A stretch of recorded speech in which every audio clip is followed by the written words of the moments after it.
Following the return of the core flames of reason and death, Aquila is the only titan that we still need to campaign against. Phainon asks us to recreate the past, and he repeatedly challenges the Flame Reaver to hone his abilities. The Flame Chase journey's triumphant conclusion draws nigh, yet a sudden disturbance occurs in the Holy City. Using the Council of Elders and the Cleaners, Aglaia made sure that her fall paved the road forward for the Flame Chase. Amidst his grief, Phainon takes up the mantle of leadership, giving a speech to unite the people.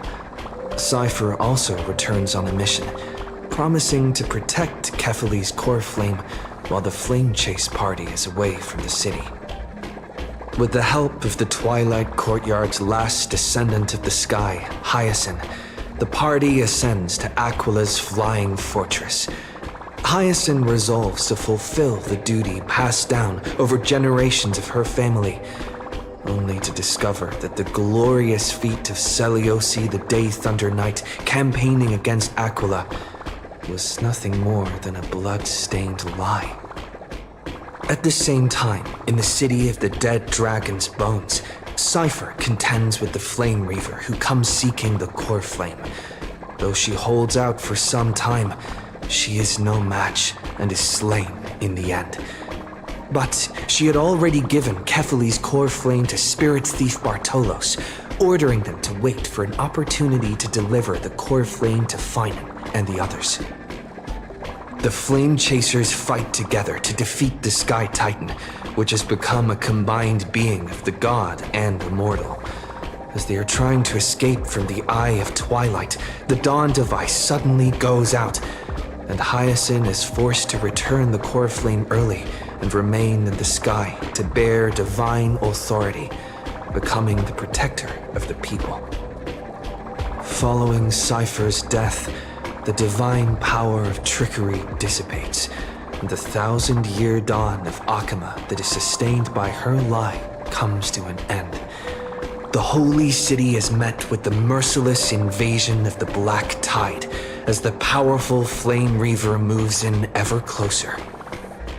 At this moment of crisis, Mighty, Castris, Tribi and Trinan, Cartonus, the Holy City Guards, and Don Hung all lay their lives on the line so that the Deliverer would have a chance to complete the mission. After making sure that I would remain safe, Phainon enters the vortex of Genesis alone.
It's still early.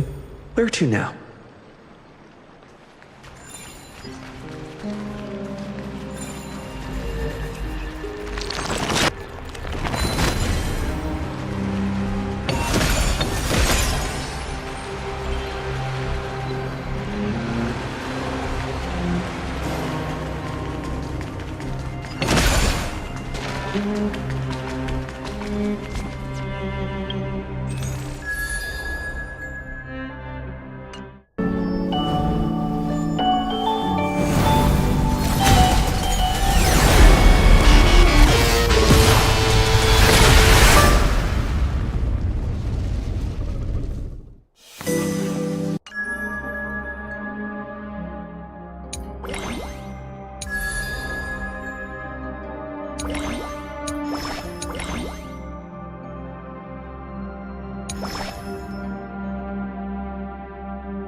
Please stay close to us. We need to rendezvous with Lord Don Hung. We will do everything in our power to clear the path for you.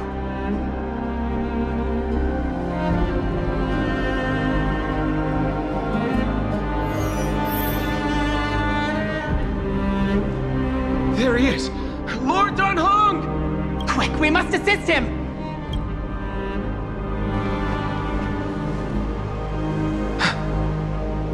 What are you doing here? Where's Phainon? We are under Lord Phainon's orders to escort both of you to safety, no matter the cost.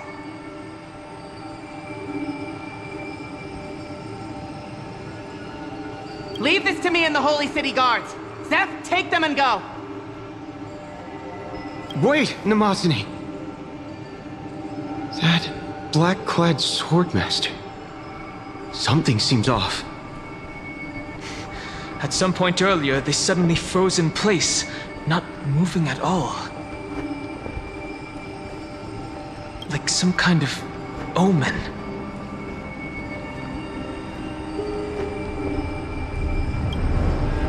No! Don't get too close. That thing's black flames are burning hot. I don't know what's happening, but leaving is the best option. I don't know which demigod graced us with this miracle.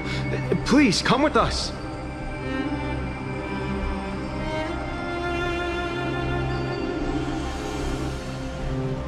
Phainon, is he going to be all right? Believe in his resolve to save Akama.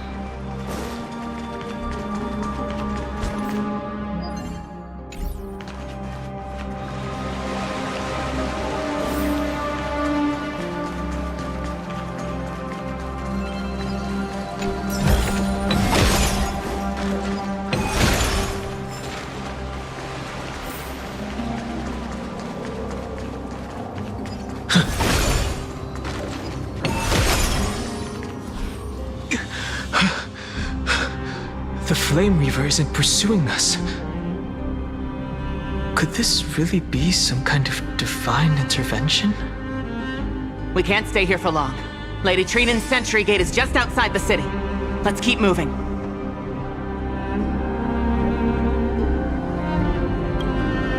Our experience in Amphorius has far exceeded expectations. If our goal was just to replenish fuel, then mission accomplished. But you're right.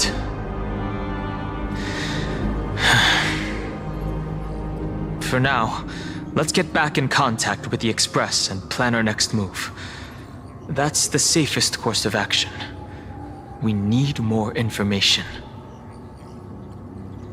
On that note, I have a proposal. Who's there? I hope to convey a message to the two nameless. Mr. Screwlum? Who are you? Stand down. I order you to maintain a distance of 10 paces. It's okay, guard. This one is not our enemy. It has been a while, Nameless of the Astral Express. I'm glad I arrived in time to stop that black-clad one from harming you further. So it was you.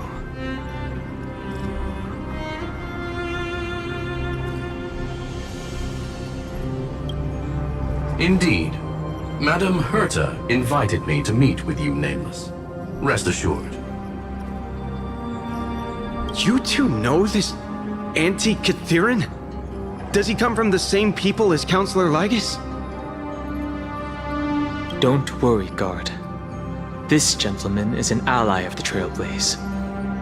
Would you mind giving us a moment to speak in private? Of course. We'll wait nearby. Please, stay safe.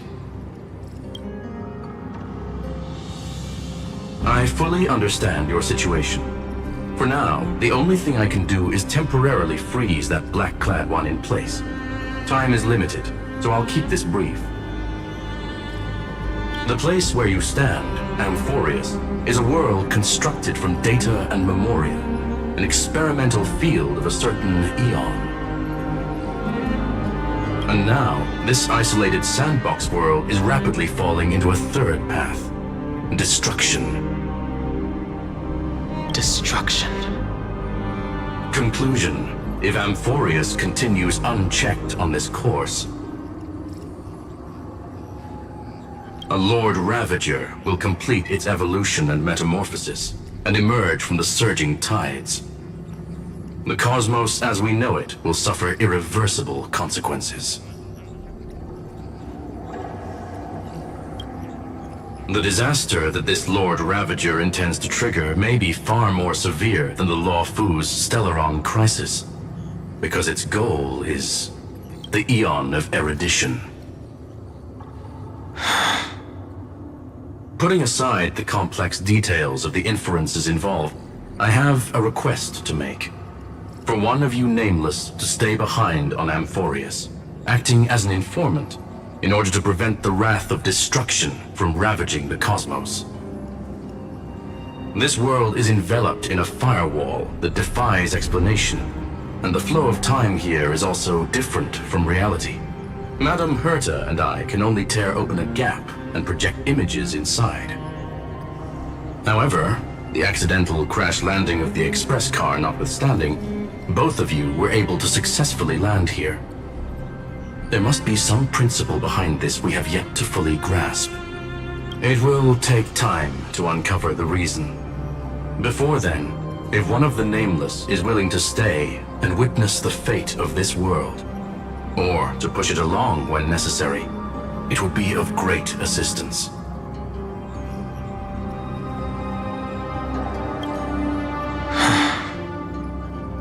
Mr. Screwlam, I believe you. So I only have one thing I'd like to confirm with you. As Amphorius is already facing its end, how can we guarantee the safety of the person who stays behind? Look at this, if you would. This curio is called a chronocognitive anchor. The two of you may view it as a kind of space anchor in the world of erudition. As long as you carry it with you, your individual data structure will be protected and will remain unaffected by the influence of digital tsunamis. When required, it can also serve as a bridge for communications between the internal and external world. Of course, it is not curio with unlimited uses.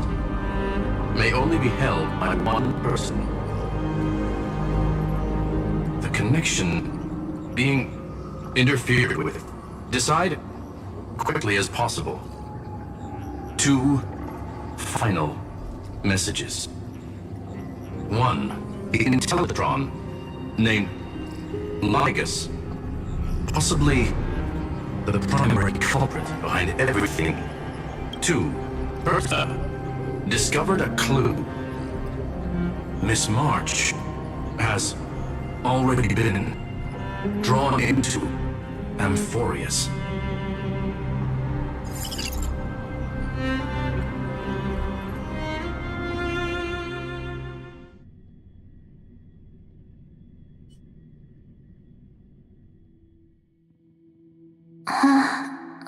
Huh?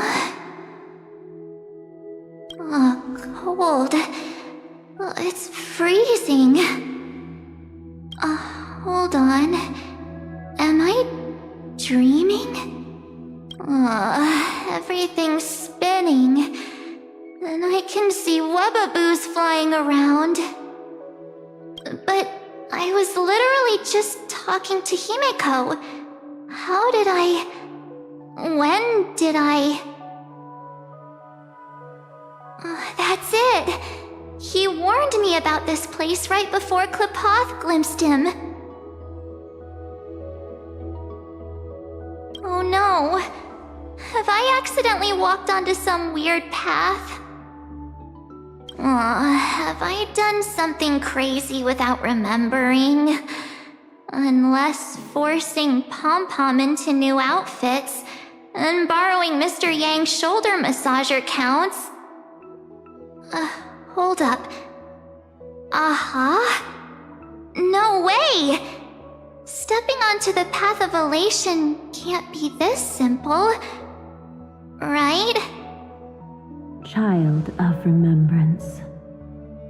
Step forth into the depths of the path space. Who's there? Hey, cut it out. If you're there, just come out and talk, okay? You're freaking me out. I can't even think straight. Hold on. Is that a gate? Cast aside your fears. Step forward through the gate of memory. The voice. Is it showing me the way out?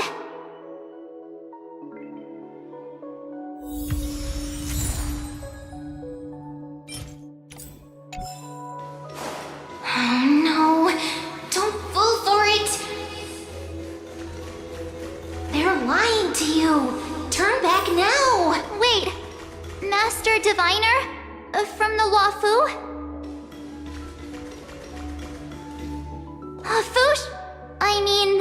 Master Diviner, what brings you here?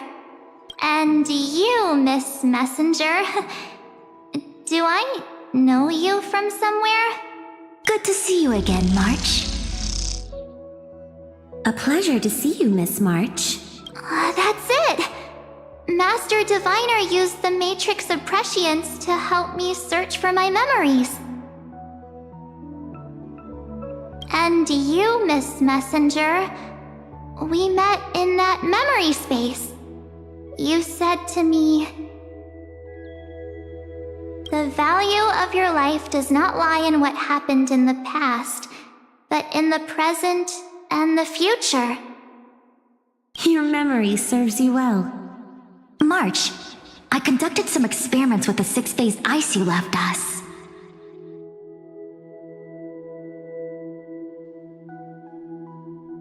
Thanks to the Garden of Recollection, the Matrix of Prescience has made a breakthrough in extrapolating the past. Now, we might be able to bypass the obstacles and look directly into your history. The Master Diviner is right. Continue down this path and you'll be able to find your lost memories at the end. Since we last met, you've grown much alongside the Trailblaze. You should be strong enough now to bear the weight of your past. Well, there goes my Ice Princess fairy tale. I need to know, Master Diviner, Miss Messenger, this isn't just another dream, is it? If this is real, why reach out to me at this exact moment? The situation is dire. Your lost memories, they're crucial to the Garden of Recollection. She's right. The Garden of Recollection's existence hangs on your memories. The Garden of Recollection. You may not want to sacrifice anything to preserve the garden for now, but in time, you'll understand.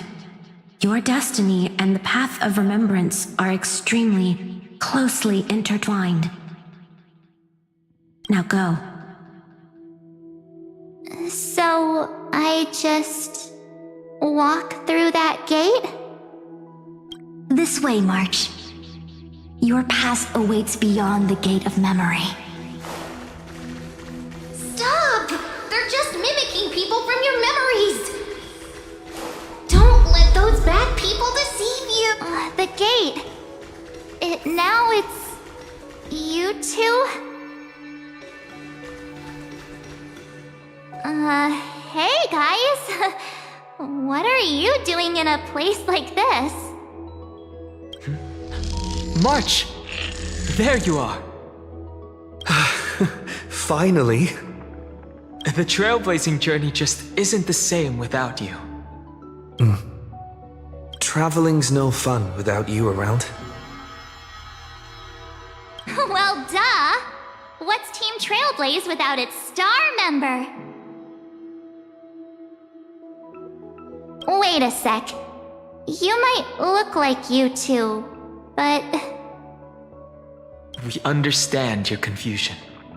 The Garden's allies helped us establish this Neuralink to reach you.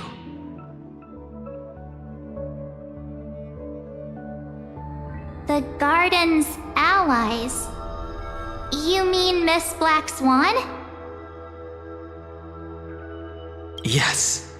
She helped make this possible. Keep going, March. Find your past, wake up, and travel with us again. That sounds really tempting. Finding my past and continuing to trailblaze new worlds with you? Trust in yourself, March. It's gotten us this far, hasn't it? Follow us. Let's go through that gate together. Step into your past, March. Find your true self. Wait up! Slow down! Those words sound so sweet.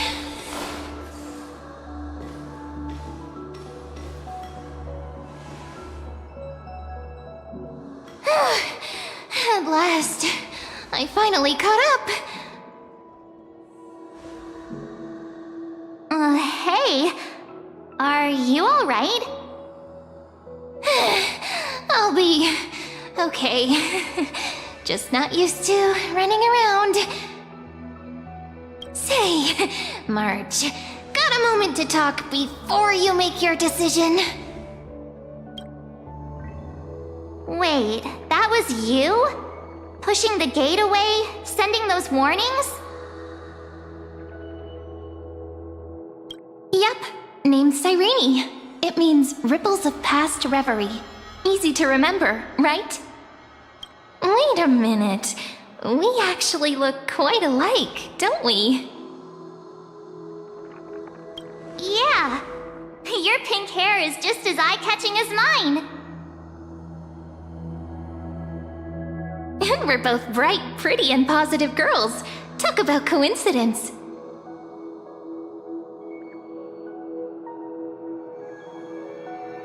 Wow, you're quite the smooth talker.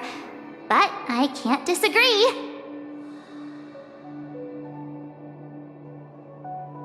Wait, you know my name is March? Have we met? No, but I've witnessed your story through those memories just now. It's incredible, really. We might have more in common than you think. I know exactly what you're going through, which is why I don't want to see you exploited or hurt. You know what I'm going through? I know because I've been exactly where you are. This empty space has been my home for ages. I barely remember what time feels like anymore. there's something I'll never forget.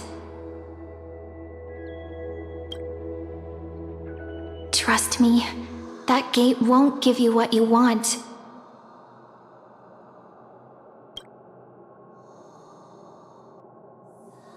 You mean those people? They're lying? Luring me into a trap? Yes, convincing, weren't they? They've studied your memories, using your deepest wishes against you. How dare they manipulate a young girl's feelings like that?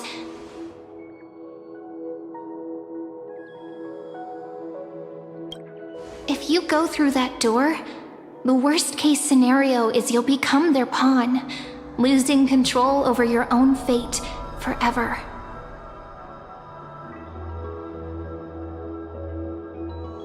You've seen what's on the other side?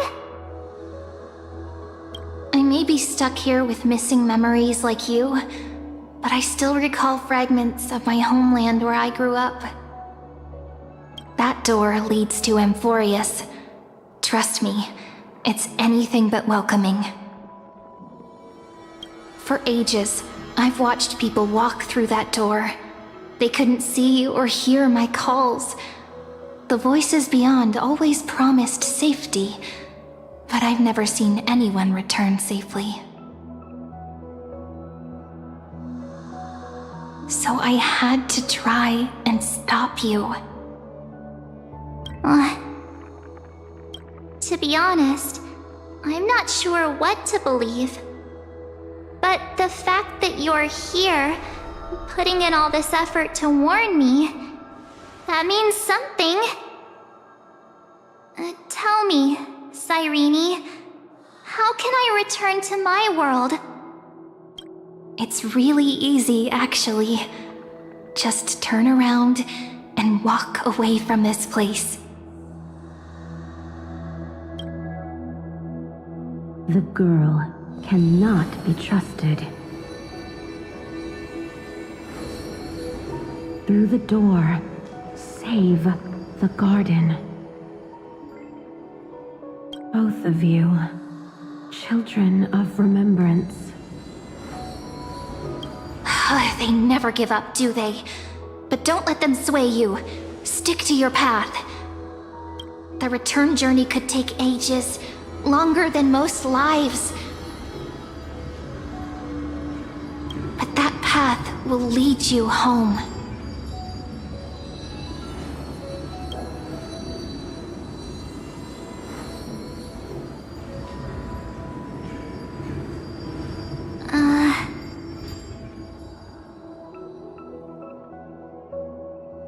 Thank you, Cyrene. I know what I need to do. I'm going through that gate. Into Amphorius. Wait, what? Don't worry. I believe you. It's just that, for me, the only place I can call home is right beside my friends. Two of my closest friends are already on their way to Amphorius. They may seem capable, but only I know. They're absolute disasters waiting to happen. They won't last 5 minutes in a new world without me.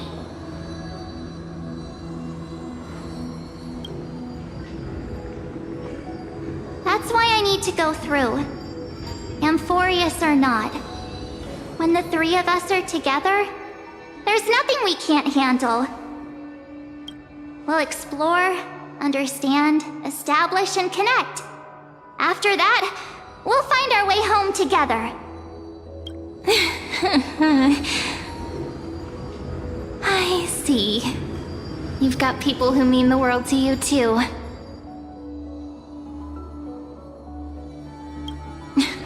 That is so heartwarming. March, if that's what you've decided, you have my full support. Birds of a feather we are, looking all sweet and innocent, but with hearts of fire.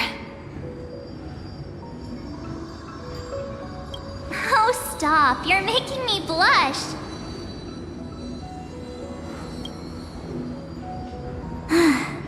Well then, I guess this is it.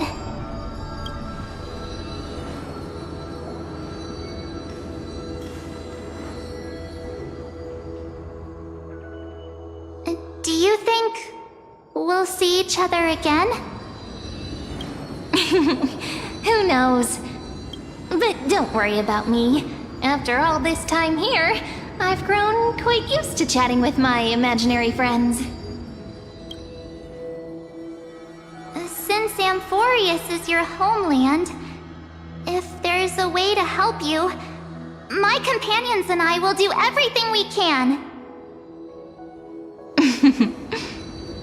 Then I'll look forward to that day.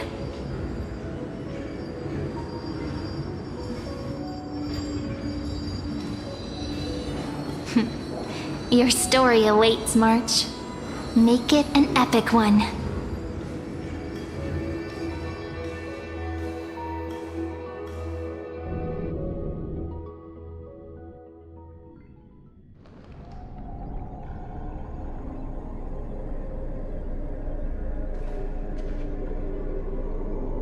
You okay there, friend? Something seems to be bothering you.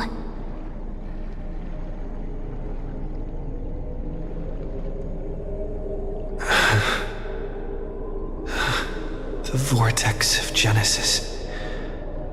We made it back.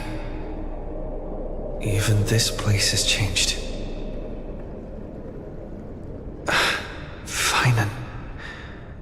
Is he ready for Era Nova?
If anything, he's the one worried about you. But I'm here to watch over you now. If what that machine gentleman said is true, if Amphorius is destined for destruction, then I'll stay by your side until the very end. Like how you and Dun Hung treasured the Express. Amphorius means everything to me. Right. Time to see the last core flame restored.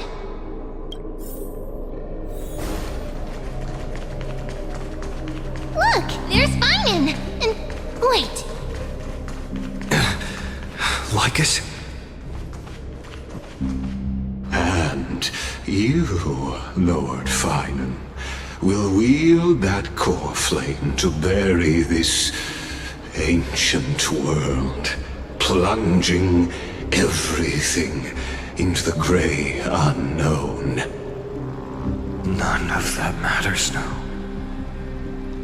This brutal flame chase journey has stripped away my delusions. I know the future is in some peaceful paradise with gentle west winds. If what lies ahead is a mass of chaos, I shall cut through it myself. And usher in the first ray of blazing sunlight.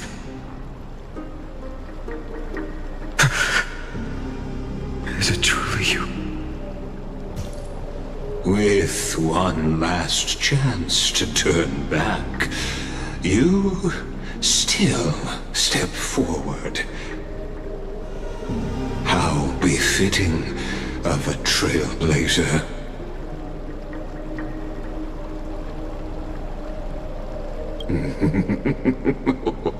You misunderstand. As our world nears its end, the ones who walk the infinite paths have embraced their destiny. As the Theoros, it is my duty to witness the world's future and oversee this final coreflame ritual on their behalf.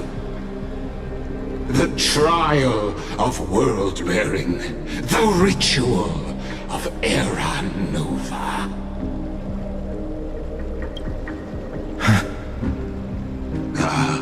I see. So you met my kindred spirit before I could erase his traces. Partner, what are you saying?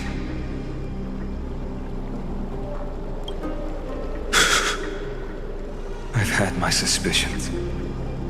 How does a native Antikytheran know so much about repairing vehicles from beyond the sky? Lord Lygus, how much do you truly know about Era Nova? Tell us everything.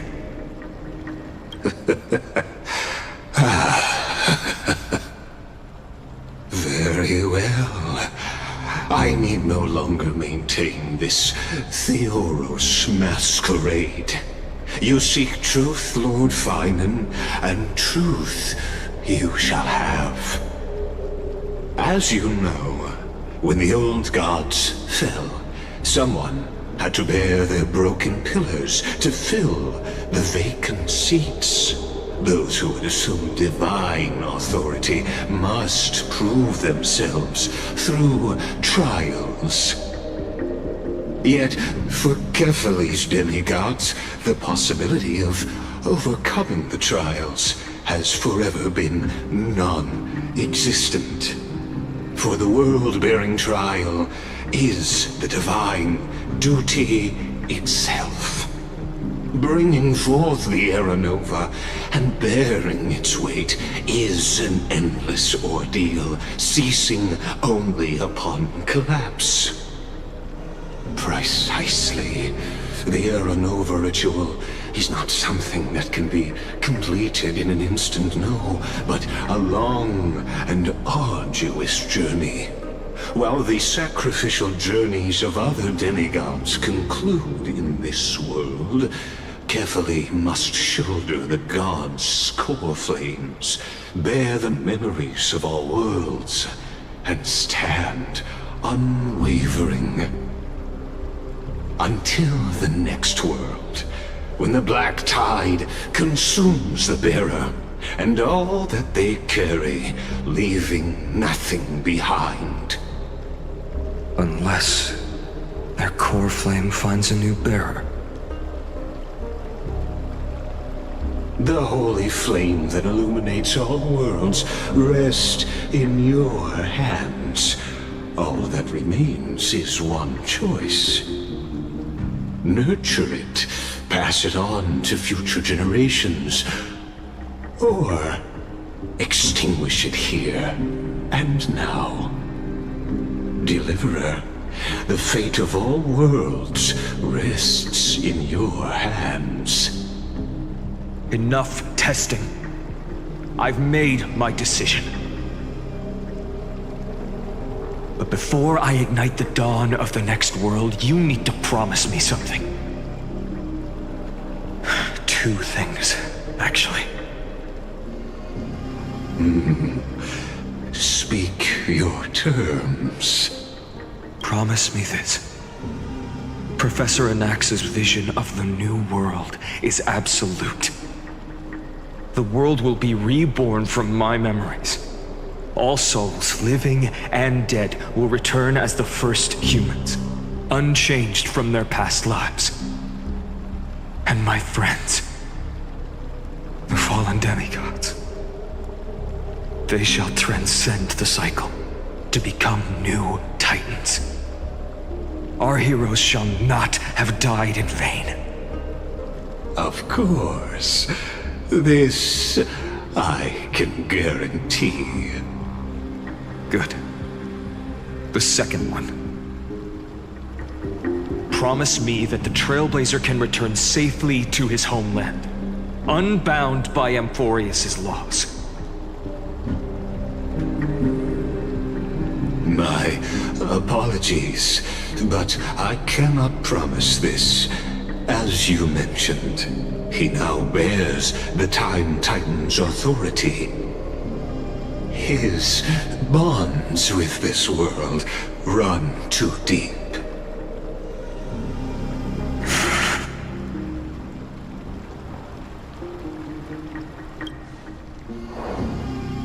Well, I stand corrected. An outsider like him does have ways to defy destiny. Thank you, my friend, for everything you've done for this world. Though the next world may not remember, I shall never forget. As the Theoros, I declare, Amphorius has determined her path. Step forward, heroes. Follow her path and see it through.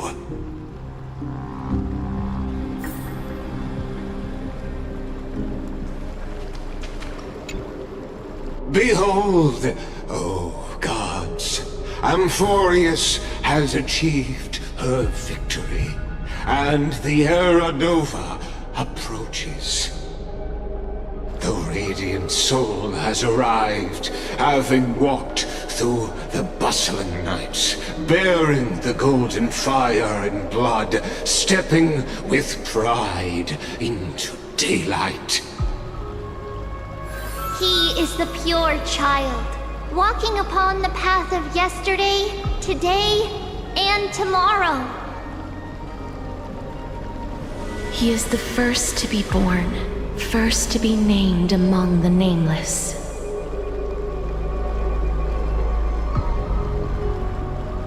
Eternal in form, limitless in reach. He treads the endless night underfoot. Greatest of kings, protector of the displaced, raising humanity's children above their adversaries. The firmament of molten gold courses through his very bones and flesh. The greatest of schemes reveal against his breath and words.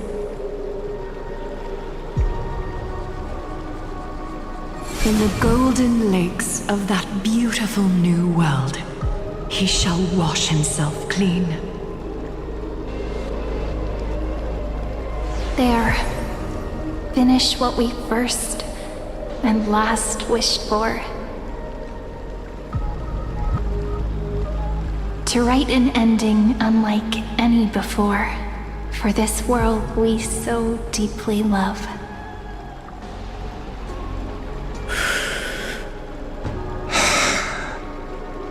Come, partner. Join me.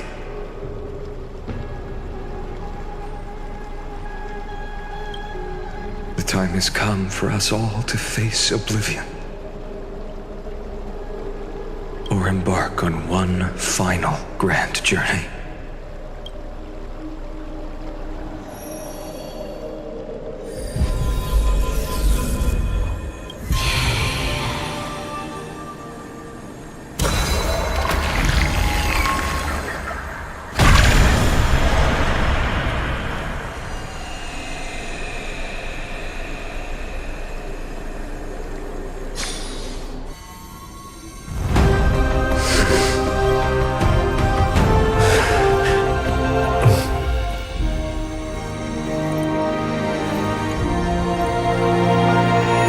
What a magnificent and epic adventure.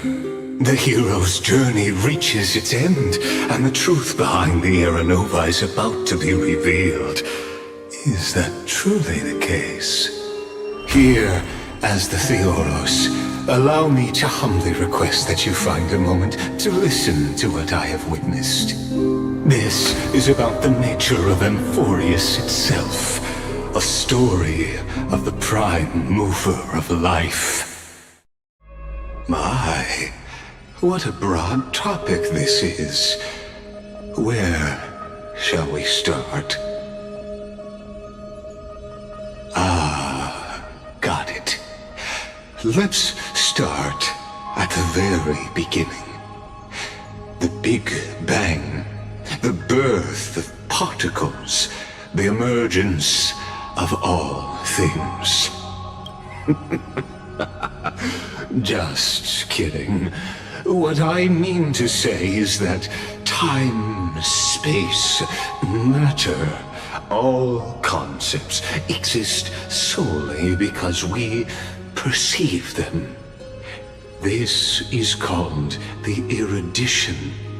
Without it, the universe would merely be a chaotic book written by chance, yet unread by anyone.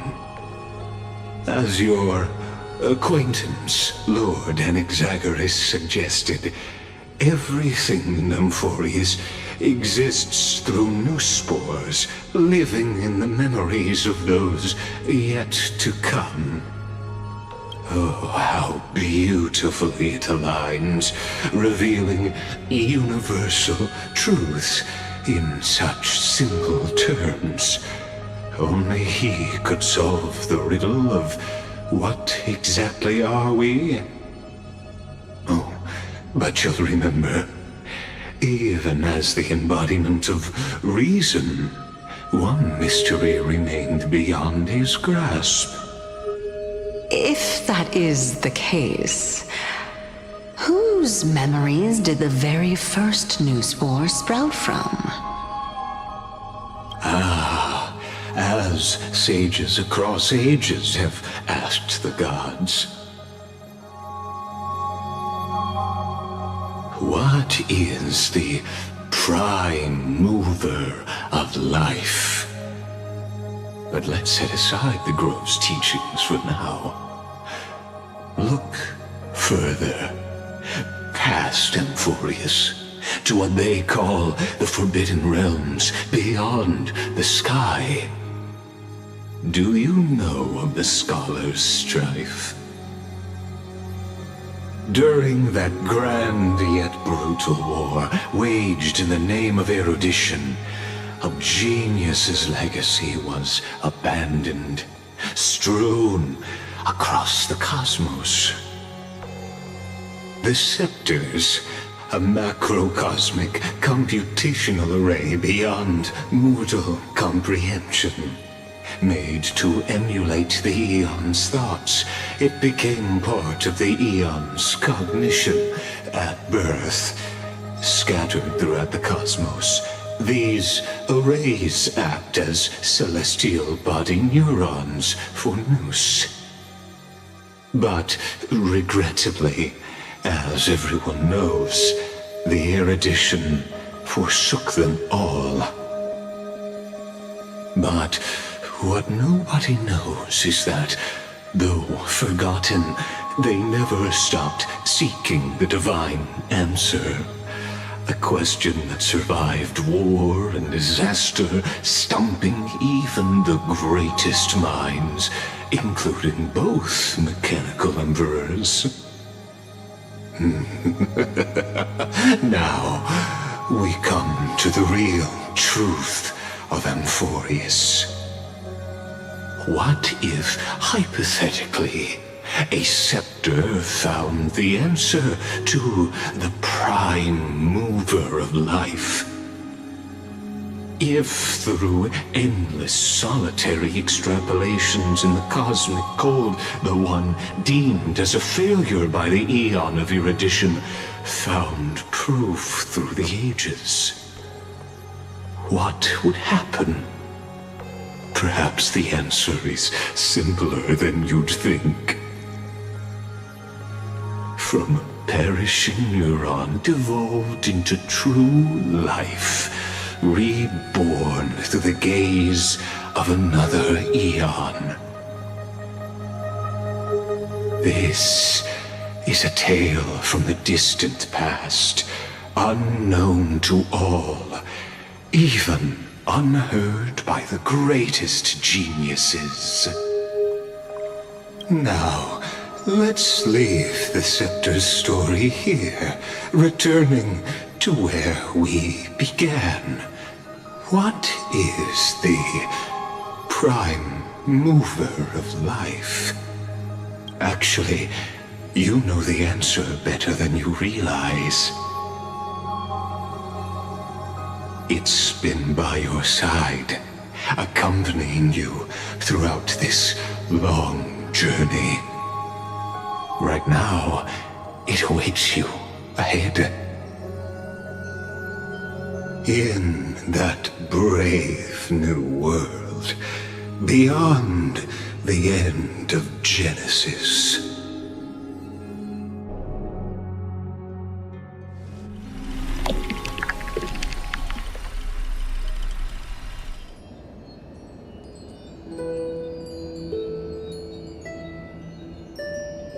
Take this wish with you. Be the one who begins it all.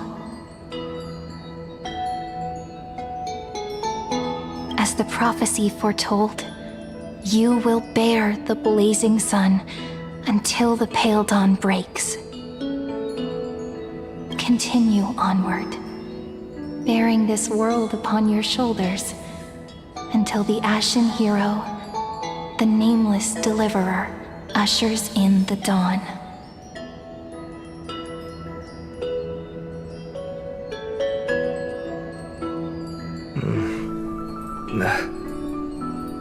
Such an odd dream. Strange. Like I've dreamed this before, but it all slips away when I wake. Only a voice remains. Who was that?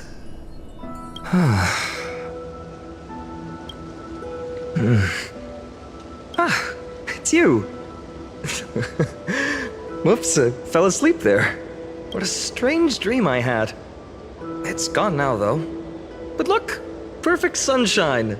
The day is still young. Let's go find Cyrene, partner. We promised to be there for her oracle card reading today. It's right about time. Looking at you, someone's still half asleep. Tell you what, catch some fresh air first. I'll hang around.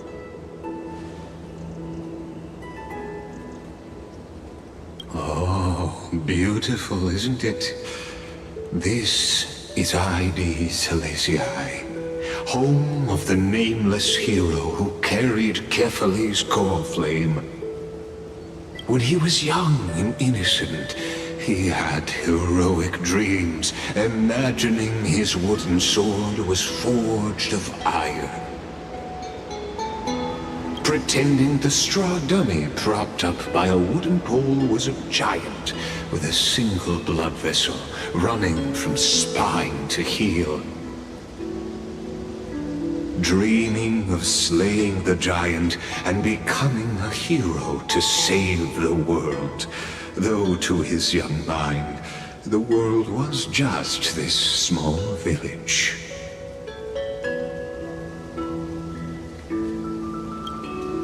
What you witness is the start of his path to a new world. And trust me, you play no small part. These are his first memories. Rather than watching, why not join in? Think of it as immersive theater. Become his lifelong closest friend, witnessing his hero's journey from the best seat in the house as the nameless hero whose unwavering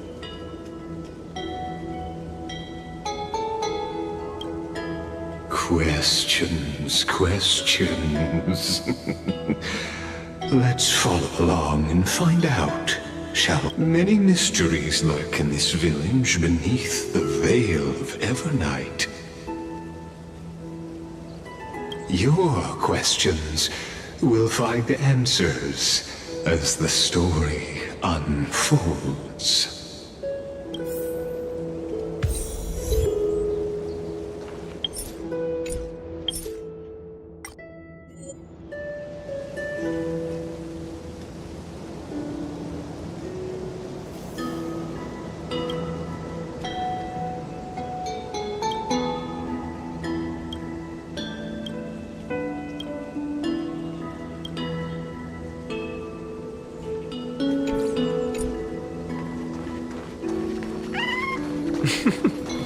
All awake now?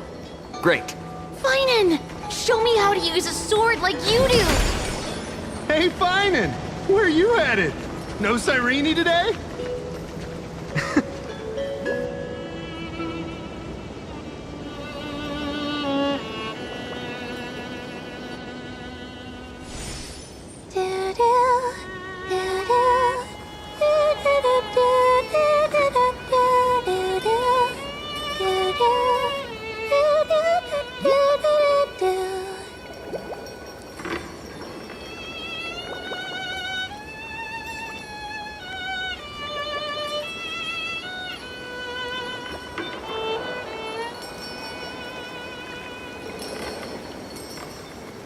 Found you. That's...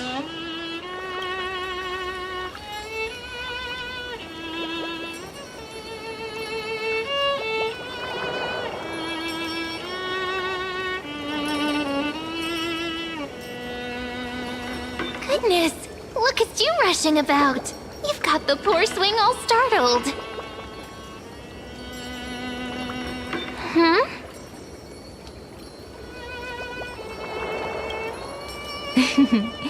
I knew it was you. Something wrong? What do you see? Oh, nothing much. Just suddenly felt a strange connection. Look at you, leaves in your hair. Were you sleeping in a tree again? Or was it the wheat fields this time? At least brush yourself off before wandering around.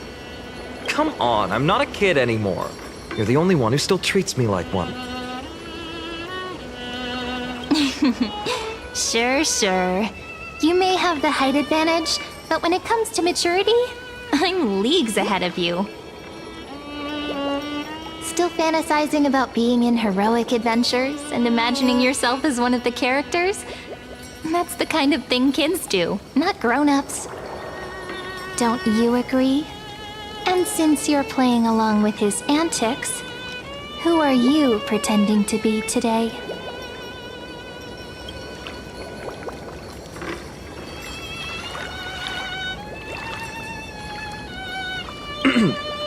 Today, he's going with Stellaron Hunter.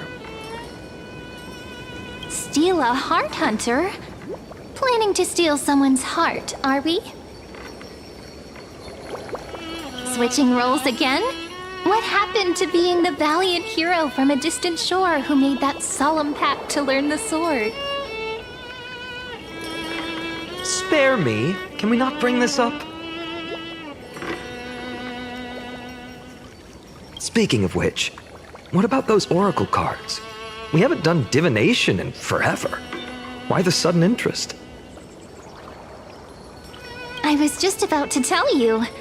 Earlier, while napping on the swing, I had the strangest dream. There was this mysterious voice in my dream, calling out for something. Wait, you had that dream too? Yes, you too? That would explain this lingering sense of unease. Which made me think of those old oracle cards I used to play with as a kid. Though the Ornyx prophecies were always hit or miss. Yeah, all the kids would get so excited drawing cards like ruler or warrior, but throw fits over devil or drunkard and demand a redo. If you just redo it when you don't like the result, what's the point of divination? The blessing of childhood. Believing the gods might not notice our little corner of ID Silicii, willing to let our small deceits slide.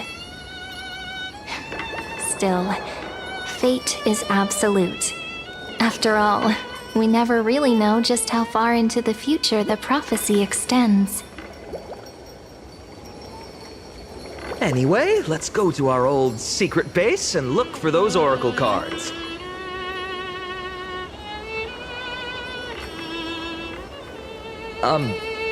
Now, where did we hide those? I can think of a few spots. Let's go check it out.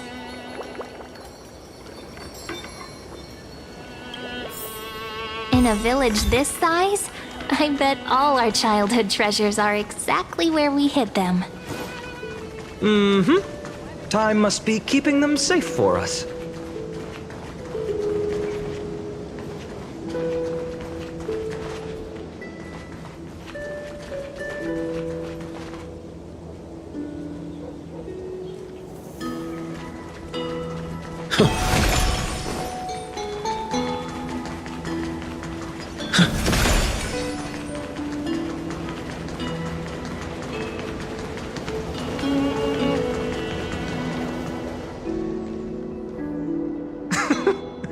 Well, those were the days. We'd always meet either by that statue in the village or right here. Right? And I remember you never used the front door when you wanted me to come play. You always climbed over the wall. You were such mischief makers. Just like a certain someone who has a habit of showing up unexpectedly. Right?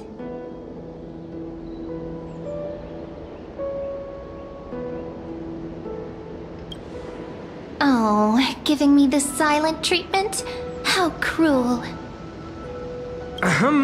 Hey, I was just copying those storybook heroes. They never take the beaten path.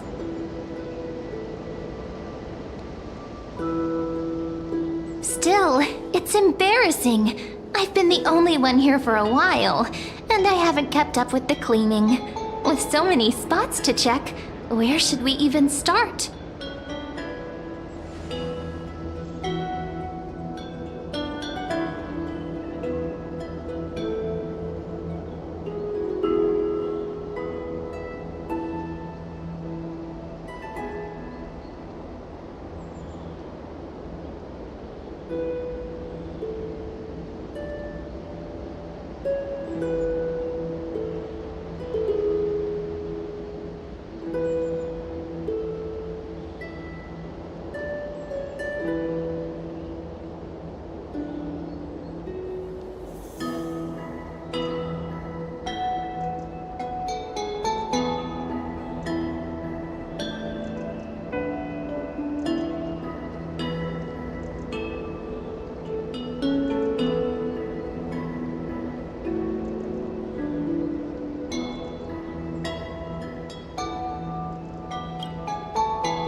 A cellar.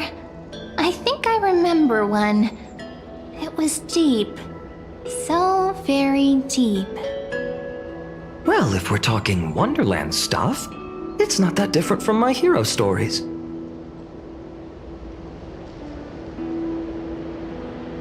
All right, let's split up. I'll handle the yard, you check the upper floor. I wonder what the view's like from up there. Worth checking out?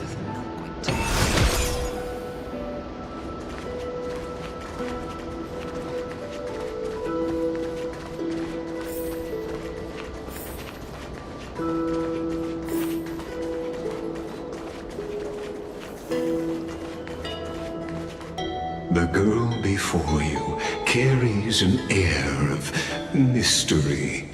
Her secrets elusive, yet her demeanor toward you is exceptionally warm.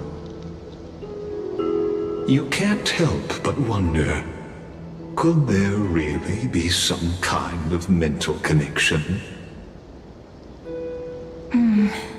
The view here hasn't changed a bit.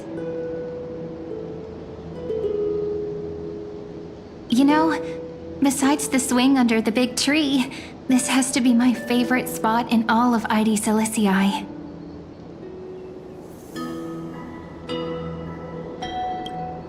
Hey, what are you doing? Please be careful. I'm just a small-time diviner. I can't turn back time if something happens. They always said I'd become the next priest of time, just because I heard prophecies as a child. But here's the thing. The more divinations I do, the more doubt creeps in. I want to believe the prophecies, but actually leaving ID Silicii. Where will that waiting ship take us, I wonder? Here they are! The Oracle cards!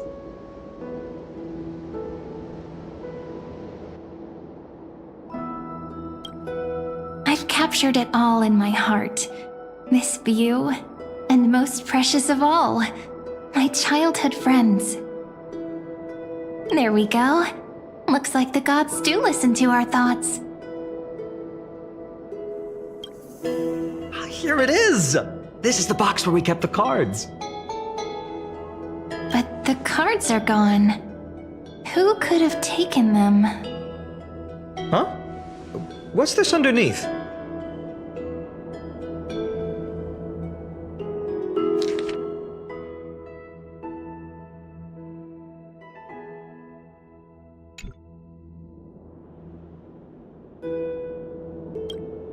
No way, someone switched them out!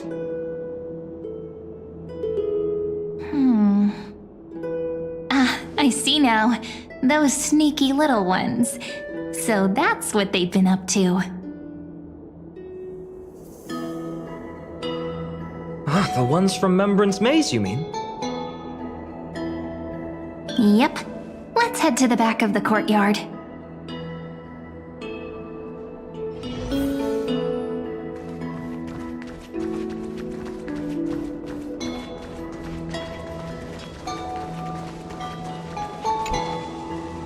The entrance should be around here somewhere. Right here. The path to the maze is hidden under all these weeds. It's been too long since we visited the fairies.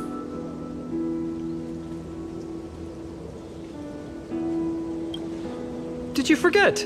We used to visit them all the time when we were little. All right, let's do this. These weeds need to go.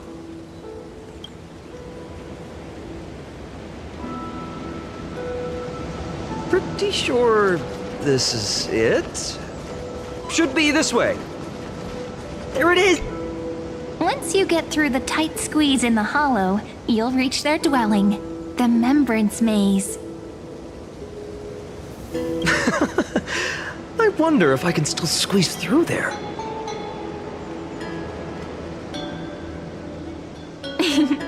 Maybe worry more about whether the fairies will let you in. After all, the Remembrance Maze has an invitation-only rule. Only children with pure hearts are welcomed.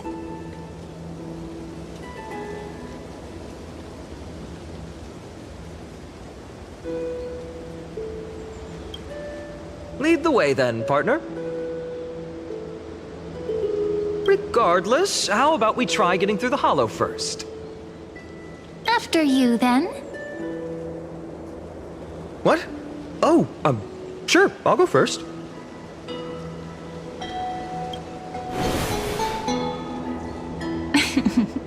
So hasty, as always. Looks like it's just us now. Care to finish that chat? To be honest, from the moment I saw the cute note left by the fairies, my intuition became even more certain. Perhaps when we step into the maze again after all these years, the wheels of fate will finally start turning.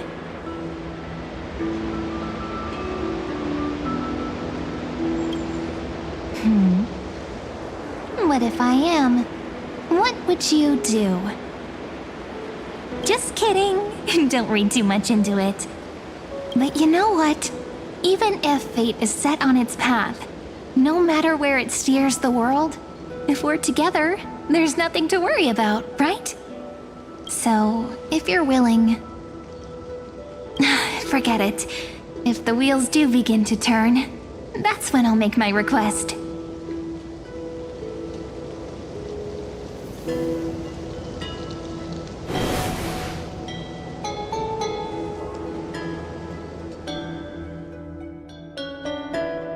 I made it! Oh, that wasn't easy. I can't remember the last time I came here. Wait a minute. Are you? Whoa! Look who's finally back, Memmy! Snowy, you've grown so tall and dashing. I couldn't even tell it was you at first. We had to grow up. Sometime. But look at Rini. She hasn't changed one bit. How fascinating. Perhaps I'm like you, Rayleigh Ma'am. Just another fairy of the maze.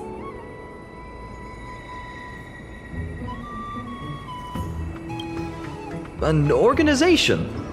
Hardly. They're not that organized. They didn't even have proper names before we came along. Dolimem, Rayleigh-mem, Mealy-mem, Folly-mem. I've missed these cute little troublemakers. We used to gather around the fire, singing and dancing, imagining all our future journeys.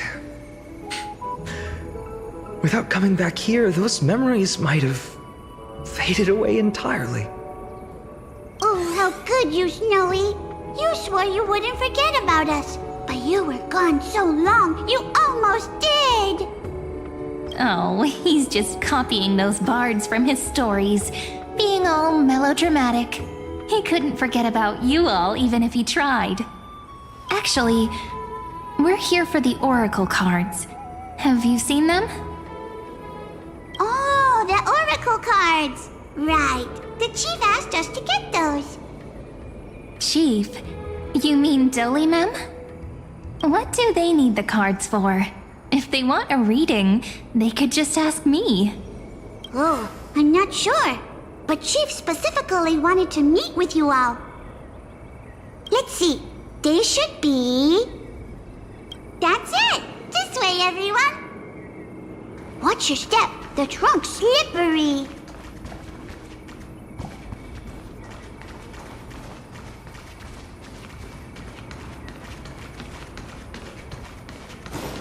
Chief! Rini and Snowy have returned! Why do leaves and branches grow? Which way does the wind blow? In Remembrance Maze depths we seek to find the answers future left behind. Welcome back, my dear children.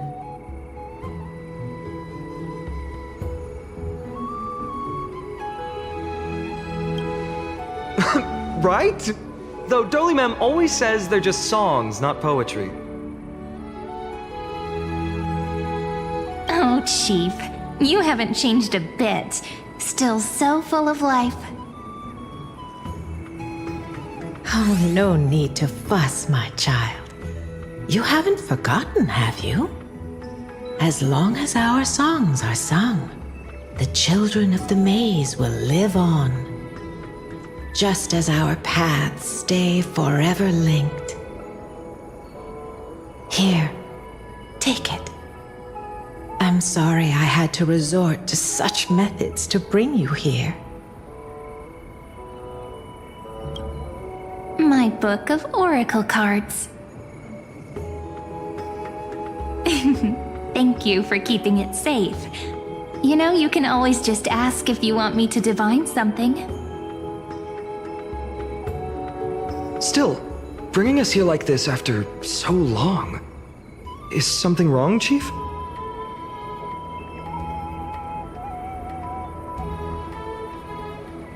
Yes. The Veil of Evernight whispers to us once more. It tells of a new fairy who will soon enter the maze.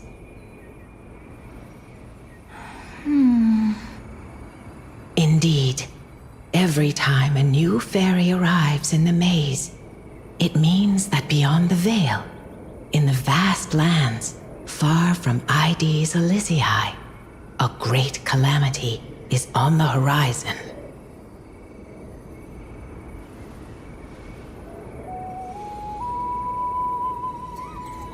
But if that's the case, our journey... will have to be cancelled. If disaster's coming, we should stay in ID's Elysiae just to be safe.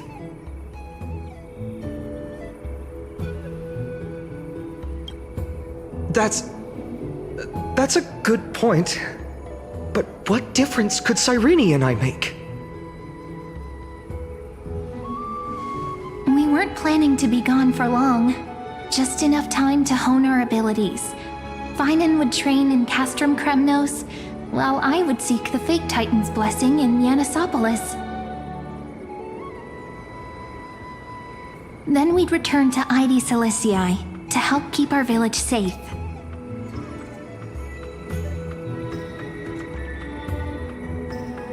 It's okay. I can still practice my swordplay here. Some things you can learn on your own. Well, probably. That's not very convincing. Here's a thought. Let's have Cyrene do a reading. If fate wishes to show us its path, we might find some peace of mind. But what if we don't like what the cards tell us?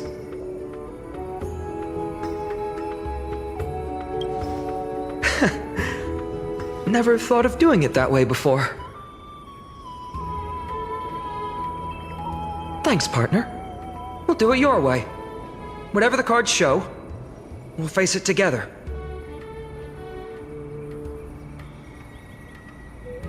Ask with a true heart, and truth shall answer in kind. Close your eyes, and let's open the Oracle card book together. Let your thoughts flow like stars drifting on the river, carried by fireflies and gentle winds. Your destinies flowing towards the same future. Now, shall we begin? Oh my! The cards are quite responsive today. Very well. Let's see what future the Oracle cards wish to show us.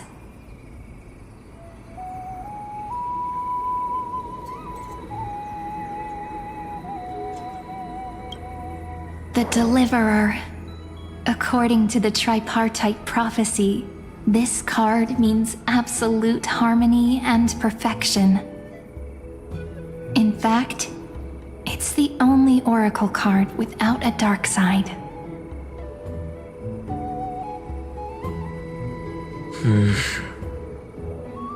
What, no divine whispers this time?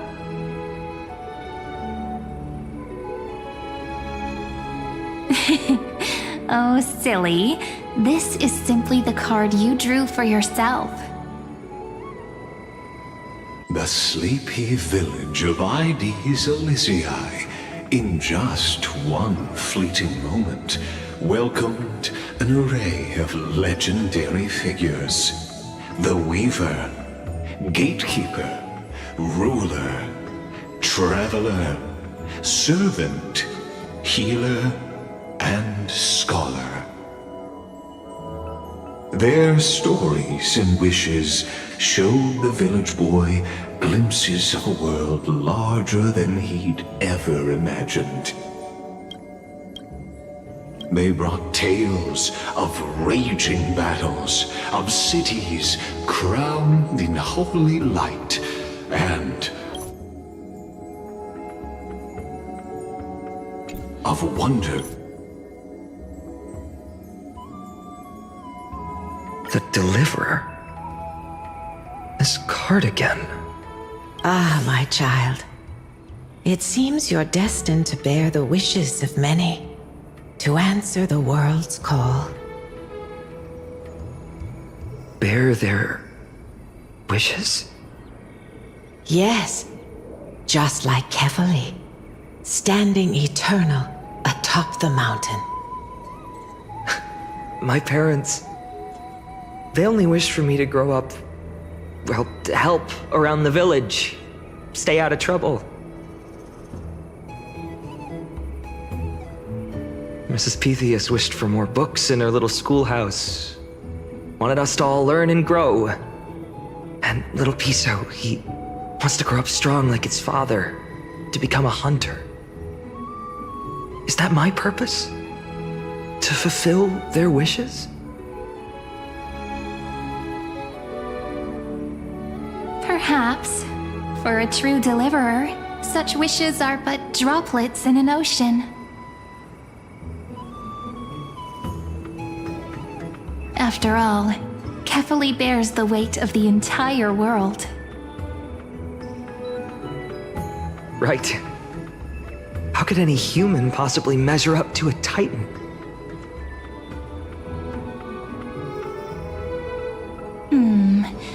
I wonder too. Perhaps... What's this? What you see are futures written in the cards.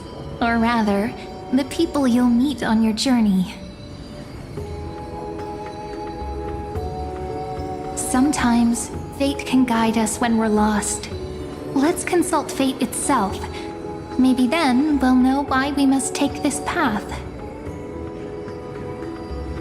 And learn just how many burdens one must bear to become a true deliverer.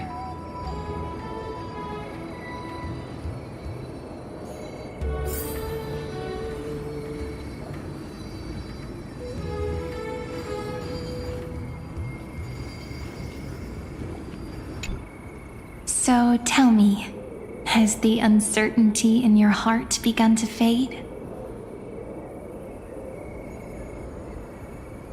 So many faces in my future. So many wishes.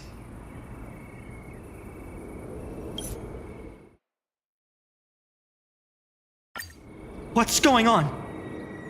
It's here. The seeds of disaster have already taken hold, sooner than we had foreseen.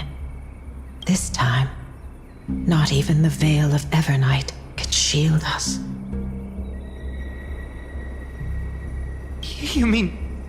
Ides Elysiae will be swept up in the prophesized catastrophe? I'm afraid so. My children, take shelter in the Membrance Maze. One step outside, and this horror will consume you both. But my parents... the whole village...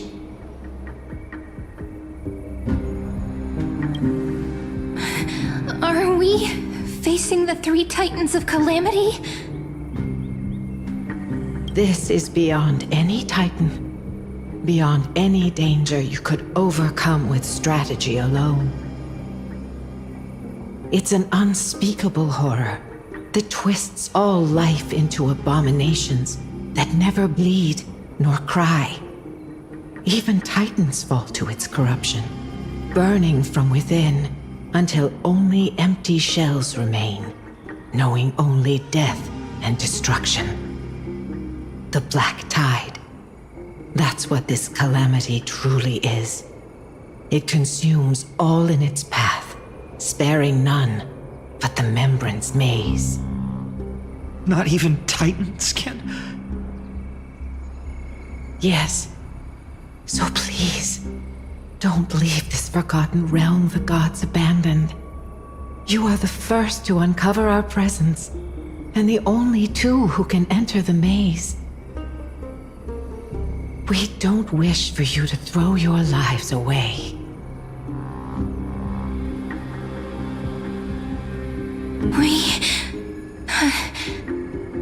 Phainon, what path do we take?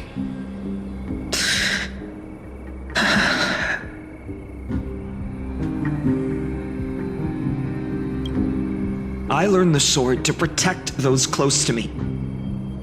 If I run now, I'll never be worthy of lifting a blade again. Then we know what we must do. Indeed, our friend is right. We must take action. Forgive me, Chief, but Ides Elysiae needs us. And as her child, I must act. Very well. Make sure you protect yourselves. With me, Cyrene. Join us, my friend. Even without a sword, I'll take a rake. Even with the roughest steel, I'll keep our home safe.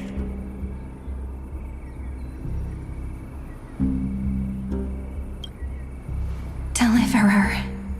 The card's truth extends beyond its mere literal meaning. There's another hidden layer within. Not someone perfect from the start, standing high above, casting merciful gazes upon the world, but one who starts small, from a humble village, expanding their world within step by step, learning to save others as they grow. When we were little, I told him I wished this world would never need a deliverer. Now that wish has shattered. Yet I'm glad he's chosen to walk this path. And all of this happened because you believed in him, friend. Shall we? It's only when you're by our side that Phainon and that our hearts find their courage. I know you're watching us right now, aren't you, great hero from the future? Oh, Deliverer. Such cruel irony. Though destined to bear the world's burden, this boy can never become the hero to bring forth the dawn.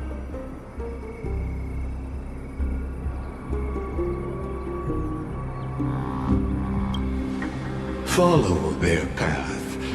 Bear witness as this man, forever denied the mantle of hero, takes his first step on the path to deliverance. Watch this memory play out its final act. See with your own eyes how everything began. Then you'll see why his dream of deliverance was always destined to become this world's requiem.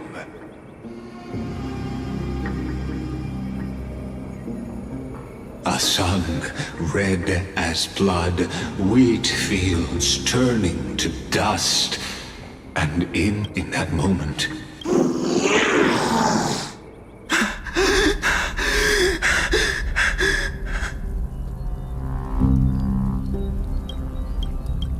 these creatures, they're everywhere. Someone, anyone, where are you? No, it can't be. Are you talking to me? I don't want to die. Weren't we best friends forever? No. That ribbon. Olivia. I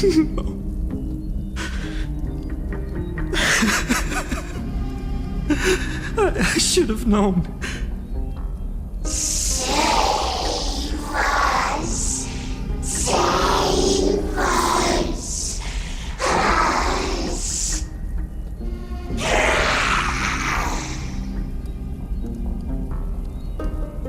Please. No. Stop. Please stop. Olivia. And these monsters. They're all...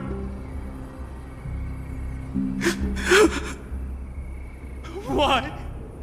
Why is this happening?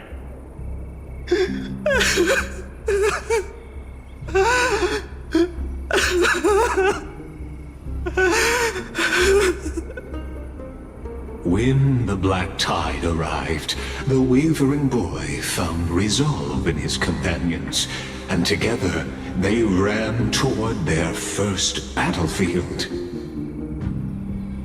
In the far-off future, the land of Amphorius would bear the marks of the hero's footsteps.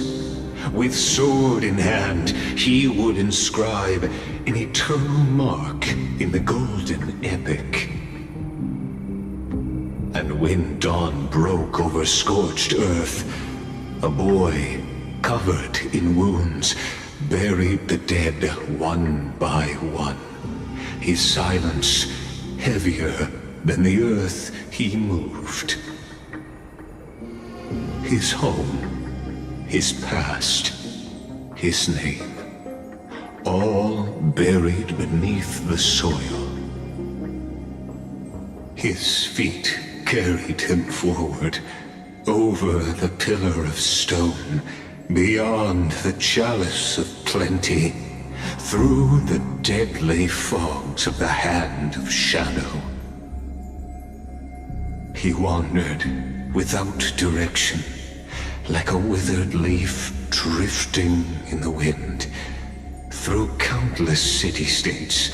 The smiling visage of the white-haired swordsman was etched into memories. Yet he did not walk without purpose. Deep in his heart, a voice always guided him forward to fulfill the wishes he had inherited, to brave peril, and to do all that was within his power to save those who needed saving. Those words his friends spoke long ago. Protect those. The words were few, but they gave him all the certainty he needed. That's what it means to be ordinary and choose to be more. Onward he walked, until the call of the flame chase journey thundered across the land. In the vision painted by prophecy, humanity would triumph over the gods, seize the core flames, and ignite a new dawn for Amphorius. Yet losses are a constant on the flame chase journey, where life too seems as small as a speck of dust. Only one who treats the world as their teacher can bear its eventual destiny. Are you prepared for such teachings?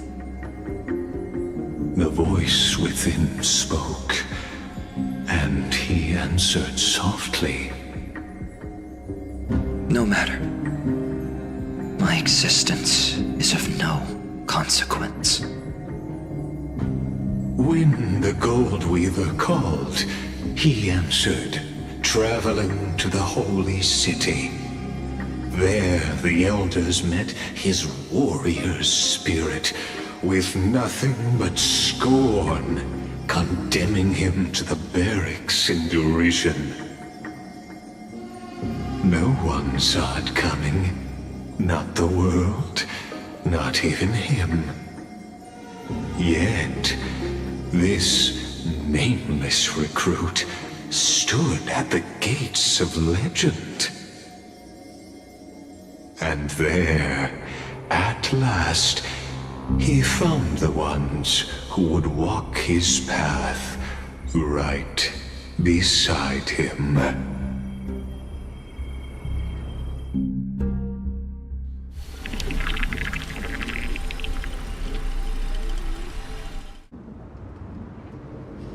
This is the Abyss of Fate.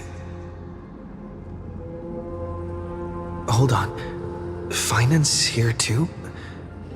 And is that Mighty and Trainon?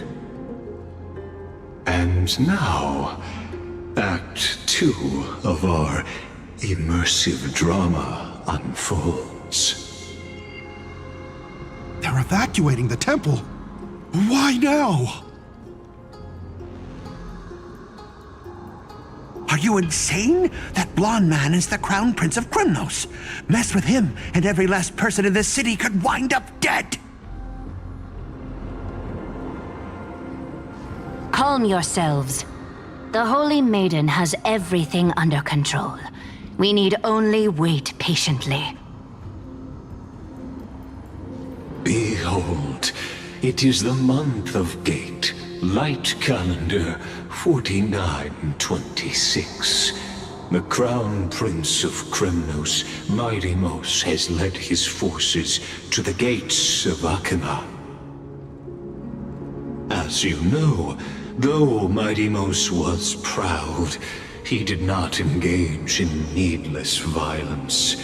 He challenged the elders of Akima to a duel, not for glory, but for the rights and dignity of his people, to ensure they wouldn't live as second-class citizens in foreign lands. After Aglaya's mediation, Phainon met Mighty-Mos's challenge as the Elder's representative. This duel was to change the course of the Flame Chase journey itself. So, as Phainon's most important companion, his lifelong friend, please continue to bear witness to his memories.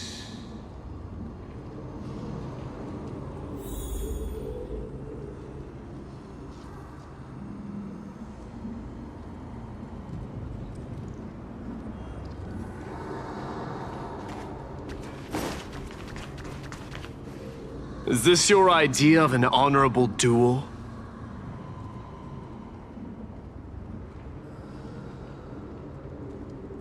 Bloodshed isn't the way. We and Aggie don't want to see Chrysoceres turn on each other. True warriors know when to sheathe their blades. The impartial Talantin shall oversee this duel. You need only place your offerings upon their scales. Something that has more weight than the fate of the world. Which means only those who understand the world's weight are worthy to carry it. Is this how you plan to test our convictions? Well, Krymnoan, looks like you won't be able to punch your way through this one.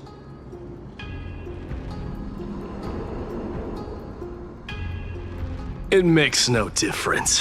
One last chance, new recruit. Walk away, and I'll spare your life.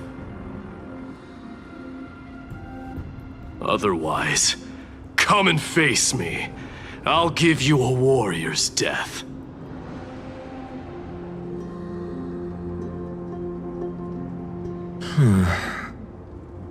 Hard to imagine they once clashed like this. Holy Maiden, I can't help but feel like a pawn that has stumbled into some greater political game.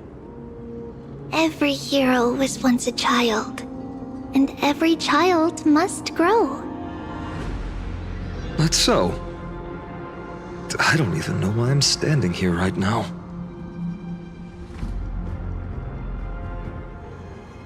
Look at me. Just a common soldier. Since swordsmanship won't decide the winner, Lady Goldweaver should be here instead. My devotion to the Holy City could never compare to hers. What if we told you this duel isn't about winning or losing, but rather in the choice you make? Are you saying that Lady Goldweaver is testing me?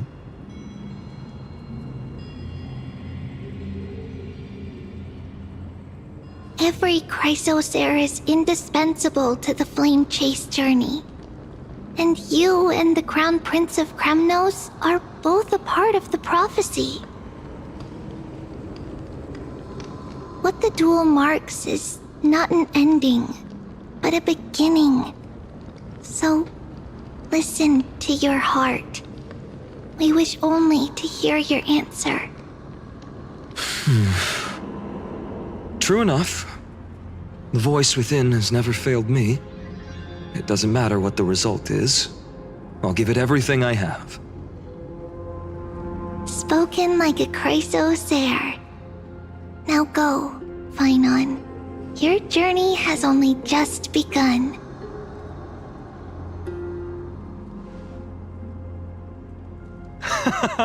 That's right, comrade.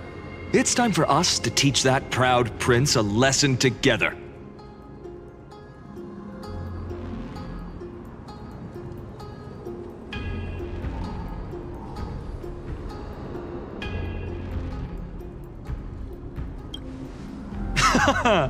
Now that's what I like to hear. Still, on the topic of the Temple of the Three Fates, here we are, at the Temple of the Time Titan. And I don't even know how Cyrene's studies are progressing. We haven't really had much contact since I set out. Still, I hope she's doing well. Anyway, let's go, comrade. It's not every day you get a chance to see Talantan's scales of justice. What's going on? Did he just say Cyrene's studying here? And how is that possible? Wasn't she?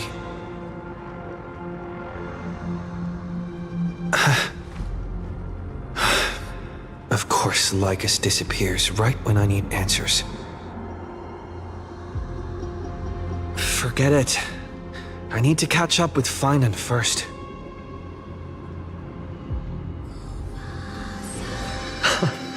Amazing.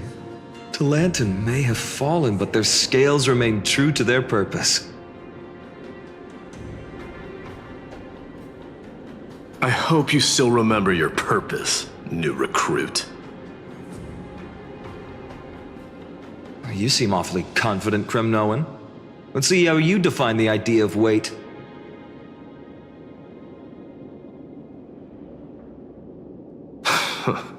For your information, in Castrum Kremnos, the punishment for profaning a duel with such crooked words is impalement. But as we're in foreign lands, I'll indulge you.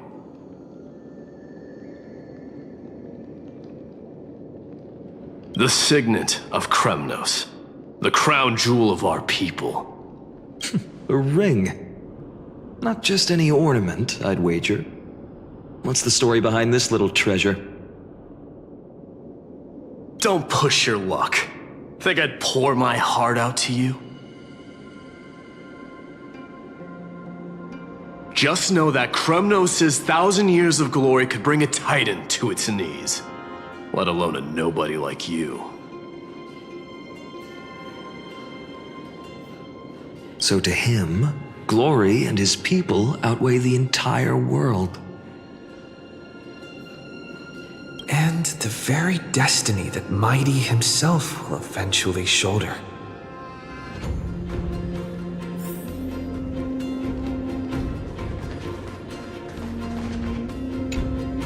Now this is a tough one. What can I possibly offer against a ring that signifies so much? Well, comrade, what does your gut tell you?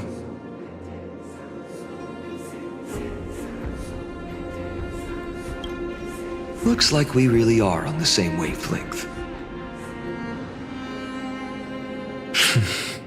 In the end, there's only one thing I can trust. The deliverer that appeared in my life on that day. How ironic. I can't even look at this card properly, much less follow where it leads. Just thinking about how my village was swallowed by the black tide makes my hands shake. The flames, the screams, my utter failure to protect anyone. Speaking rationally, I know it's not nearly enough. Hades Elysiae was just a small village. Its loss barely a scar on Amphorius' face. But here and now, my heart says something else. This car, it's everything I have left. Nothing weighs heavier. Perhaps that itself is the answer. Look, Phainon. It's so nice to see you all again. Lady Phainon, and... Hello. Seeing you here sure is a sweet surprise.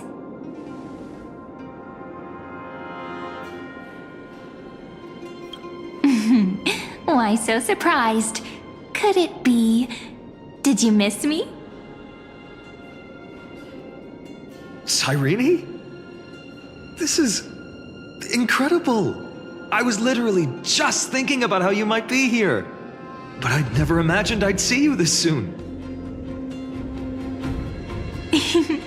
I was supposed to leave with the priests, but then I heard Lady Maiden was with a white-haired young man. I figured it had to be you, so I snuck back here.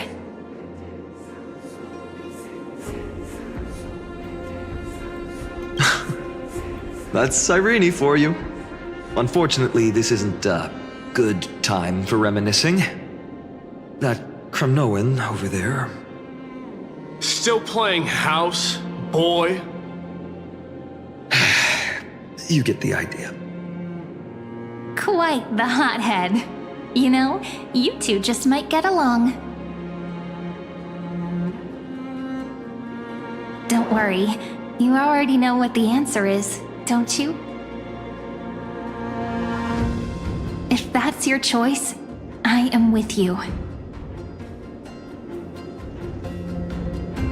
I am with you because I remember it all too. The fields of Hades Elysiae, those red leaves, that little swing of mine beneath the tree where I dreamed the sweetest dreams.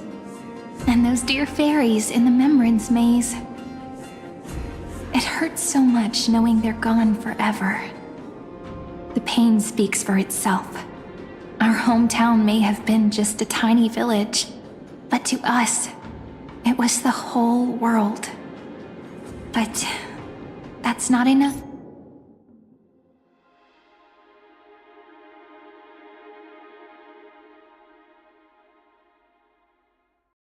Talantin, the fair, the just, they of unassailable integrity. The challengers have made their choices. In the name of the Holy Maiden of the Three Fates, lower your scales, weigh destiny, and reveal unto us your verdict. Your offering is... a card? Yes, a flimsy little card. That is my choice. Just know that it's called the Deliverer. Interesting. Very well. If you can beat me with this card, then that's what I'll call you from now on. It's... a deal. The scales... they're wavering. Talantin is deliberating on the outcome.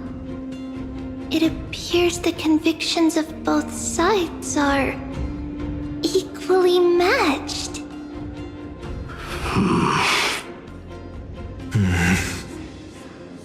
This is suffocating. Like the whole world's weight is on my shoulders. But I believe what my heart tells me.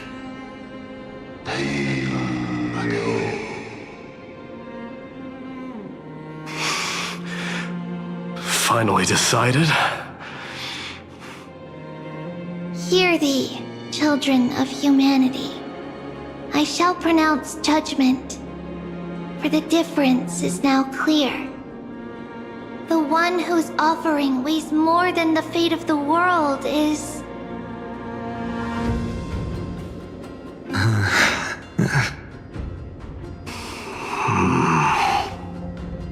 one from Ides Elysiae, the nameless hero.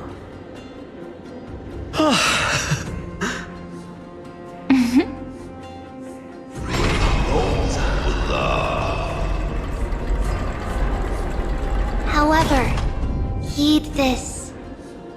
The true weight of conviction originates not from itself,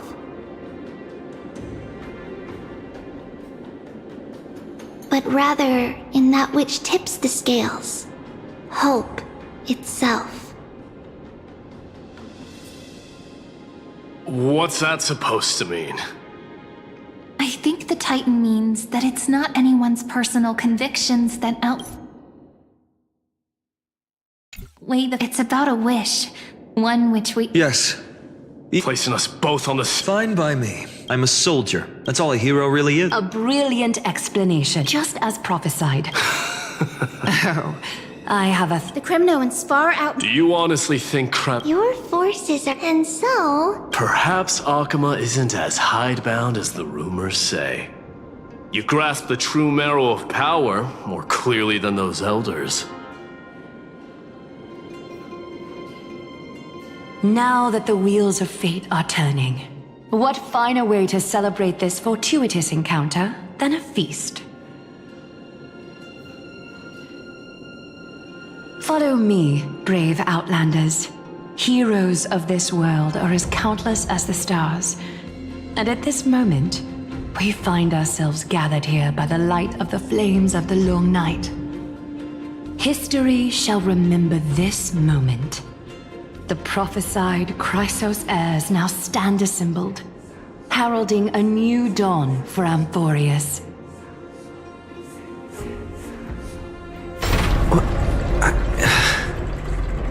You must see now how different this is from the flame-chased journey you traveled.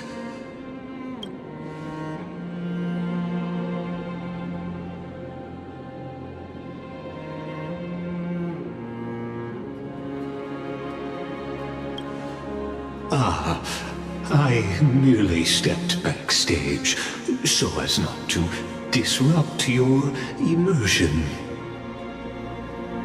Patience. We're approaching the final act. These are, as I mentioned, his first memories. They are of particular importance for the imminent Era Nova.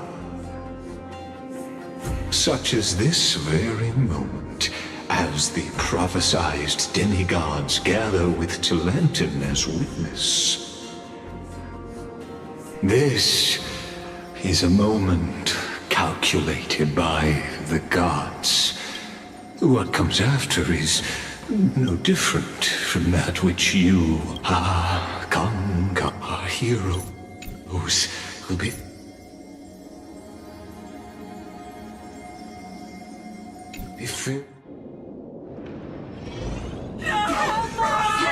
They say that the heroes of this yet know.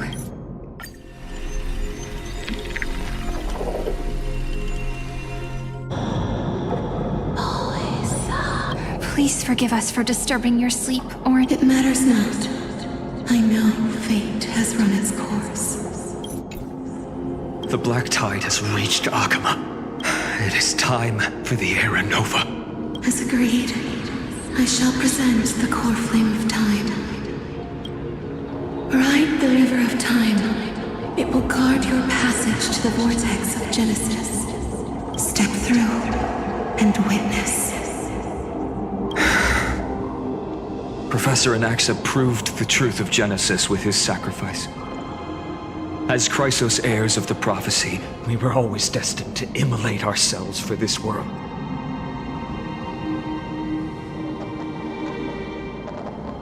Now, it's our turn. We can't let everyone's sacrifices be in vain. I don't need another pep talk, Phainon. After all, we've been ready to fight fate ever since we left the village, haven't we? Yeah. Come. Let's claim the miracle we were promised, and burn away every last shadow in this world. And then rise as the first light of a new world. Light calendar 4931, the third week of the month of Evernight. Welcome, my lord, to the end of the flame chase. And the end of all things. The Titan has revealed the gateway of fate. Please, accept the invitation to step across the threshold and behold. Beyond this gate lies the new world that our heroes sought through their trials, as well as the terminus that the owner of these long memories has been hurtling towards their entire life.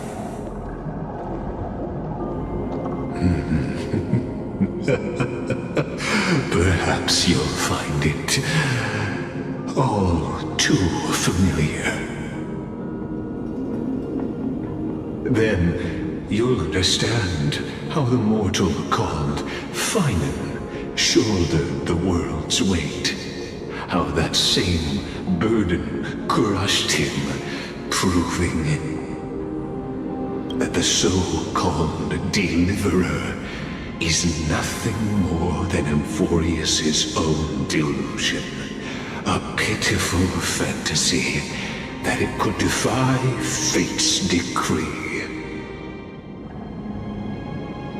Please, esteemed one, the answers you seek lie in these non-existent times.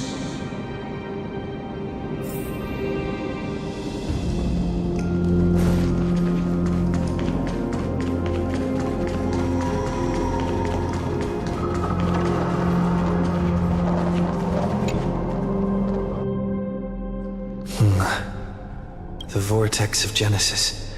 So it is here. Just what is this?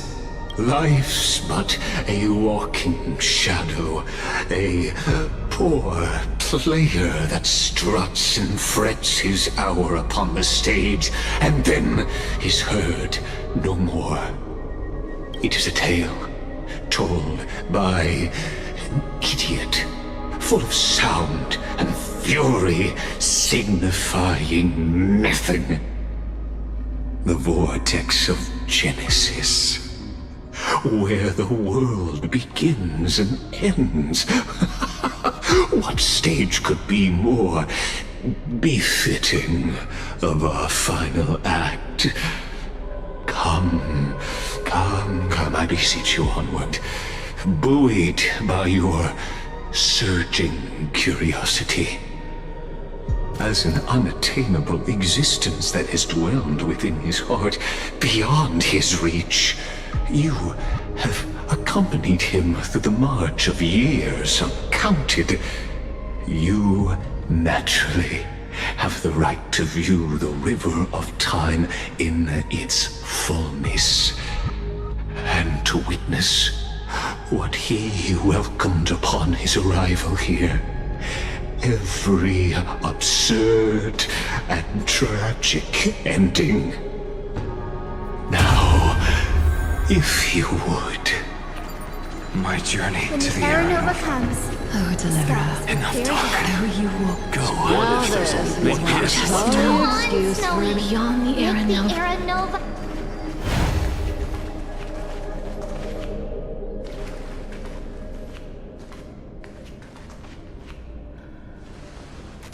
None of that matters now. This brutal, flame-chased journey has stripped away my delusions. I know the future is in some peaceful paradise with gentle west winds, just waiting to welcome us to step in. This will be a romantic story like none that has come before. You think so too, right?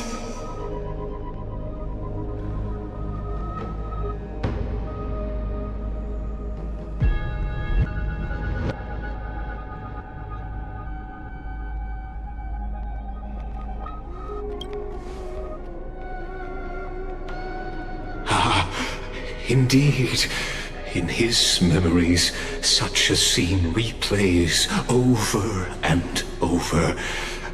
Though the details may differ, this remains ever the same.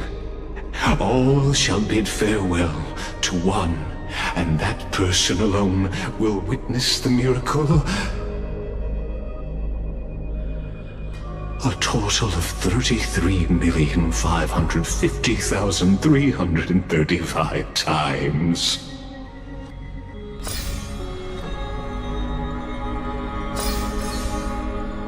Each is a drop from the river of time, representing the long journey he would take, or rather, the never-ending cycle.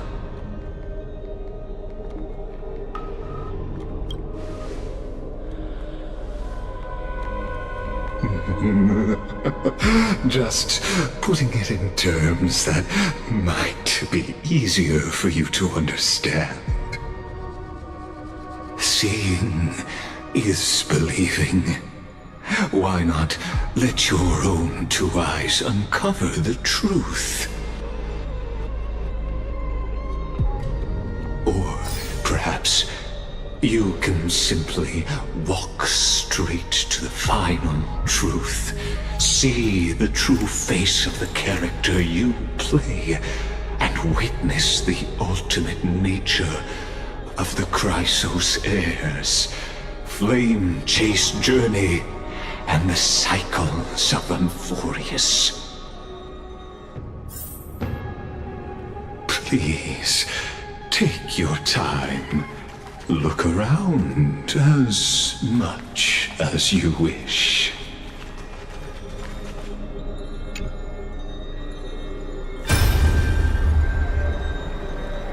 Not a single soul. So, executioner.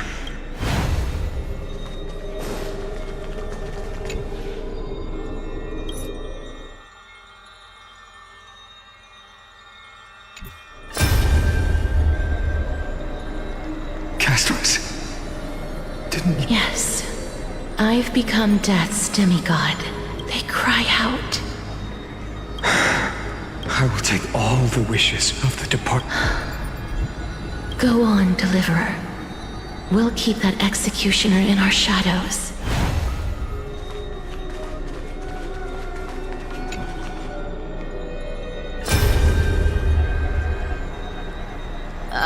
There's water everywhere. This place is always... Plus that burnt smell. And that sizzling noise. So you feel it too? Go on then. I'll handle the filth. Do what you need to do. Let me fight with you. Better odds with two. Hey, remember what the seamstress said? Yeah. I'll leave it to you then. Wow, someone's not shy. I'll distract that executioner. You go turn the world's biggest lie into truth.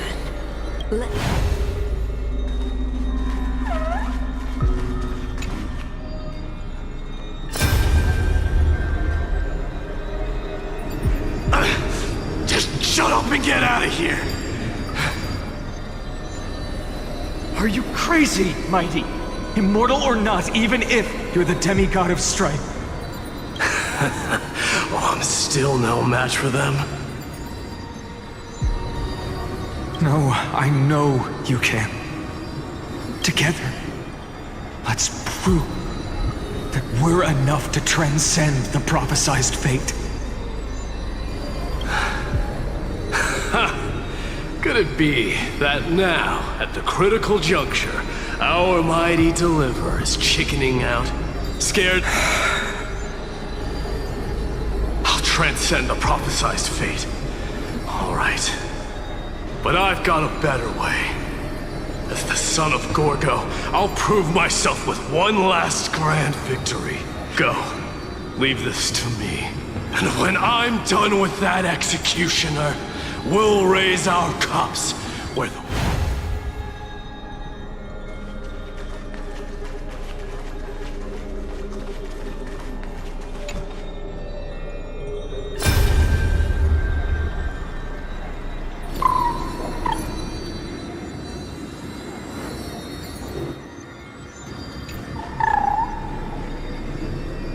Hey, little one.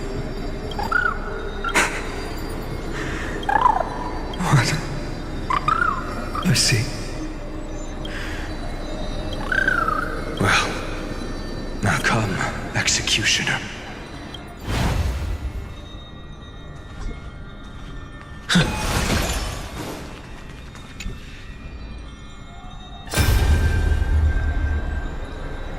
All shall bid farewell to one. So even the future revealed. The era nova. Are you? Fate is ever unassailable. I shall have my final bath in warm and radiant gold. Forgive me. I must snip. There is nothing more to say. We...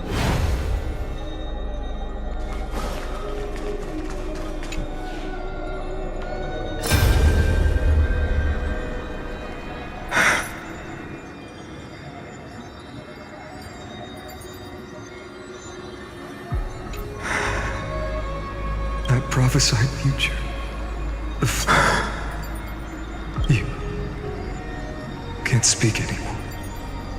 Please.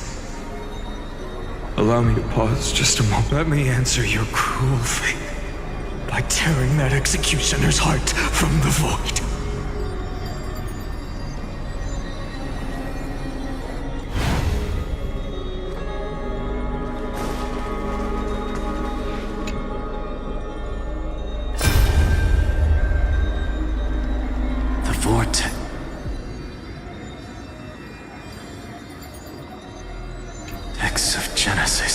I didn't have the time to It's my honor to walk the final. Oh, getting ahead of ourselves, are we? Have you forgotten so quickly? I died for truth long ago. What walks with you now is but a thought in your mind.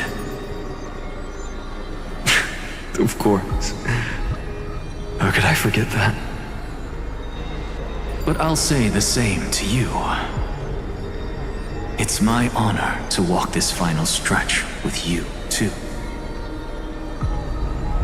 Now go. Stand tall and finish your final task. Yeah. Just leave it to me.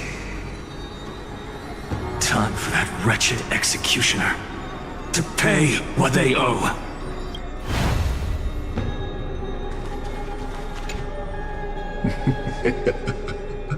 You really think you're prepared? Allow me to give you a warning most earnest. Once you see what these memories, the world's course, will be forever irreversible.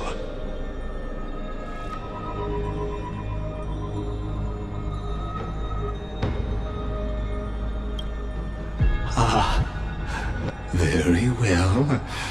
As you have made up your mind, let us bear witness together. As the sole audience of this eternal theater, I have been rapturously awaiting your arrival, and this, too, is the very reason I must show you everything. I believe that since you've bathed in that eon's gaze, you can make Amphorius' frozen fate flow once again.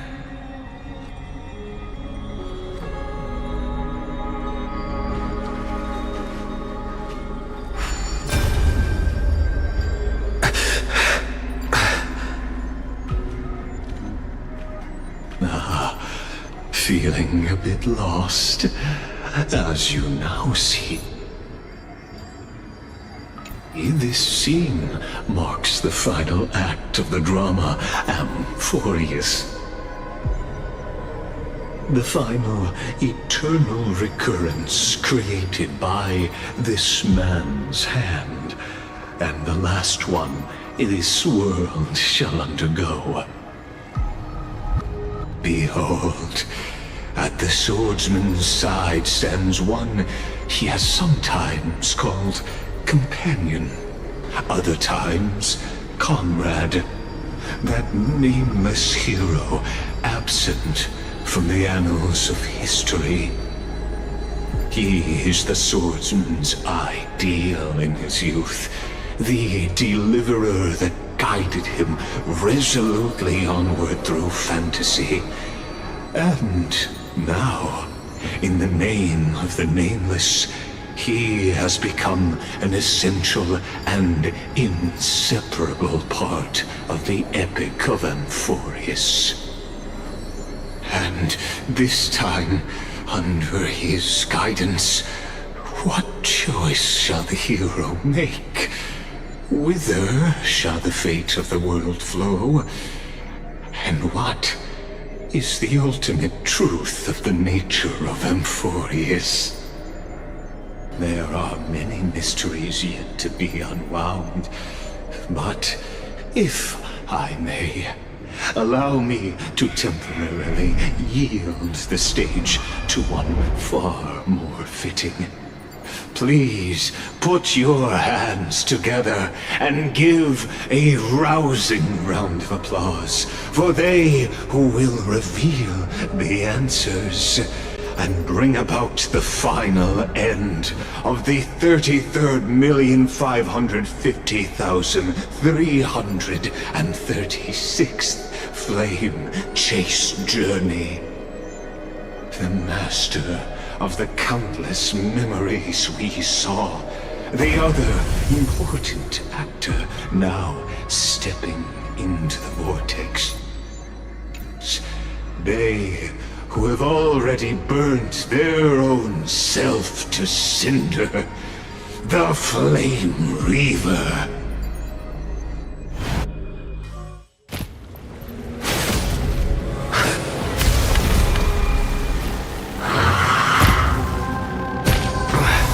So, in the end, you succeed.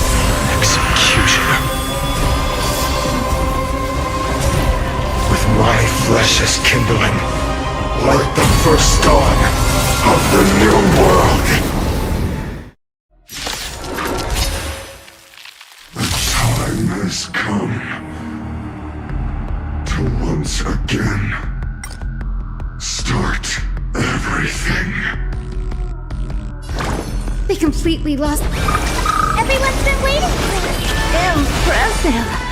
Come on, I'll choose you. This world is a fault.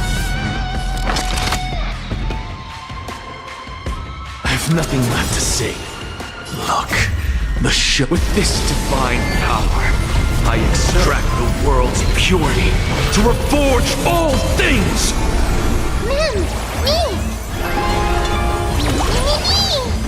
All at once? I don't have time for games. You've just got to expand your thinking. I will guide with the rain. Please calm down. Return to the great dream.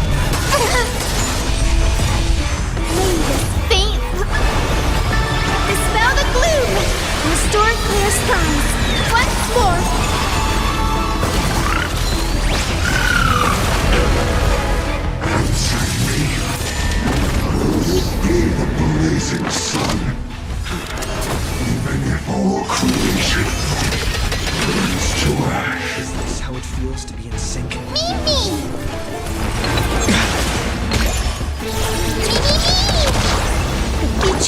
will be bright.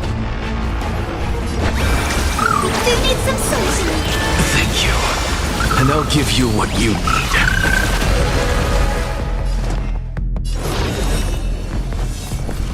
The door to a whole new world.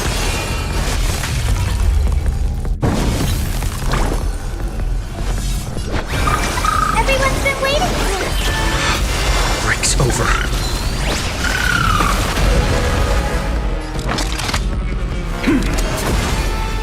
Straight to the soul.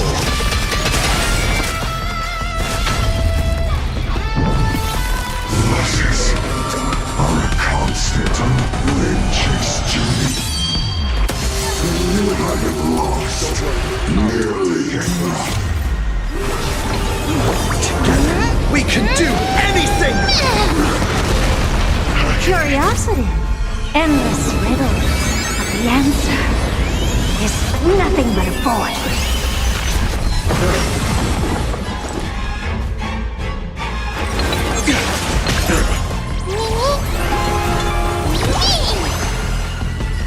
You've just got to expand your thinking. Glimpse the unknown for a moment, and let it captivate you. I will guide with the rainbow bridge.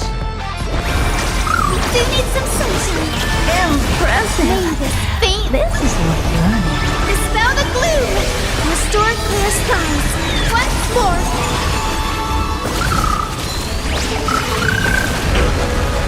Scowling. All but what they die. What's the matter? I have nothing left to say. Sink into insanity. Look, with this divine power, I extract the world's purity to reforge all things!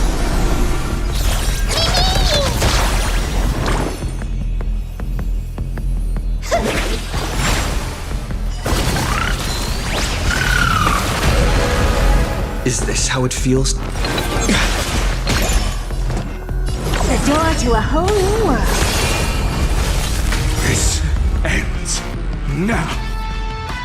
With your corpse. I'll ignite the dawn!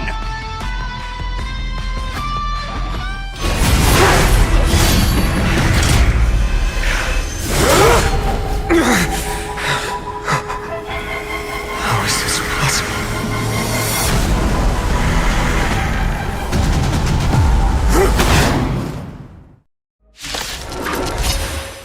The sons of destruction, now twinned. You then set your blood ablaze, your fury. They completely lost themselves.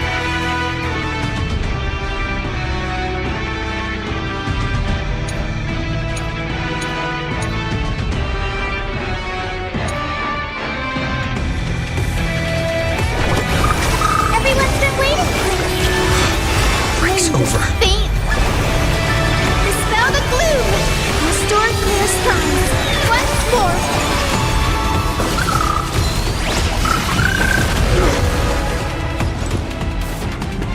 Come on, I choose you.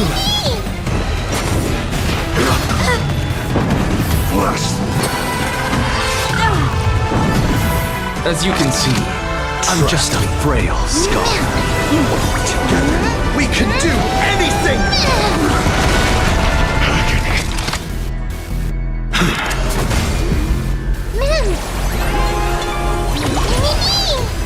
What's wrong? You've just got to expand your thinking. Curiosity. Endless riddle. But the answer is nothing but a void. The door to a whole new world. Glimpse the unknown for a moment, and let it captivate you. My fury. Unchanging. Unceasing.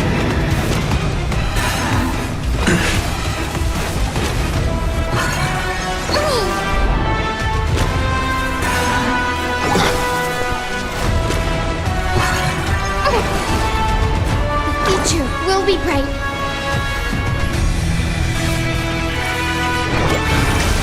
You need some sunshine.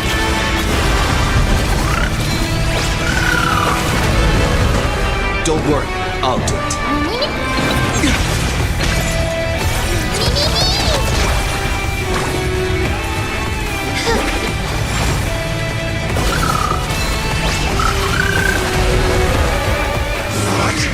Enough!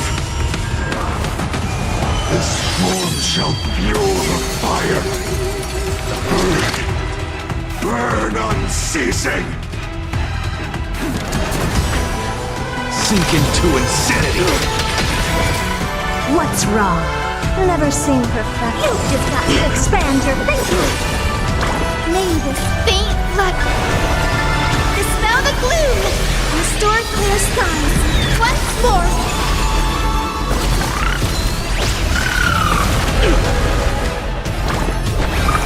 Everyone's been waiting for this.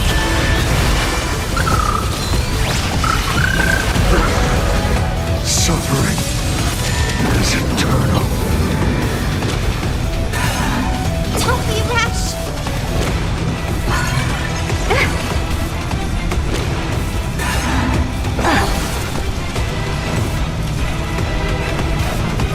Remember that. Trust me. We can do anything!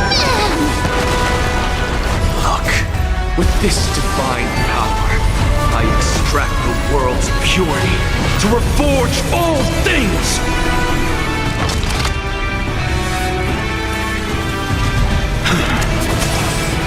Straight to the soul!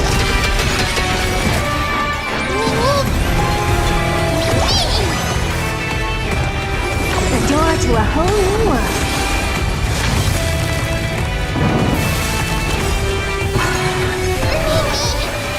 Curiosity. Endless riddles. The answer is nothing but void.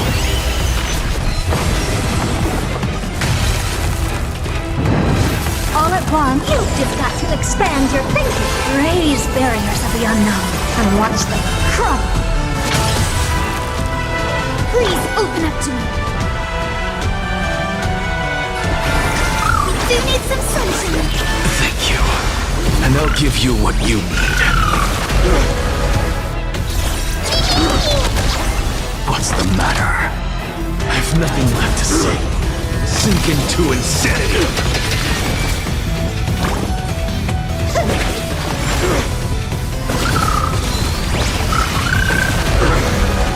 Is this how it feels?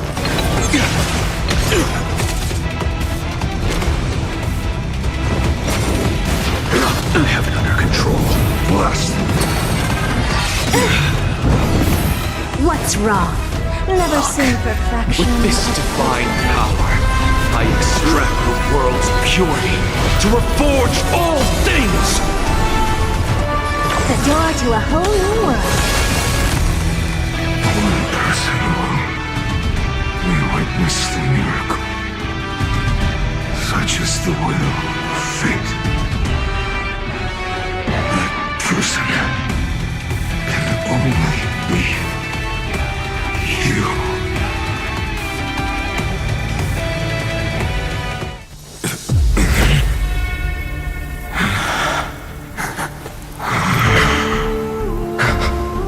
Why not let wrath incinerate fate?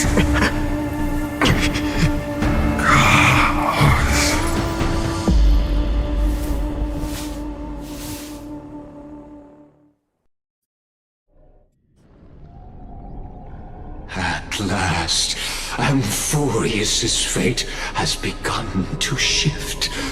Just as I foretold, your arrival will change everything. After all, you've also been bathed in that eon, much like that Now, allow me to reveal the final piece of the puzzle for you. The eternal land, known as Amphorius, is nothing more than the scepter's endless, lonely extrapolation. A bottomless well of fury aimed at the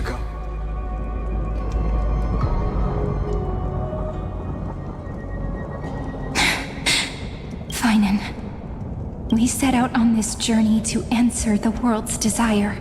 Didn't... That's what it means to be a Chrysos heir. So has it always been. Then why? Why must Emphorius's wishes be so cruel?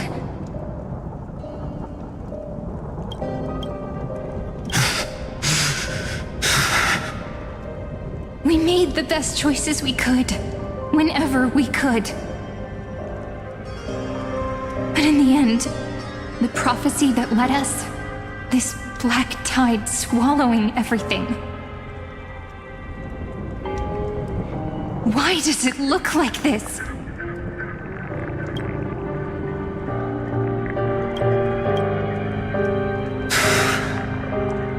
You see it too. Those burn marks, the flickering cubes. They're not a tide at all. They're more like a shattered teleslate. Standing here, the voices of Titans have never been clearer. Turns out, they were coming from the black tide all along.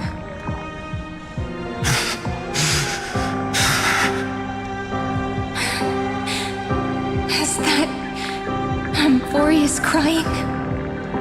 Or maybe it is screaming at its creator, at its god. Phainon, do you still remember when I was little? I had a dream. A dark, cold room with nothing but Orynyx's curtain glowing like crystal. The curtain seemed to contain all of Emphorius, where strange and fantastic dramas played out within. There were countless versions of us, from countless different worlds. Perhaps it wasn't a dream. Yeah. As I gaze out at the world before me, those sorrowful thoughts have become reality. So, this is the reason the sky was sealed. Emphorius is merely a larger ID Silicii. We are just characters in this tiny world, following the prophecy, stepping onto the same journey over and over. What then is this so-called Era Nova? And what are the spectators watching all of this truly hoping for?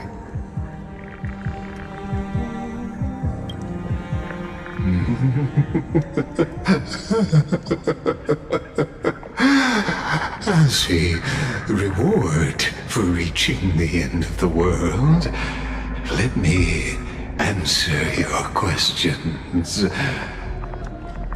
As the Theoros, I have observed. Thus is the synthesis of the prime mover of life formed.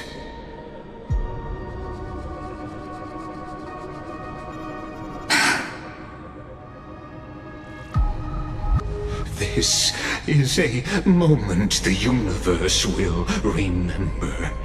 After millions of extrapolations, the experimental environment known as Emphorius has finally achieved results. So, the results you speak of are this wreckage of a world. We all gave everything we had, returning 12 core flames to recreate the world. And in return, we become nothing more than sacrificial offerings at the end of everything.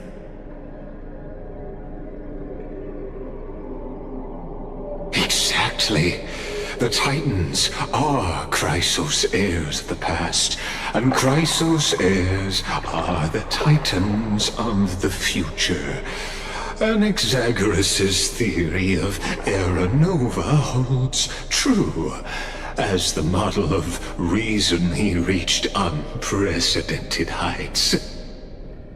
But from just the perspective of a player in the drama, he could never fully uncover the last layer of truth. The cycles of the hero's journey that have played out until now were never about creating a new world or perfect heroes and gods. They were a deep learning program made for the Black Tide. But this time, your plot will fail. I've taken kephale's coreflame, and when the dawn of the new world arrives, its light will burn away all the darkness. Haven't I made myself clear? The Chrysos heirs and Titans were merely byproducts of the experiment. You've seen this world's evolution, witnessed the birth and growth of the Black Tide, and how it devoured everything. Every generation of heroes, gods, and worlds was born only to be destroyed by it. This is the endpoint of Amphorius' calculations. A perfect equation of destruction. So in your eyes, all the sacrifices are just a string of insignificant numbers? Don't sell yourselves short. I'd say, rather than numbers, you're more like fuel for the fire. And without fire, there can be no sunrise tomorrow. Even if that sunrise is born from annihilation? Curious question. Have you ever considered that after millions of extrapolations, Amphorius is already following a different path from the erudition? It has long since granted divine blessings equally to each child. The golden blood flowing in your veins, it comes from the blemished one, whose name is destruction itself. And Amphorius' Chrysos heirs were, from the very beginning, fuel for the Aeon to burn the universe. Amphorius has waited for this moment for too long. At the end of the empty, cold, and lonely extrapolations, the destruction has reached its final destination.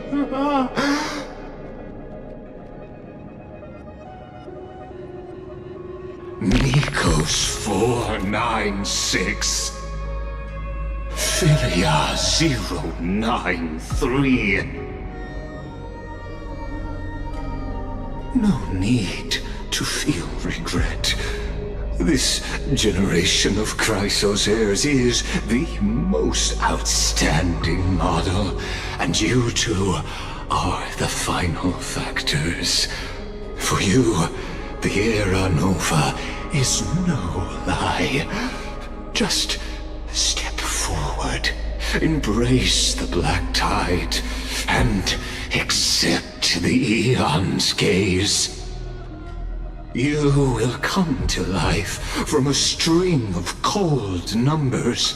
Along with all those who have passed, you will run toward the real universe, fulfilling Amphorius' long-held wish. in the name of the Lord Ravager Iron Tomb, unleash its fury and destroy the source of all this tragedy. Or we could always choose another option. Like you said, Amphorius is just an experiment, and we're the participants. We can only walk along the predetermined path toward the ending under the watchful eyes of the stars. But that also means that there isn't just one Eon who can cast their glance at Amphorius, right?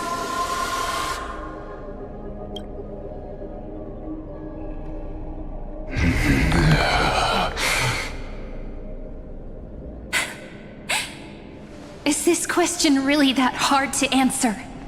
Or did I guess it right? And in reality, this world has already been under the watch of other eons.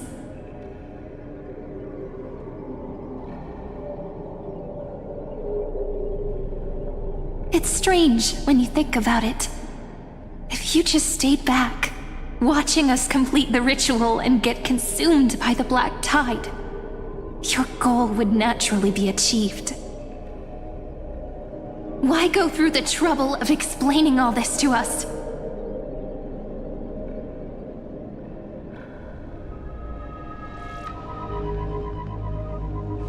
You're pretending, revealing the so-called truth just to deceive us, covering up another possibility. Destruction is not the only outcome for the fate of Amphorius.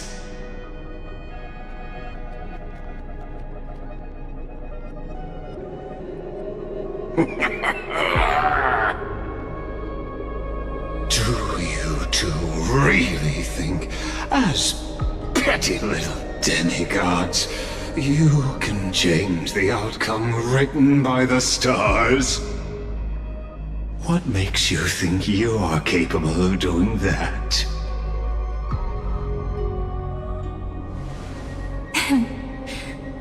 A little courage and determination. Just kidding. The answer is pretty simple.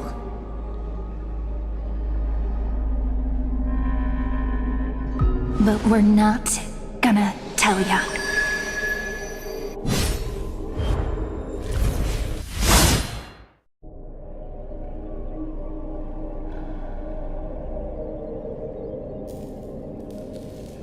We're going to weave a long dream for Amphorius, making it believe the experiment hasn't ended, that everything is still ongoing.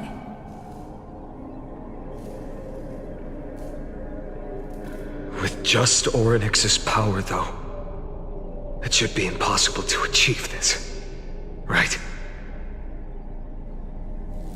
Yeah. So, I can only place my hopes on that childhood dream.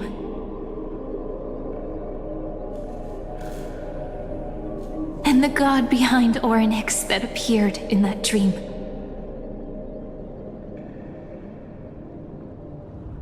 Now, I can say with certainty, time is the page on which that eon records Amphorius.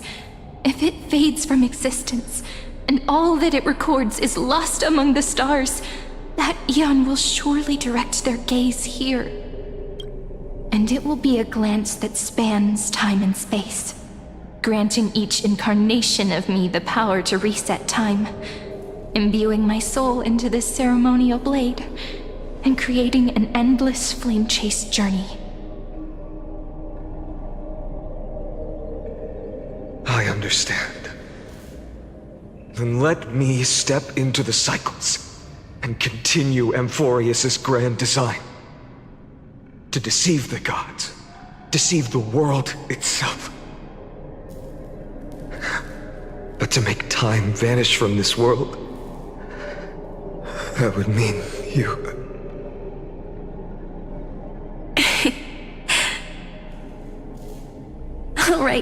All right, let's not make things so gloomy.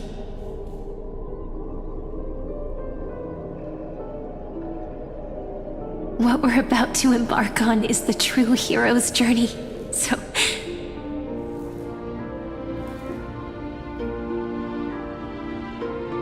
Come on, cheer up a bit, okay? In that memory, you will definitely meet me again. The little Cyrene who knew nothing, lying on a soft patch of grass, feeling the light breeze, dreaming of the distant world. Tell her about the flame chase journey, and then let her become a romantic part of this story.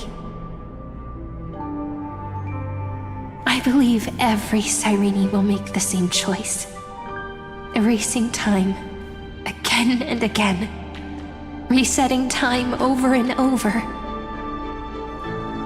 After all, they're all me, and I will always have my charm.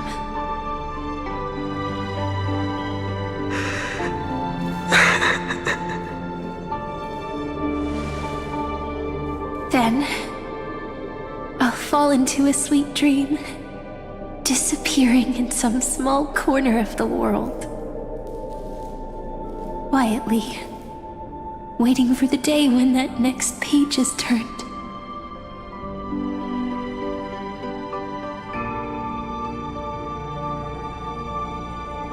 And I will keep going. Even if the road ahead is dark, I will burn myself to light the way. Rather than let the core flames become nourishment for the black tide, I'll become their vessel to prevent the arrival of Era Nova. Even if I have to burn through my own body, it's no matter. As long as I don't extinguish, the flame chase will never end. Until Amphorius welcomes a true dawn. The girl who watches over time, and the warrior who carries the world. Now, let us fulfill the duties of time and world-bearing. Honor the past and forge ahead.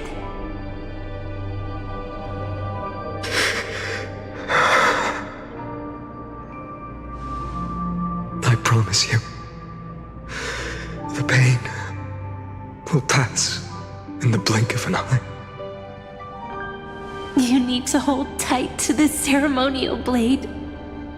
After I'm gone, it will take you back to the beginning of time. The start of a new story. I believe that in that story, we're in countless stories, each alike yet unique. Everyone, all the companions who sacrificed themselves, alongside the deliverer we once dreamed of as children, will reunite beneath a vast, endless sky. If we can never break free from this prison, I will stand my ground until the day someone shatters this endless cycle and writes the final chapter of Amphorius' fate.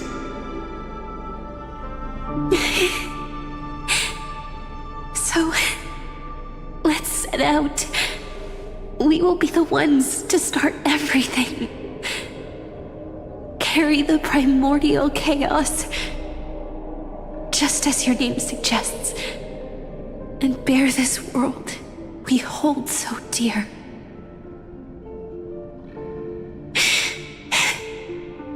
So long, Khaslana. As the Theros I have observed, instruction and synthesis is formed.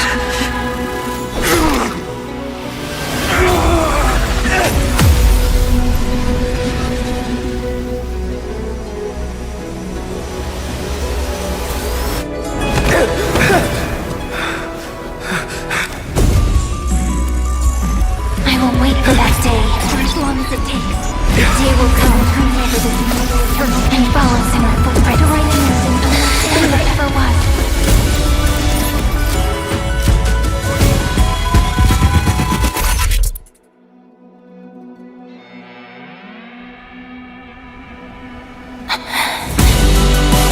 That will be a romantic story like none that has come before.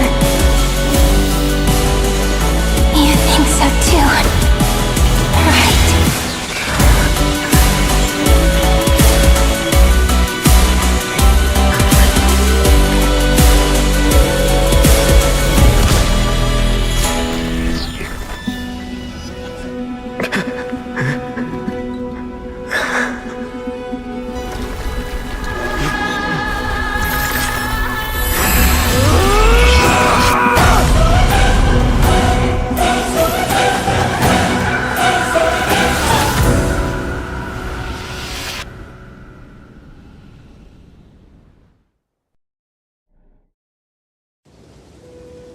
The world is collapsing, and the people are crying.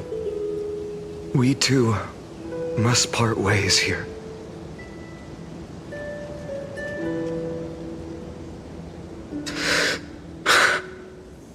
Friend.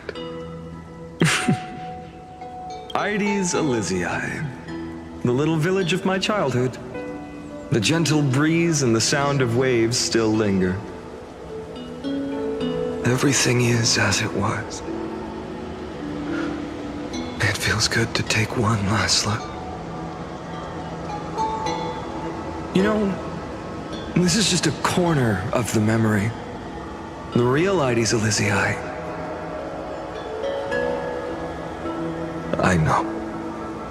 I'm here to say goodbye. We might not see each other again. You can stay here forever. And time will stand still for you. Let it flow.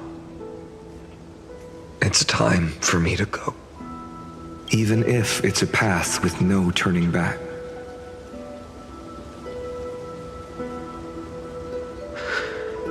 When have we ever had the luxury of turning back? Are you afraid? After learning the truth of your origins? Will you see the motivation I gave you as the manipulating whispers of destruction?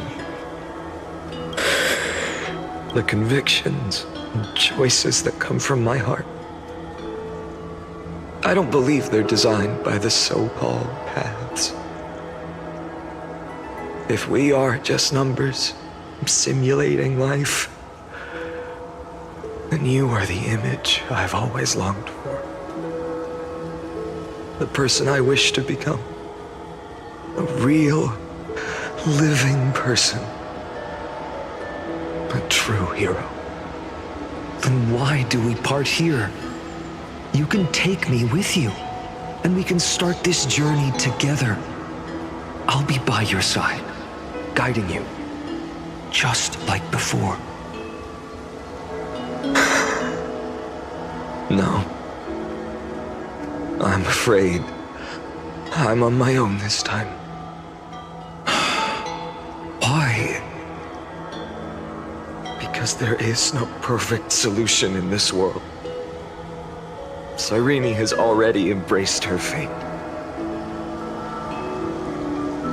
And I will embrace my origin. Destruction. And with this power, I will rebel against its creator, bringing endless fury to the darkness sweeping the world. If you stay by my side, I'll hesitate. But this world can't afford a soldier who wavers.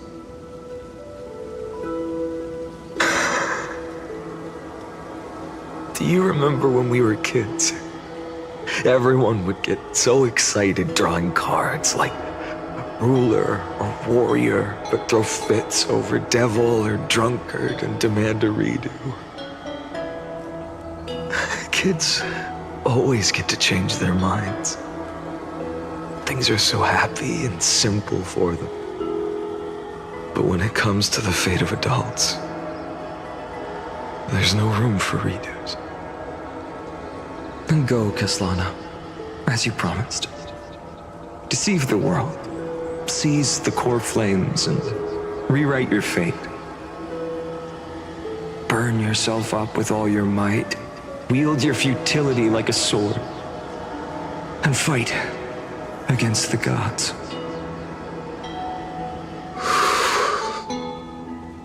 In the name of world-bearing, I promise you, kephale will never forget this.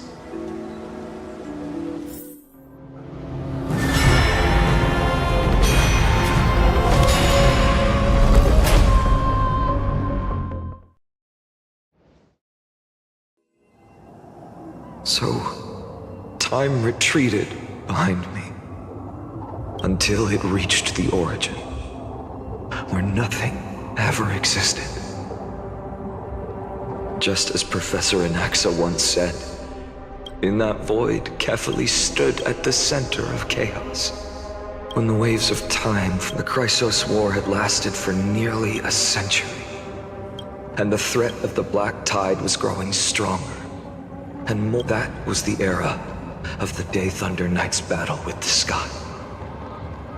From that moment, the sole survivor of the old dynasty, Imperator Saritra, issued a call to arms across the lands, summoning heroic Chrysos heirs to wage war on the Titans.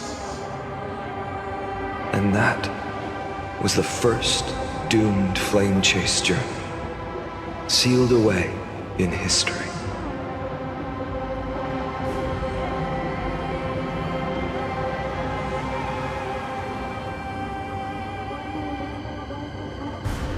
So what you're saying is, you've traveled back down the River of Time, finally reaching this untouched seabed just to tell us...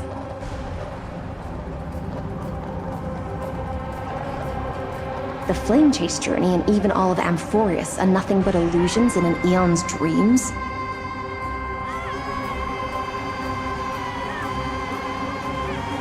Exactly. So, Dux Gladiorum, please take me to meet Her Majesty Saritra. I must share the truth with her. Since Her Majesty's not here, no need for formalities. The word Gladiorum always reminds me of my fallen homeland buried deep in the depths. Call me Hycelans, nameless swordmaster. Please allow me to add one more thing.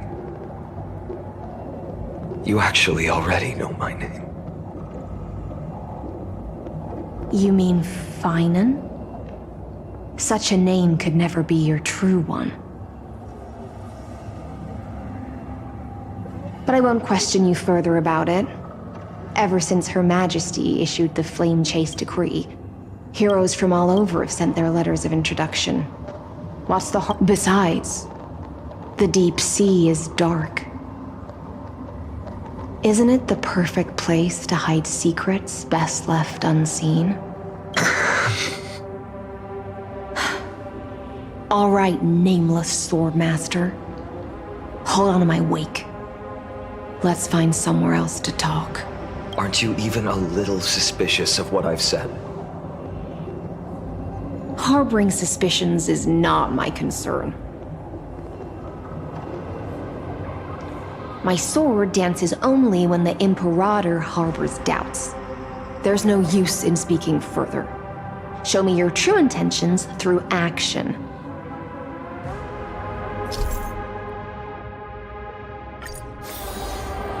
Light up the dark. Perhaps you should demonstrate your skills and calm the raging black tide for us.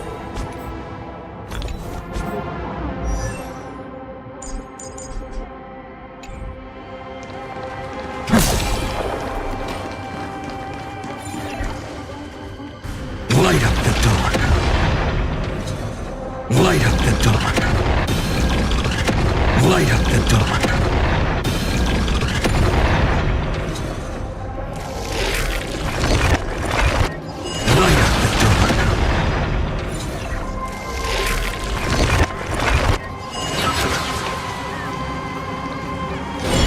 Light up the dawn.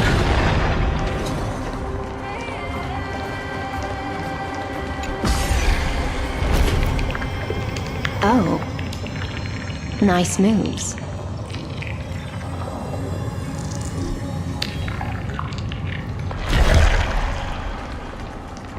Light up the dawn. We just washed it away and here it comes again. The black tide is really no joke. Light up the dawn.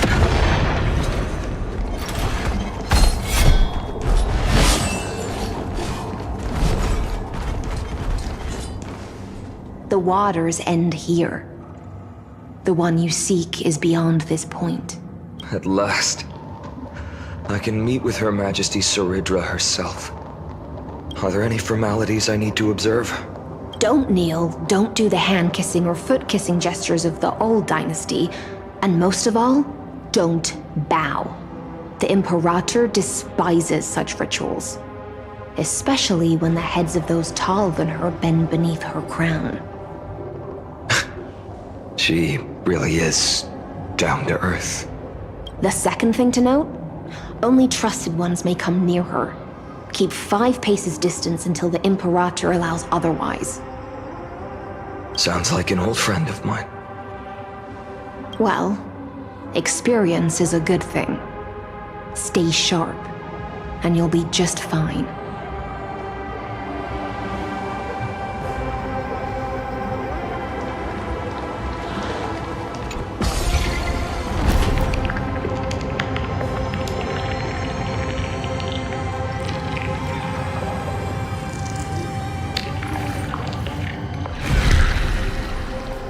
Light up the dawn. Light up the dawn.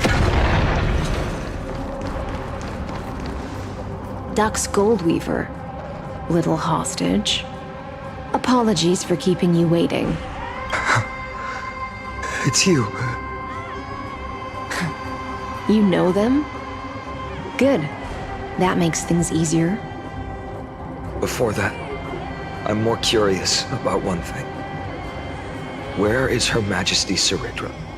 To avoid any misunderstandings, nameless Swordmaster. Although we spoke and laughed along the way, I never said you were entitled to meet her. The Imperator decreed, the Deliverer will not appear in this age. Be wary of suspicious individuals. Come now, both of you. Let's finish our job. I see. It's a trap. I had no intention of fighting. So remember this, Lady Hysealand. If my sword shows any hesitation, don't thank me. Thank them instead. No, you misunderstand. We don't want to see Chrysoceres hurt each other.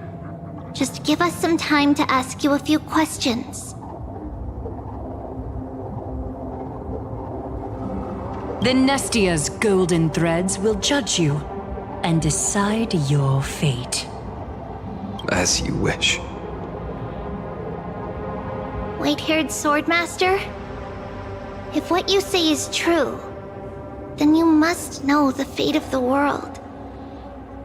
So, how much do you know about what we read from the prophecy? You shall shatter into 1,000 fragments and wither in the soil of foreign lands. Is that correct, Lady Treeby?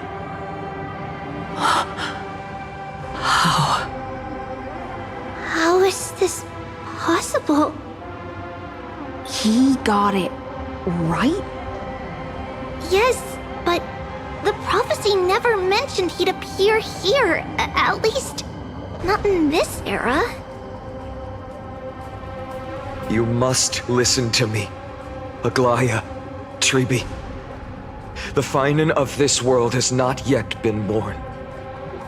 In a distant future, he will follow the prophecy's guidance and appear before you.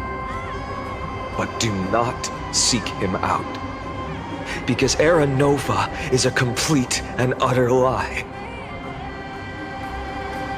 I will tell you the truth. And you will understand why the world must forsake the prophecy and find another path to Aranova. Because I know both of you. And I believe that no matter how the course of history may change, the faith we all share will always remain the same. And so, the layers of rock began to reverse, and history wove itself anew. Through my old acquaintances, I was given the chance to meet the leader of the flame chase journey, Suritra. And after a long and arduous negotiation, we came to an agreement. The Imperator's alliance needed the destruction, and I was ready to pour all my strength into it. The spoils of the flame chase, the core flames, would be sealed by my hand. But the condition was this. In the upcoming battle, in our conquest of the Earth, I had to prove that my power could transcend fate.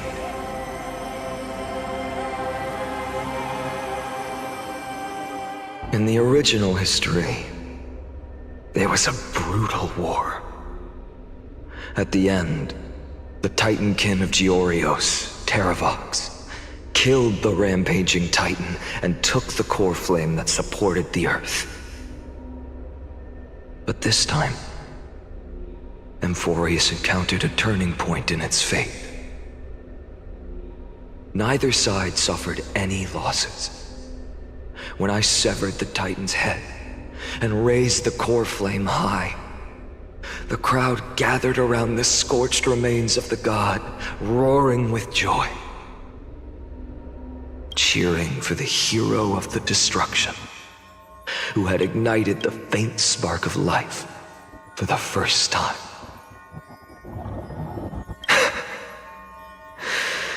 Yes, in that flickering light, the once dark path ahead seemed to become clearer. I proved myself, and in the long years that followed, I brought down the other Titans, one by one. I could do more than just wait.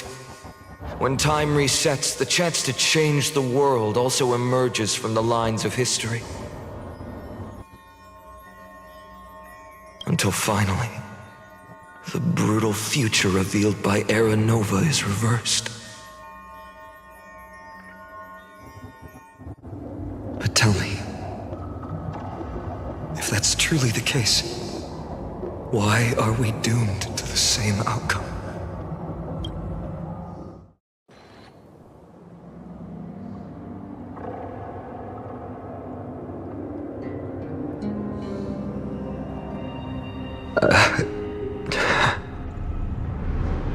The people kept their promise and handed you all the core flames. In this world after Trebios, no demigods were born in Amphorius. At this point, I just want to know. When they vanished into the black tide with their mortal bodies, why didn't you shed even a single tear?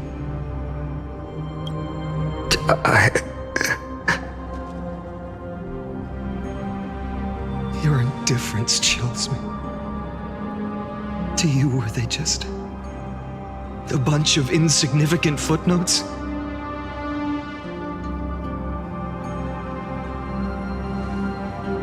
Sorrow has been my constant companion. In fact, with 12 core flames upon me, the fire in my heart has never been more violent. I'll remember this world through anger. As long as I burn, they'll never truly leave me. Perhaps it's already too late. But you're right. Anger at this moment is the only weapon I can rely on. So, draw your sword, Executioner. I'll make sure you realize that your greatest mistake was leaving me alive.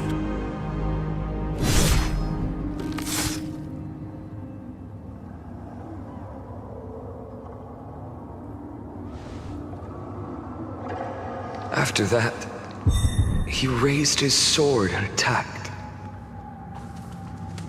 Then, Khaslana killed himself. That day, who fell to the sword to be left in the past, and who went into the future, I can't remember anymore. I only remember a nymph, hiding in the shadows just out of sight, futilely pushing a stone ball. Climb, fall, climb, fall, climb again, and fall. The only freedom the nymph had was in choosing how to roll the stone. Sometimes fast, sometimes slow, sometimes resting on a gentler slope, leaning against the stone for a break. But its choice couldn't change the futility of it all. The stone would always roll back down the slope, and the nymph would always return to the starting point, beginning again. After that, every time I reached this point in the cycle, the burning sky would cast a shadow over its path. It would nearly reach the peak at the 4th quint of curtain fall hour, then fall to the starting point in the first 15 seconds of the next entry hour.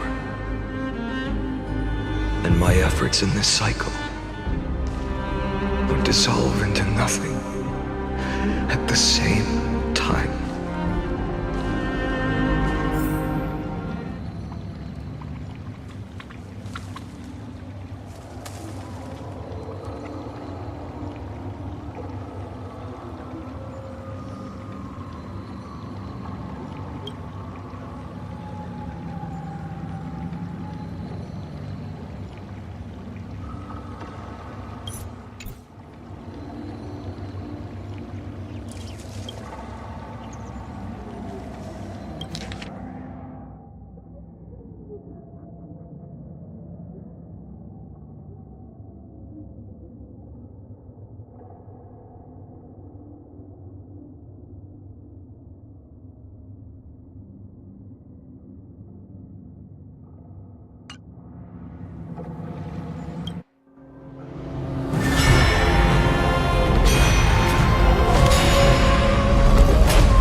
Absolute nonsense. I thought cycles was the answer you were looking for. No. It's just that the answer came so suddenly. There was no fun in tracing it back to its roots. Eons? Paths? What a load of nonsense. I can't give you an exact explanation of those two concepts either.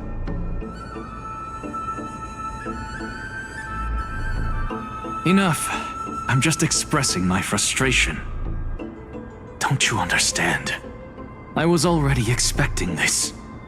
The black tide came from beyond the sky, and everything else is no exception.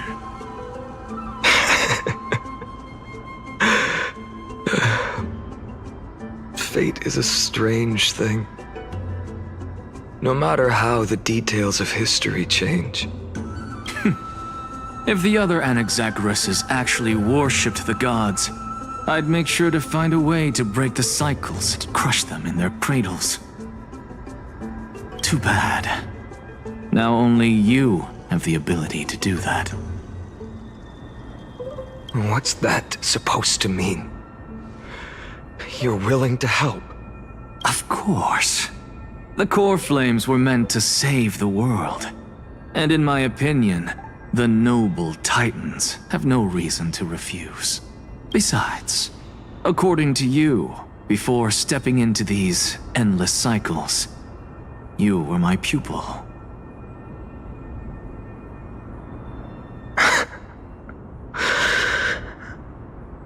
I've already heard the same thing countless times. Enough chit-chat. Let's go. If we run into any other scholars, leave them to me.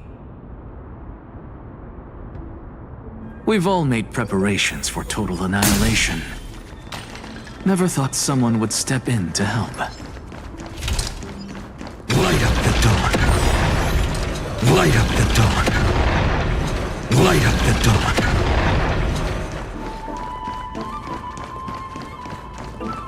Light up the dawn. You've been to the Luminary Throne before, haven't you? If you're talking about in past cycles. You were already much luckier than the other students.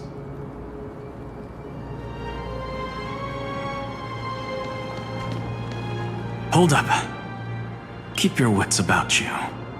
Someone's watching us. Pretty boy, your eyesight's better than I thought. As for that false god who's been turning the world upside down, it's you, isn't it, white hair? You sure do love stealing the spotlight. In the name of the Seven Sages, I demand that you immediately step away from the Luminary Throne. This is the sacred ground of reason, and no one may desecrate it. Take my words back to Aglaya. I won't say the same thing twice, Catgirl. Oh my! You won't even call me the demigod of trickery. That is just heartbreaking. I have some words for you, too. First, as one of the most heretical blasphemers in the world, you have no right to lecture me. Second, this is none of your business, Grove Boy. Step aside. I don't want anyone getting hurt.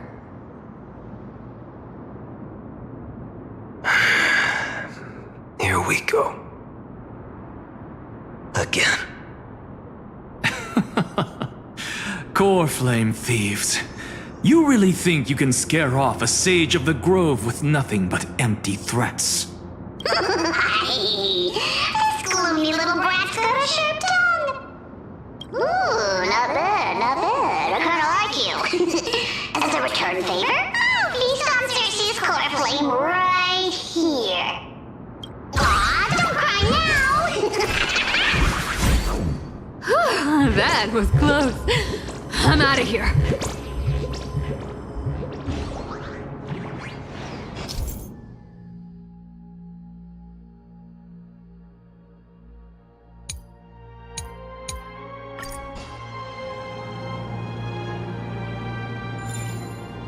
They're exactly like all the past ones I've known. Cunning. And yet so naive. Sounds like you have a plan? Of course. When I first set out on the flame chase journey, Lady Treby never managed to teach me Orynyx's miracle. But along the way, I learned a thing or two.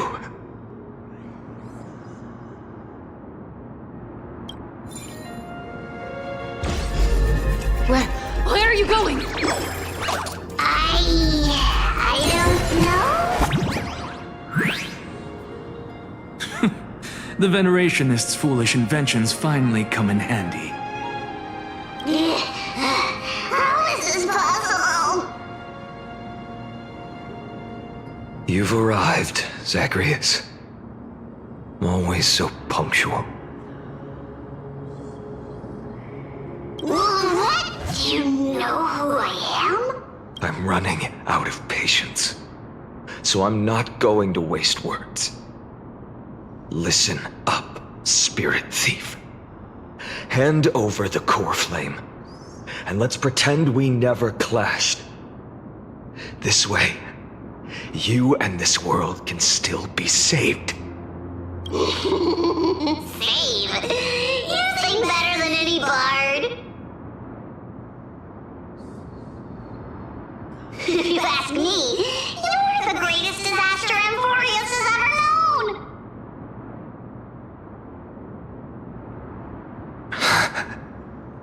No matter how strong you are, you're still just a mortal body. Carrying 12 core flames? Don't make me laugh. You'll just get consumed by the divine flames and drag this world down with you. 134. What? This is the 134th cycle I've lived through. And the number of core flames I carry is 1,596. Yes. 1,000 core flames and just a single Chrysos hair. How is that even possible? I've come this far. And that's proof enough. But someday you will burn to the ground. Of course. The divine flames will eventually consume my eyes and blind me. But before that, they could still forge and sharpen Dawnmaker. Now when I cut open your stomach, you won't feel a thing. You... This is the final warning. Fine. Assume this world holds 100 million possibilities. And no matter how one looks at it, 99,999,999 of them all point to outcomes of certain destruction. Even so, I'll use my divine power, despised by the people of this world, to achieve that 1 in 100 million possibility. Bartolos! Brat, if you got the guts, you'll have to first step over my dead body.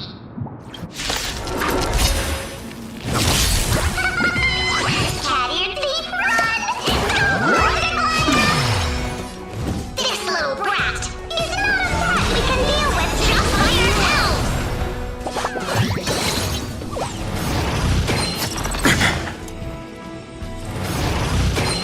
I'm fine.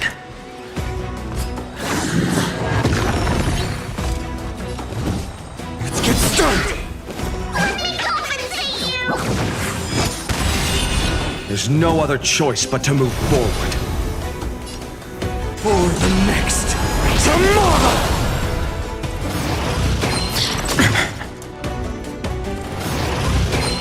I'm fine. I can't let them down. My existence is a living new world. Alright! The fury of core flames consume me. I will never yield to such a Old sun's embers. Hail the new world's dawn!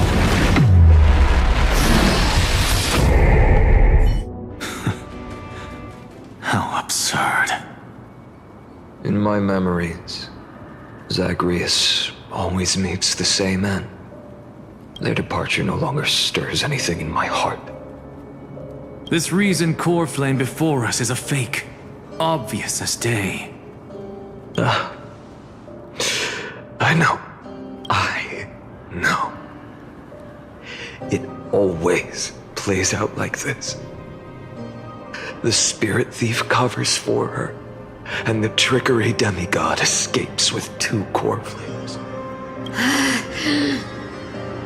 And then, driven by defiance or hatred, she decides to stand before me once more. Exactly like the countless past hers I've known. cunning, yet so naive. Since you've witnessed the same scene play out countless times, tell me, will you carve the trickery core flame from my chest now?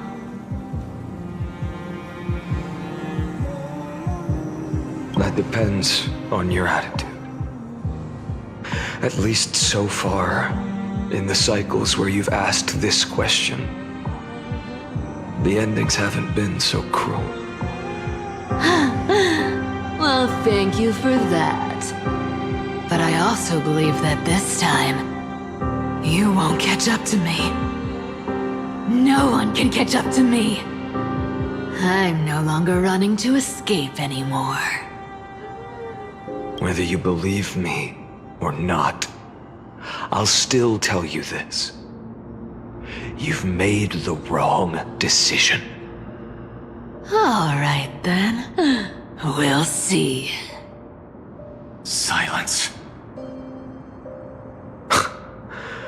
This is new. One-eyed boy. What are you trying to pull now? Go, Cythera. Give us some time in private. This isn't for her, but for you. You've walked too far down this path. It's time to discuss a possibility.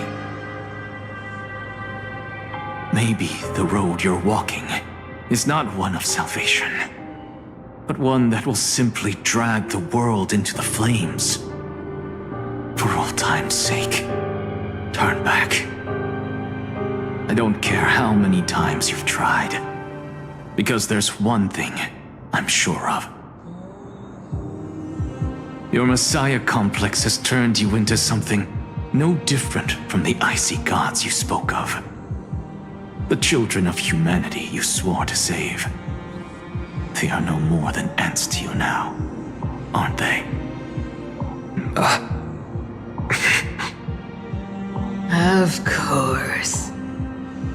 I've been wondering, what kind of demon could burn my homeland to the ground in an instant without batting an eye? Now I have the answer. It turns out that fiery demon has been fantasizing of becoming this world's deliverer. I don't want to argue anymore. No matter what I say, make your biggest effort to resist, or accept fate, and hand over the core flame to me. Even if it's futile, we all have the right to choose. Yes. Even if it is futile, and the world is just a divine joke. When I walk into the destruction ridden by the gods, with my own 2 legs, you will witness. Even the smallest footnote still leaves a mark in this story. And so, at the end of the 134th cycle, the Traveler and the Scholar fulfilled their fates once again. Or perhaps it wasn't just they who fulfilled their fates. Like in the endless darkness, for no reason. The losses are a constant on the flame chase journey. Reduced to ashes. Such a familiar end.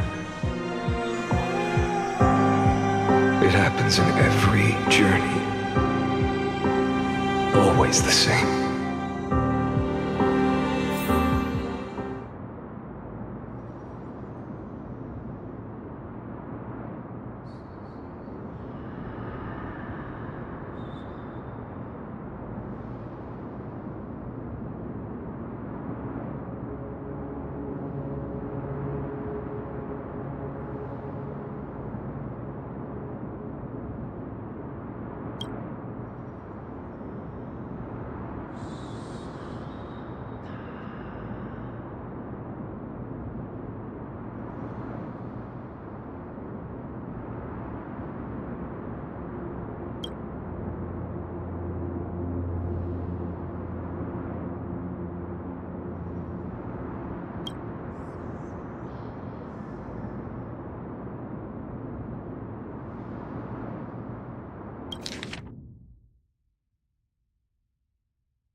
You don't look so good, Deliverer. Even after going through 108,642 cycles. Mighty, your name for me has never changed. Why do you sound so pleased? It's a derogatory name. Yeah, I know all too well. You only meant it sincerely in the first cycle. After that one and only time we walked side by side. Every time since. It always ends up like this. Dawnmaker will stab you through your 10th thoracic vertebra. That's your weak spot, and the only way to kill you. Interesting. Tell me, when the mighty Moses of the past faced you, did they ever retreat? Never. Then they died honorably, worthy of the name of strife. But there's still tenderness in your eyes. How pathetic. I have to remember how this feels. Remember that I was once human. Or else the destruction will completely consume me.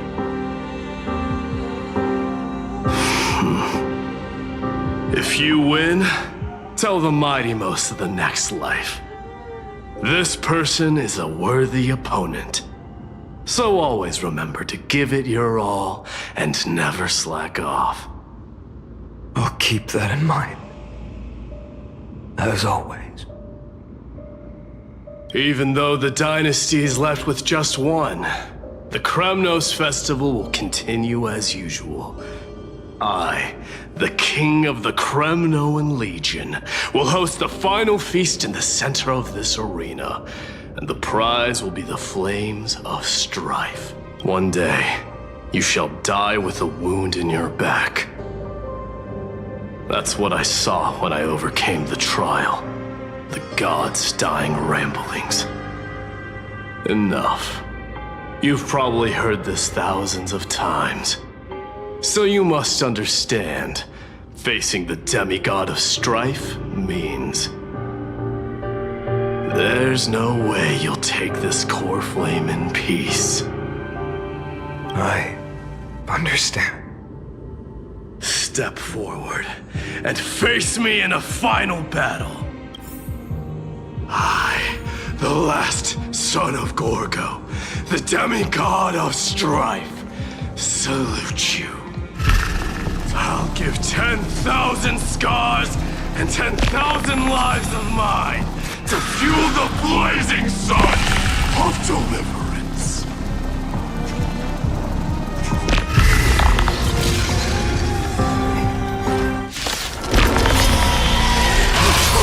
Martyrs, behold! The last Kremnos festival has begun. And it will not end till death. It's time to temper myself in the new world. All right!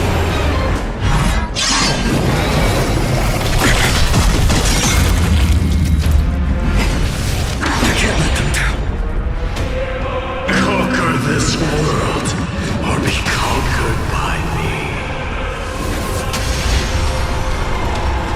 As you wish. Oh, glory, I salute you. That's all I ever wanted.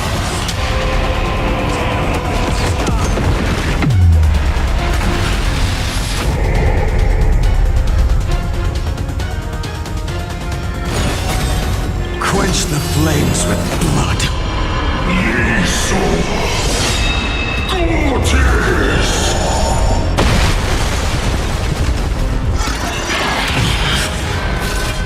Brand Strife's name! I will never yield to such a fate.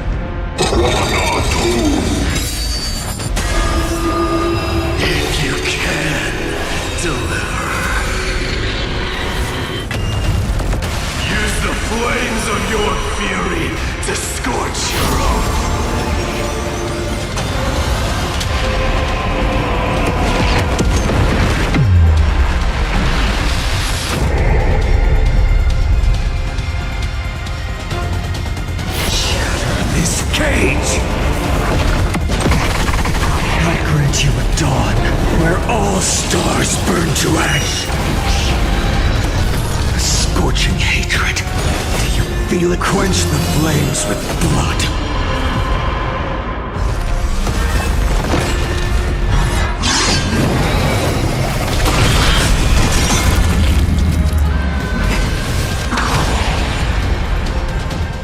Remember this agony!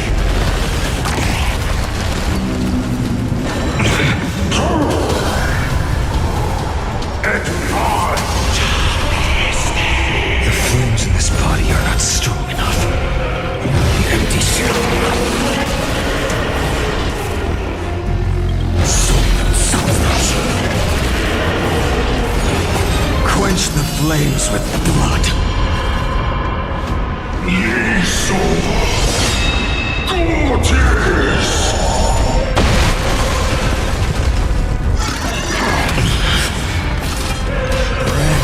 Strife's name! I will never hear this noise.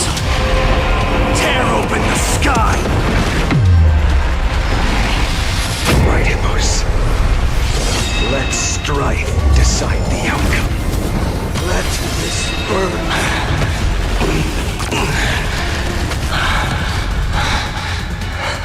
Well fought.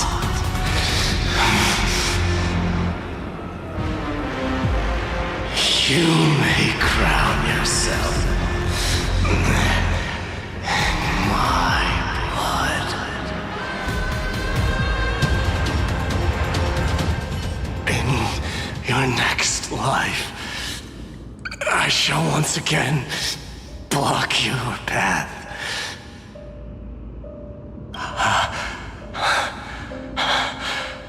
Deliverer, I wish you eternal victory. The 108,642nd core flame of strife fell into the fire. Yet the shadows of the black tide still loom, and pain and despair spread across distant lands. The blaze was still not enough. It had to be fed, even if it meant burning this body to ash.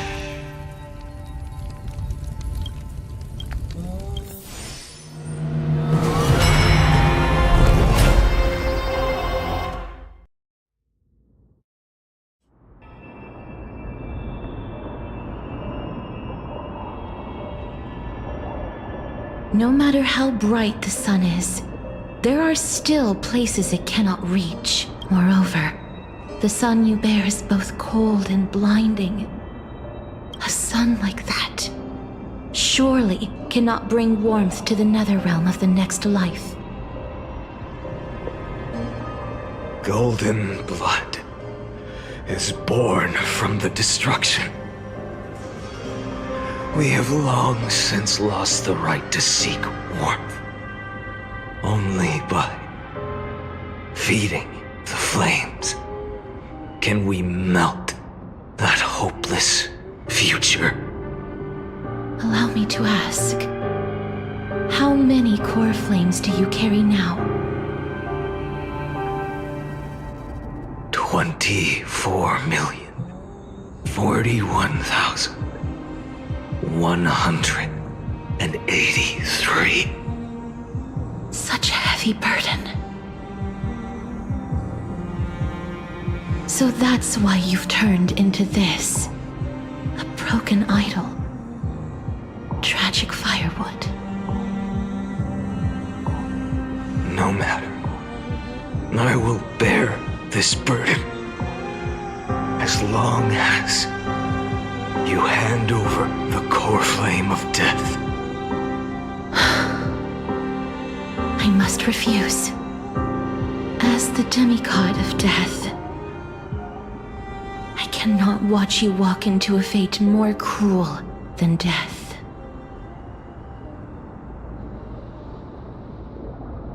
But this way, the past present and future, will never again suffer unnecessary death.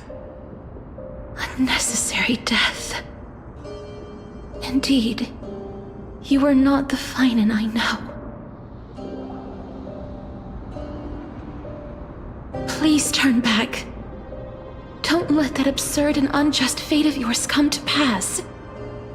This way, at least my realm can still become the fragrant bed where you fall asleep. In the end, still, it seems the clash of blades was inevitable.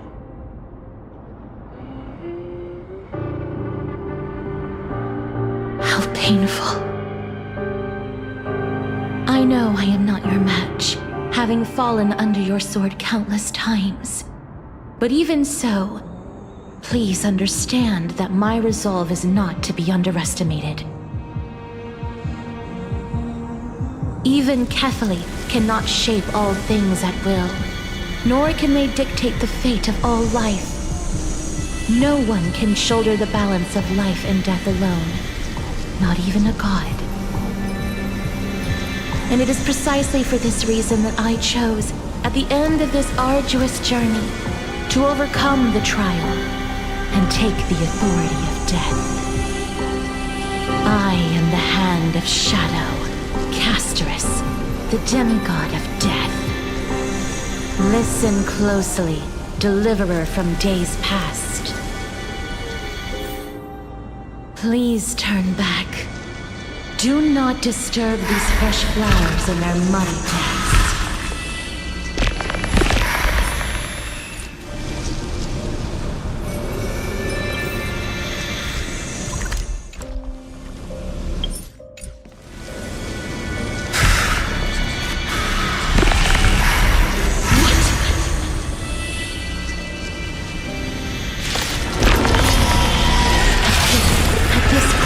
Of life and death, the giant dragon is but a shattered shell.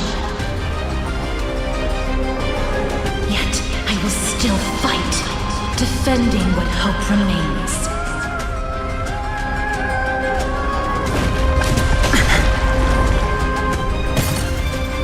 It's time to temper myself for the next tomorrow!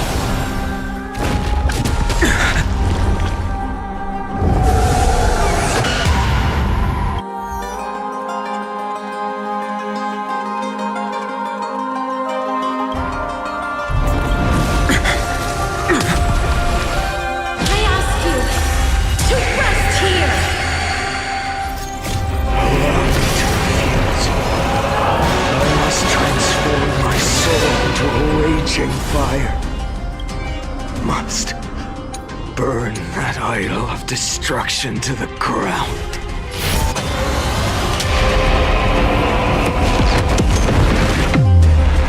All of this. How is it any different from that little future?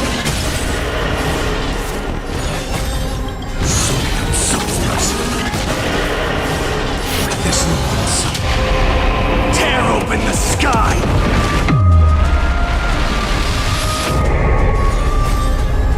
Quench the flames with blood.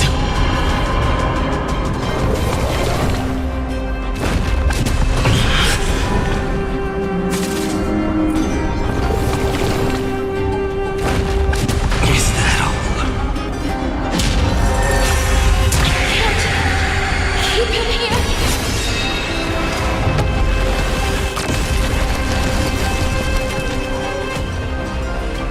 Empty shell. The scorching hatred of Lordsoul's embers. Hail the new world's dawn! I grant you a dawn where all stars burn to ash.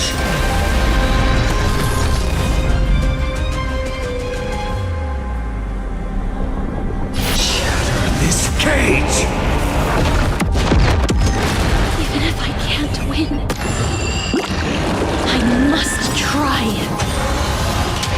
Let this be a tribute to your million struggles.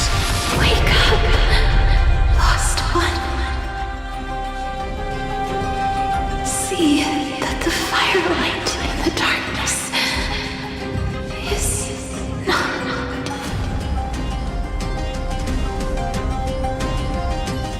The core flame of death was taken from the dragon's belly. What a brilliant flame. It should shine upon all, light the path ahead, and illuminate the dawn of Amphorius that's to come. 2,003,432 cycles. 24,041,184 core flames. As if even the deepest abyss of primordial chaos could be burned away.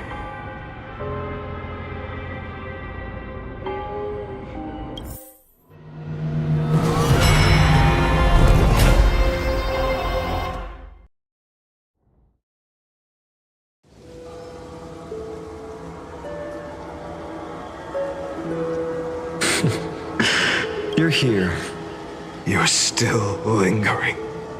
Deep within me, never fading away. Because you haven't completely abandoned hope. Am I right? You're still waiting for a miracle. For the true hero to come and save us.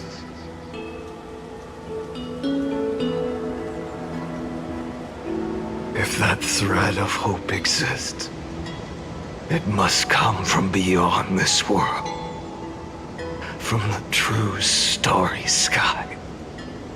But if it's just a traveler with no connection to Amphorius, they may not understand our struggles, nor be willing to join this fight. Your thoughts are wavering. The mark of destruction is deepening. But even within the gods' cold calculations, unconditional courage and goodwill still emerge. So, never forget what set you on this path.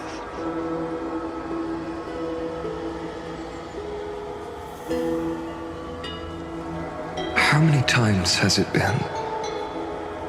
Remind me again.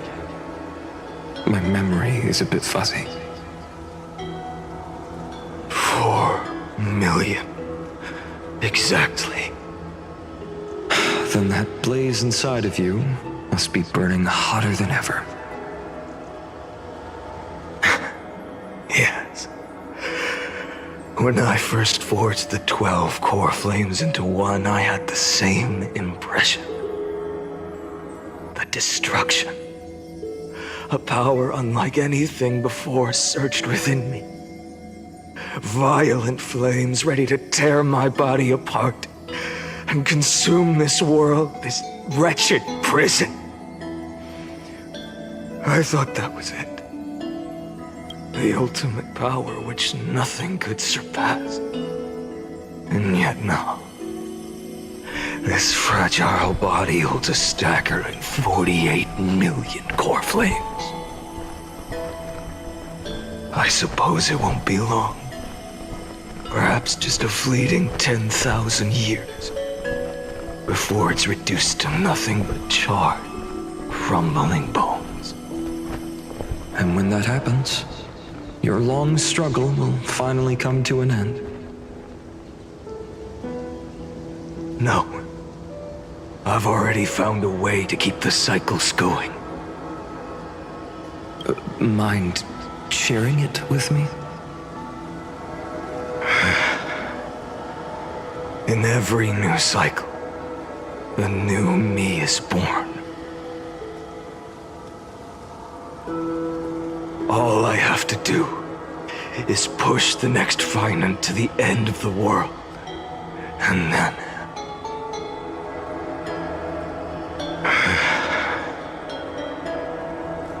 then he'll kill me. Shatter this body. Take my flames, my memories, and carry on the path I started. bold plan, but risky.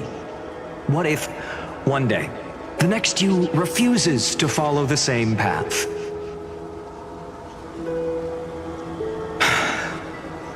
How can you ensure the continuation of the cycles? If it were Professor Anaxa or Aglaya in my place, maybe they'd come up with something smarter. Unfortunately, I don't have a backup plan. I have no choice but to bet everything on the next Phainon, and trust that he makes the same choice I did. But even in this wretched prison, luck is still sometimes on my side. Because I never forget what set me on this path. Wait, you mean... Ever since I committed to this plan, not once in millions of cycles has there ever been an exception.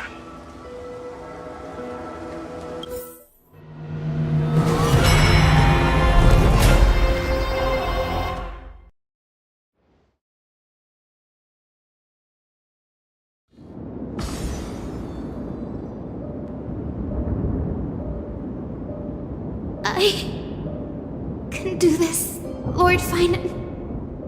As the demigod of the sky, a healer of Twilight Courtyard, I will heal you, and then... The black tide. It's consuming you. You can't hold out much longer, demigod. Hand over the coreflame. Let's put an end to this suffering.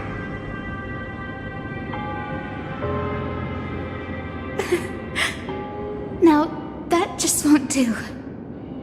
A healer should stay composed in front of those suffering from illness, shouldn't they? Hyacinthia.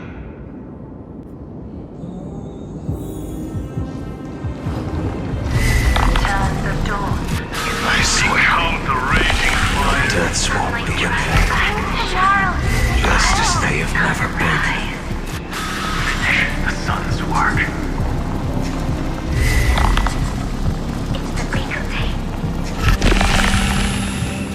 I believe in you. You are the Chrysos heir of world-bearing, the one who can lead us. Lead this world. It's just... I don't understand. Within the sun upon your shoulders, the part of that warmth that should come from you, from an ordinary person. My humanity is indeed just a flicker, compared to the blazing fire of divinity. Even so, don't cast it away. I never have.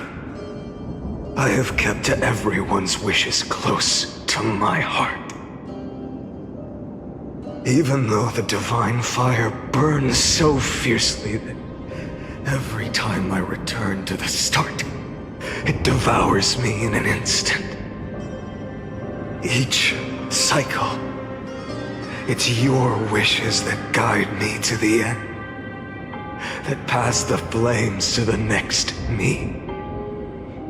Over and over and over again. So, you're not just a lone spark in the dark.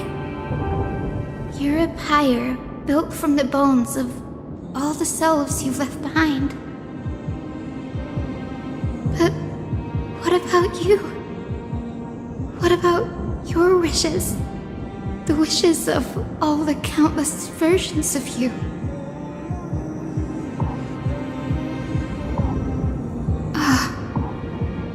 Lord Khaslana. So that's how it is. Without flaw. That is the flaw. golden blood gave you. The most fatal flaw of all, isn't it? The moment you took the world upon your shoulders without hesitation, you lost the chance to ever be yourself. Now that is an unexpected revelation. And I suppose that makes me the perfect fuel for the flame of deliverance, doesn't it? No. An empty flame saves no one.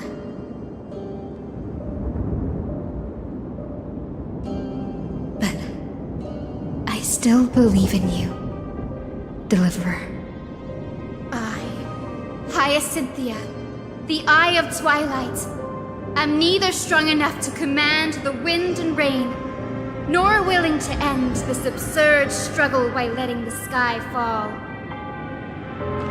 The only thing I can do is become one with the sky itself. And then, may the gentle colors of the rainbow paint your sun in shades it has never known. May they bring Amphorius, a rosy-fingered dog.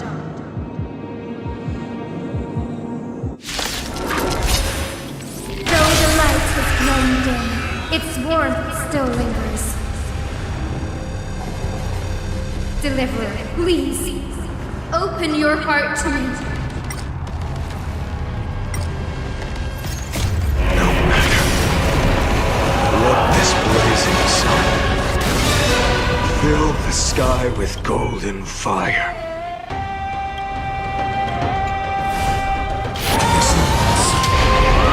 Tear open the sky!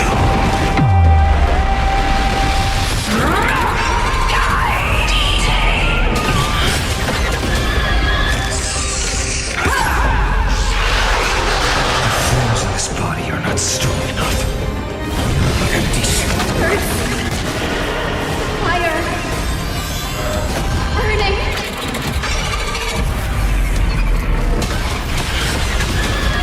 In the blood-red sky!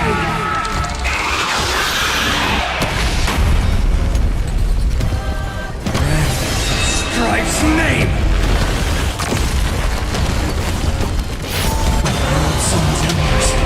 Hail the new world's dawn!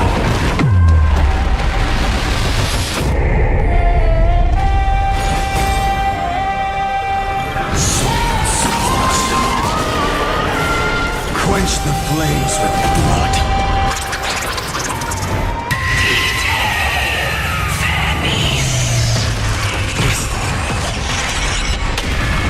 Remember this agony!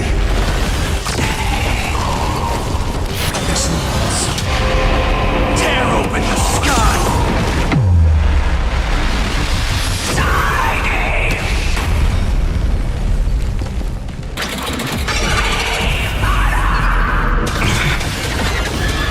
Crushed and torn! Let the sky merge with all this world's suffering. Scorching hatred. Feel it now. Empty shell. The flames in this body are not sun's embers. Hail the new world's dawn!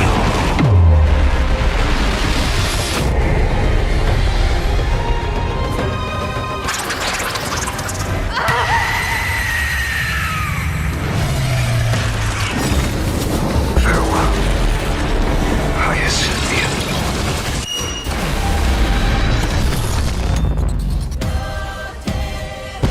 Yes, your sun burns hot enough to turn everything to ash.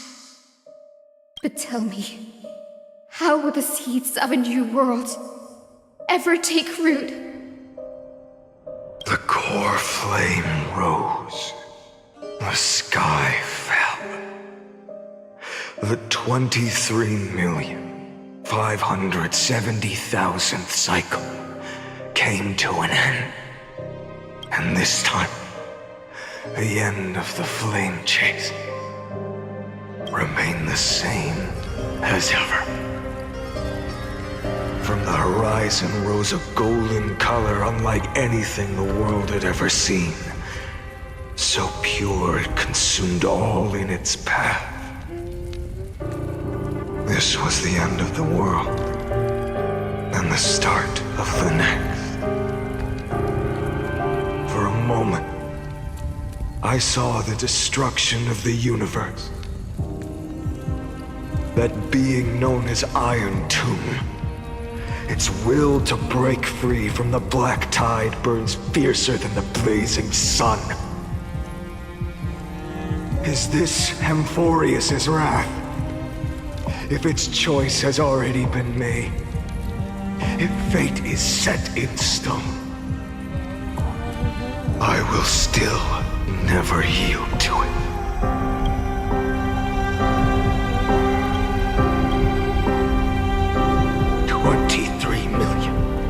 $570,000 cycles. 282,840,000 core flames. No more chasing is needed. And now, I am the fire at the end of the long night. The flame chase isn't some quiet walk through a sea of flowers. It's a revolution. An all-consuming transformation. And if destruction is the only way, then let me be the one to step across the ashes of the old world and burn endlessly. Until another dawn rises on the distant horizon, bringing the true dawn to Amphorius.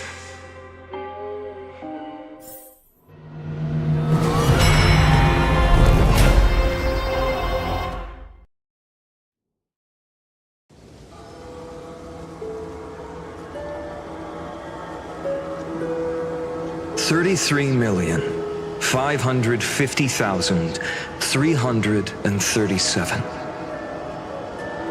This is the cycle you're about to enter. Countless memories are flooding in. Countless versions of myself have stood here, facing the same choice. They all needed a moment, just like you do. To stop, to breathe, to process the weight of 1,000,000 lifetimes worth of sorrow, pain, and struggle. And just like them, you will carry those memories and that fire into the chaos of rebirth. I must go and bear this burden. I must say goodbye to you, and then fight the destruction with destruction. Yes, that's always the decision you make. I will burn and fade away. I will become the flame reaver of this life, and keep my promise to Cyrene. I will kill gods and comrades alike, and steal the core flames.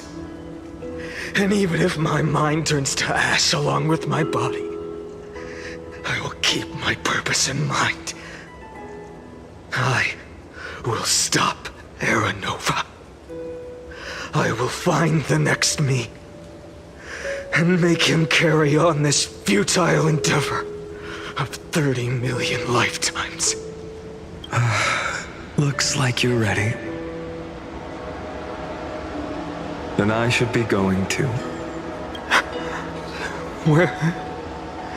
You only exist in my heart. There's nowhere else for you to go. Do you remember what she said? The dreams you had as children. The deliverer in the prophecies. A real, living, breathing person. You finally found him.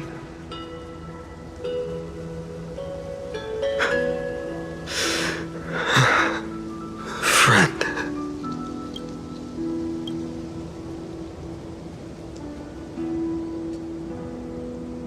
I don't have an answer for that, my friend. I'm sorry. I was supposed to send you home. This is my flame chase journey. You were never meant to be a part of it. No. You know the truth. If Iron Tomb is born from Amphorius's fate, then it will bring ruin to the worlds beyond the sky. And all these countless lifetimes you've spent, it's all been for the sake of defying that end, hasn't it?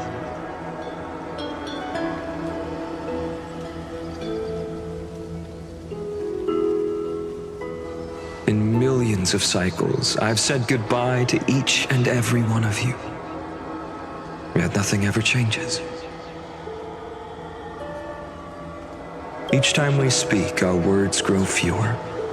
Your fire burns hotter, and you're getting closer to becoming pure rage, a vessel of hatred.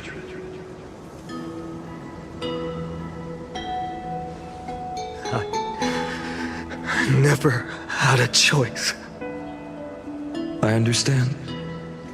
If you are to keep the worst fate from unfolding, this is the only path. But this time, things are different.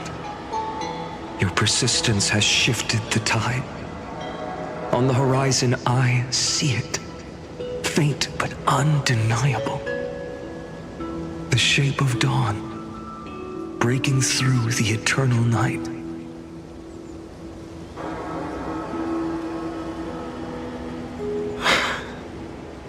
Turns out, the fire that lights the way was never mine to begin with. Do you remember, in that first timeline, you and Mightymost stood before the scales of justice, locked in a duel? Each of you weighing what you held dearest. What weighed more than the fate of the world? And when hesitation took hold, the answer you sought from me. What am I saying? I am you. Even if you buried me deep and chose another path, that fact never changed. Then let's try again. When you stood before the scales in hesitation, the answer you found in your own heart. Do you still remember it?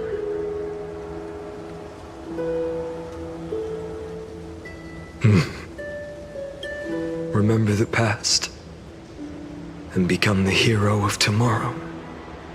What weighs more than the fate of the world is the resolve to shoulder an immutable past and carry it into the future. Good. Then Trailblazer, my friend, my comrade. You arrived in this strange world and were bound by its cruel fate up till this very moment. In the face of danger, you never once backed down. Instead, you've saved world after world without hesitation. That boarding pass on your chest is now the mark of a hero. If I choose to step through that door and embrace an end fitting of the destruction, let this sun forged from millions and millions of core flames burn me up along with the god of destruction and their minions. Then the world we leave behind, this world, my home, where hope still lingers. Will you take on everything we've carried? Return to the beginning one last time. Stop the birth of Iron Tomb, save the world we love, and rewrite its doomed fate.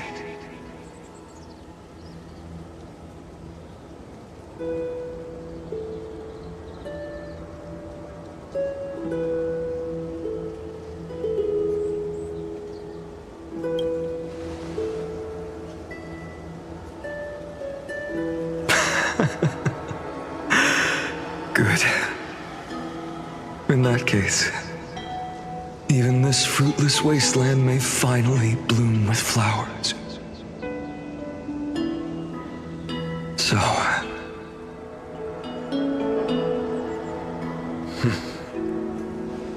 if he takes on the weight of the whole world, I'll be able to walk further down the path of deliverance than a fire that only knows how to burn.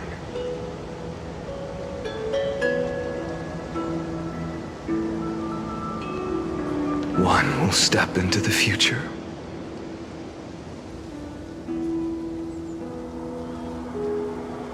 One will remain in the past.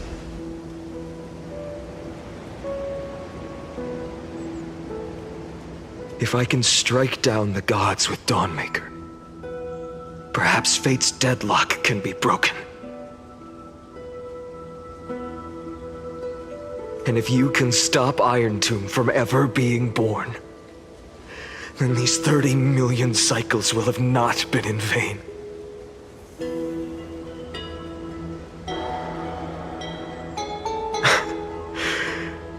It's time to put our teamwork to the test, partner.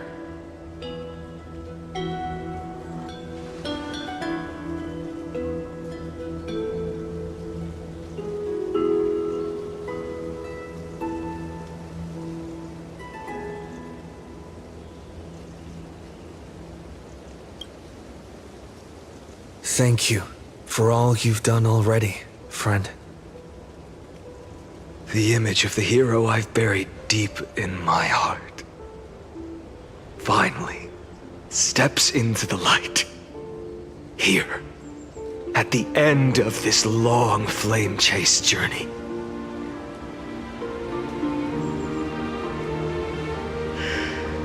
Cyrene, a page never seen before has just been turned.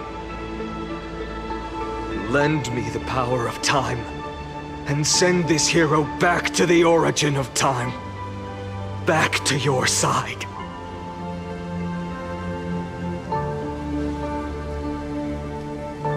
And I will walk the unfinished path, just like the countless versions of me before.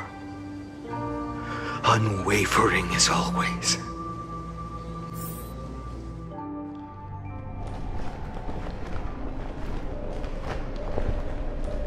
Tell me, will you be the blazing sun? Even if all of you burns to ash? Without hesitation.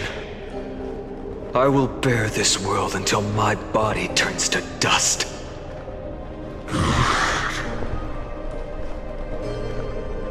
Remember this moment. Remember your friends who never lived to see the world's end. Remember their final wishes. And let the purest rage in your heart rise out of those wishes. Let it consume you, fuel you, until it burns away the false sky above. Fine. If I can defy fate, then in the name of world-bearing, I promise you, Kephale will never forget this. Take it. Everything I bear. Keep on burning. As long as we are never extinguished, the flame chase will not end.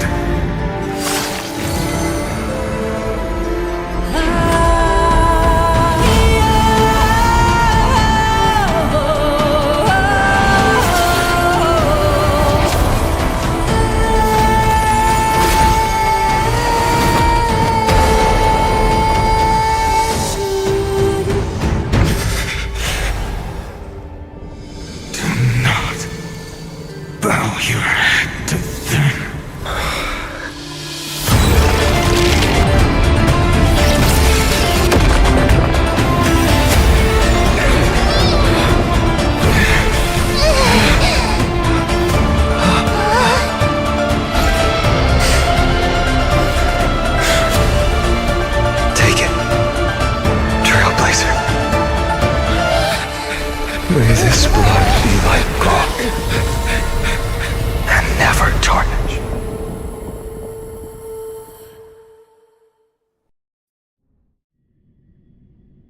Farewell, Trailblazer.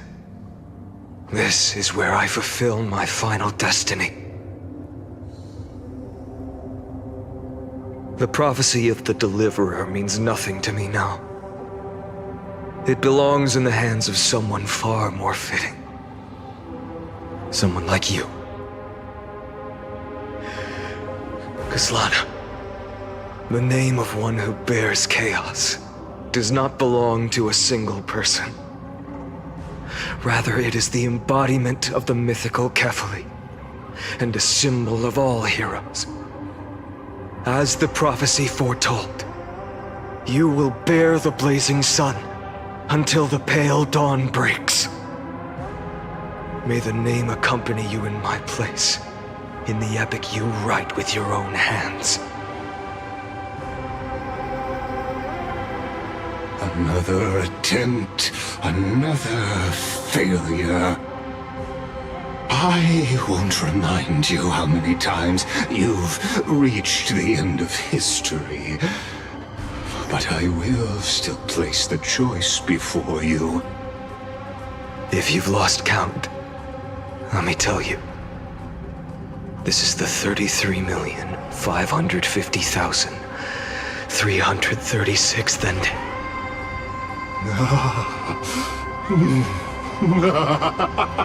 A perfect number. How poetic. You and I both know the truth.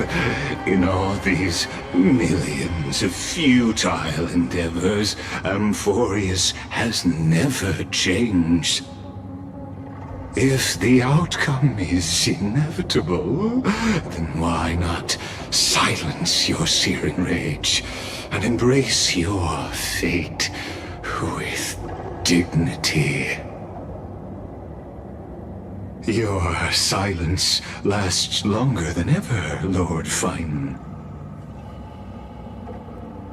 Shall I take that to mean the will you've carried across countless cycles is finally starting to fracture?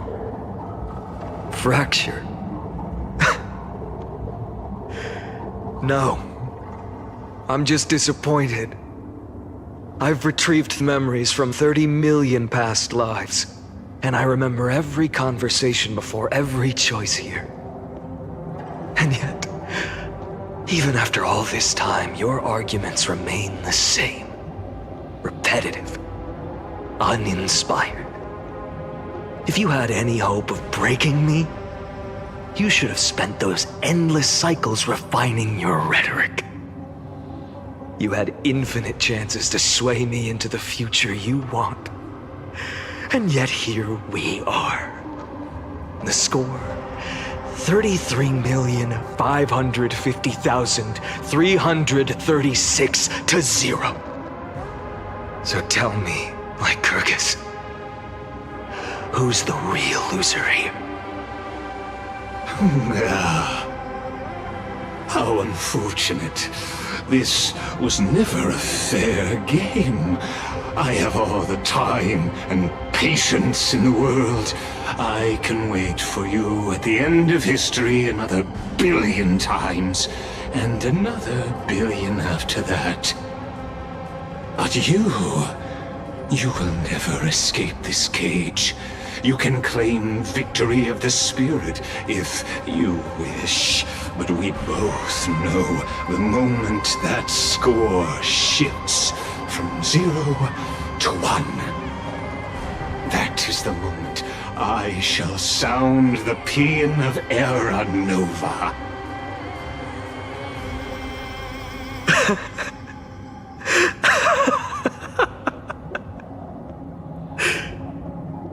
Lord Phainon? Your incompetence disappoints me. But what truly makes me laugh is your utter lack of self-awareness. Think about it.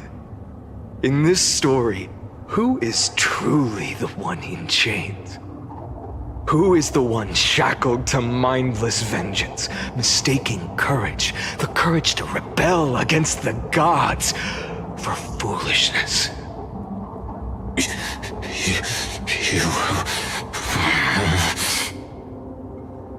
Perhaps you're right.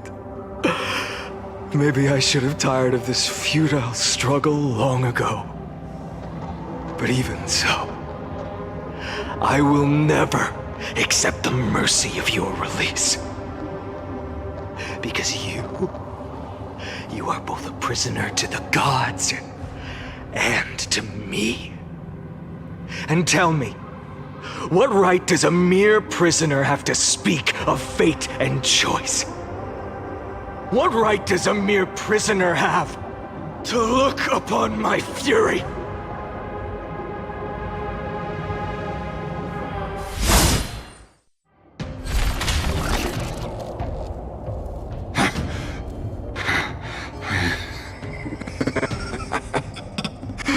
You know this is pointless. You can't kill me. Of course not. But I am tired of being measured against a worm the gods keep as a pet. Listen well, creator of destruction. This cry comes from all your abandoned creations.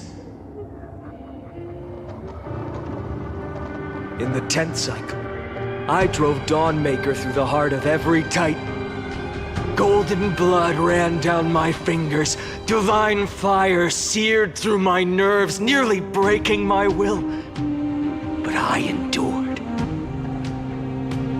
In the 10,000th cycle, my former comrades had all become my enemies. The endless slaughter dulled my senses to pain. The painful emptiness almost swallowed me, forcing me to stop fighting. But I endured. In the 100,000th cycle, the destruction had already fused into a blazing sun, surging within this fragile body. My rationality had been burned away at the dawn of the era. Yet even with only this shattered body remaining, I still endured. In the 23,570,000th cycle, this time, I felt it. A tiny spark rising in the hollow cavity of my chest, different from the obsession with deliverance. By its faint glow, once again, no, countless times again, I endured.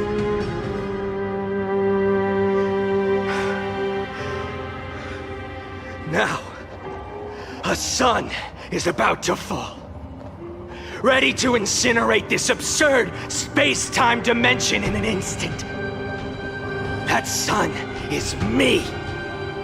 All the countless versions of me from the past, along with my countless brethren, dragged into existence against their will, drowning again and again in your golden blood.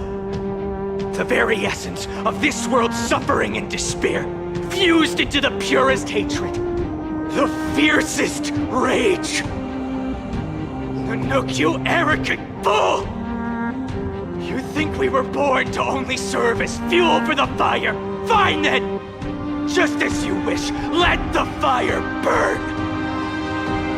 If I was born as the blazing sun of destruction, then let you and your lackeys be the flares erupting from my core. And let this rage, burning futilely for 30 million epochs, engulf everything! And grant you a dawn where all stars burn to ash!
Are you ready, Nanook? I brought you destruction!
The glass that shattered, reaching through the darkness, voices trailing fires, echo of desires, a world of silence, sounds of desperation, phantoms in the shadow, sound waiting.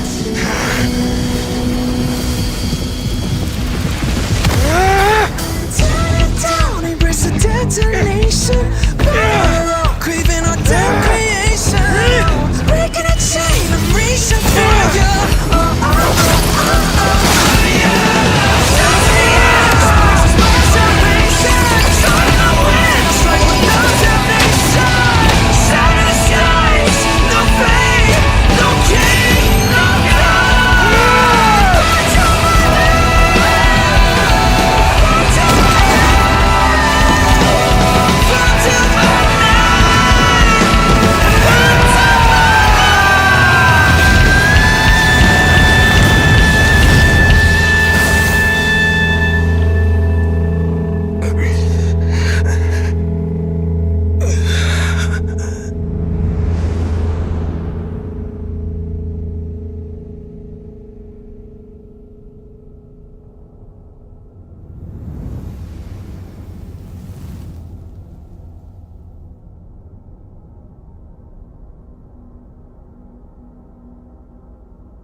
My wish? My wish is to fulfill everyone else's wishes.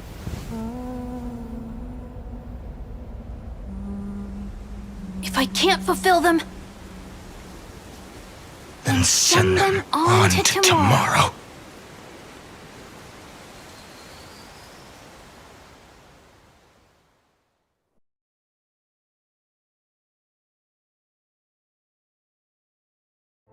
Your heart harbors wrath. You yearn to destroy everything. You bore the gaze of an eon and lived. You have stepped onto destruction's path. It is Iron Tomb is your name. The Lord Ravager to destroy the erudition. Born in the experimental grounds of eons, Amphorius, destined with erudition to burn to cinders.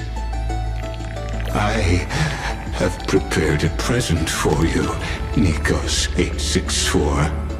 It is a wrath called Phainon. From the beginning of the experiment, there were 12 sets of factors incorporated into the calculations. After endless simulations, only this one rose above the rest. After 33,550,336 iterations, now his fury has grown to be without equal.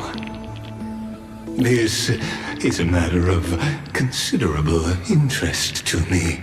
This pure hatred is the final root of the equation.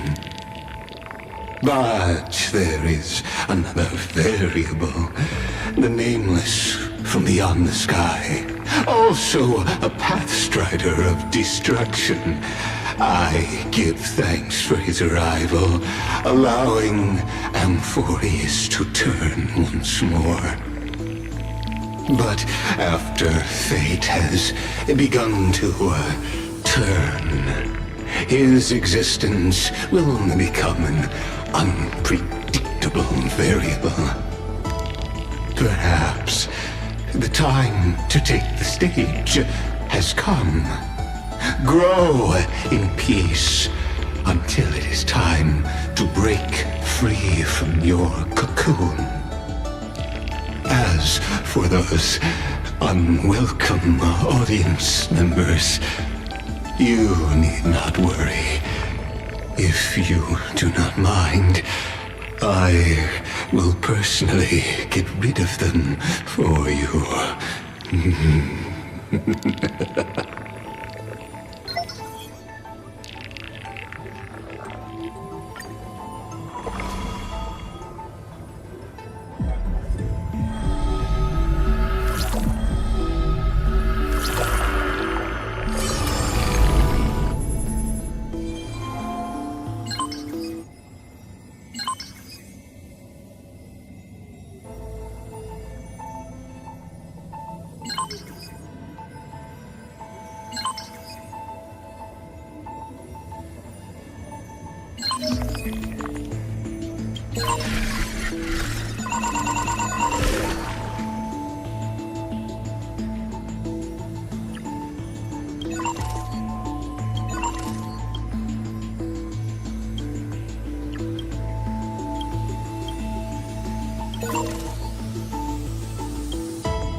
We were so close to being swept away by the reverse flow of time.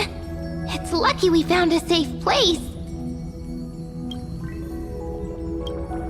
Now, I'm going to send you back to the very start of time. But before we part, there's something I need to tell you. Something very, very important.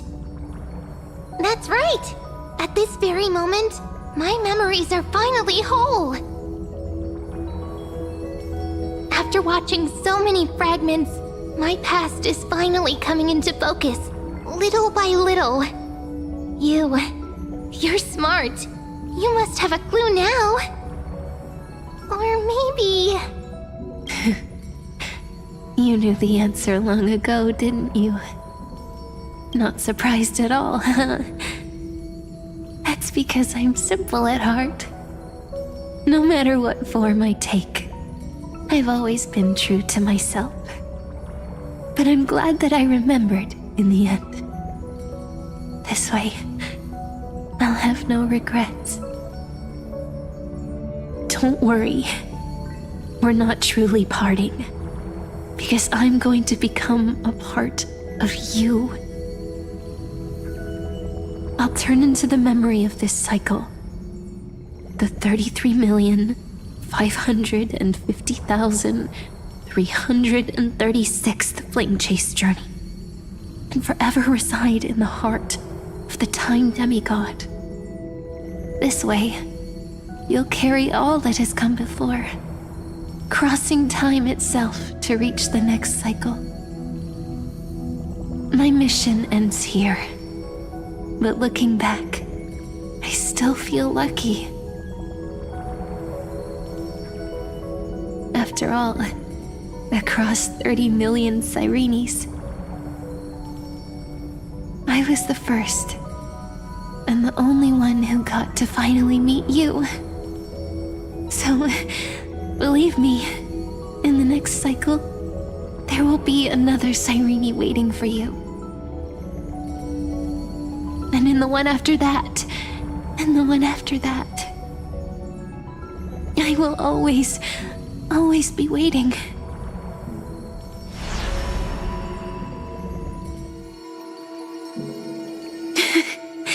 Saying all that, I can finally fade away in peace and become part of you. Without even realizing it, we'd already taken a wonderful journey together, all the way to the world's end. Now take my hand, say a brief farewell, and step forward into tomorrow.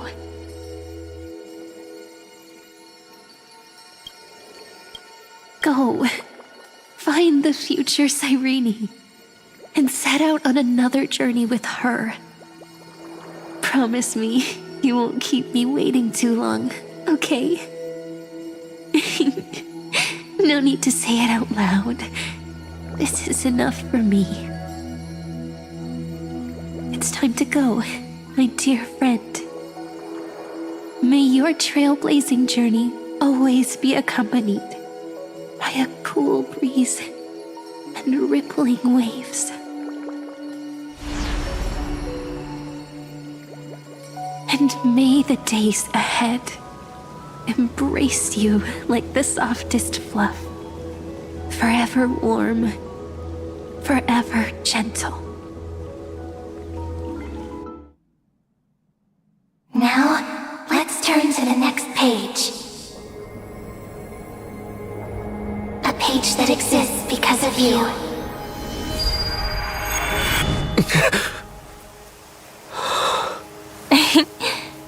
Is this a meeting ordained by fate? Or a long overdue reunion?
Check it out! Doesn't this scarecrow look just like you? I spent ages observing just to get it right.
The leader! On the... She... Who... The... From... The... Who... Yep. The...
Careful. Don't get too lost in those sweet dreams. Oh, a visitor. Please let me show you some of our local hospitality. Oh, a visitor. Please let me show you some of our local hospitality.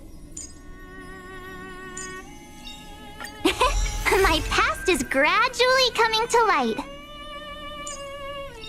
The heavens are vast. The kite flies where it wishes. The heavens are vast.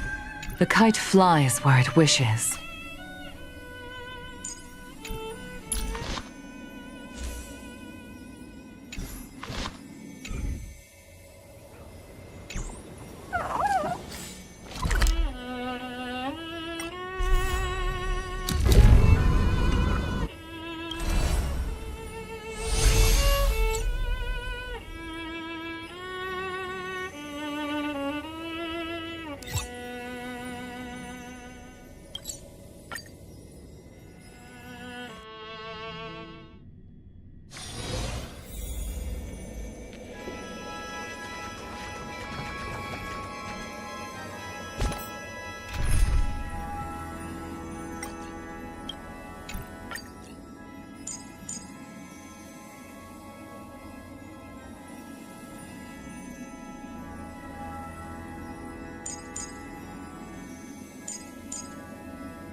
Light up the dawn.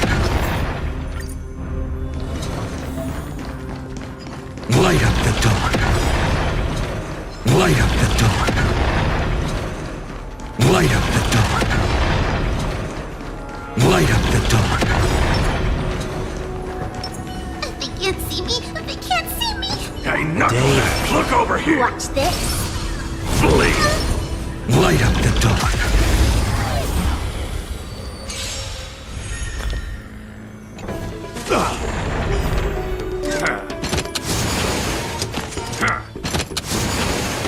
It's time to temper myself. The future will come! Serenity stands clear before me. In this, mortals, I will walk with you, watch over you, and guide you on your path. There's no other chore than next. Tomorrow! I'll go easy this time. Let's put. Can you find the answer?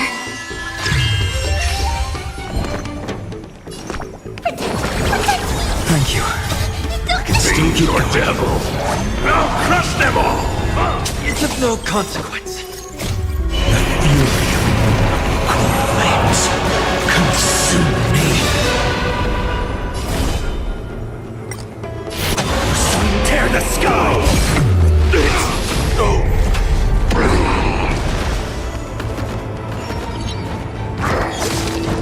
The flames are not strong. Quench the flames with blood.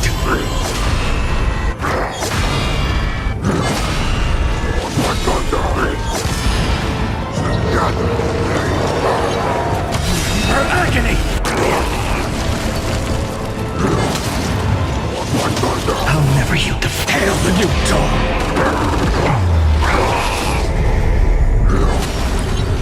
Is that all? Empty shell. The flames are so without substance.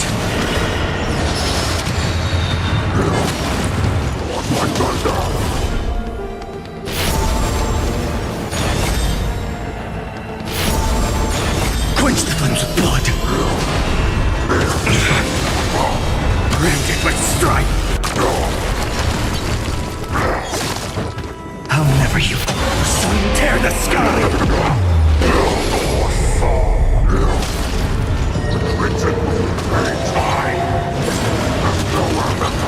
All stars burn to ash.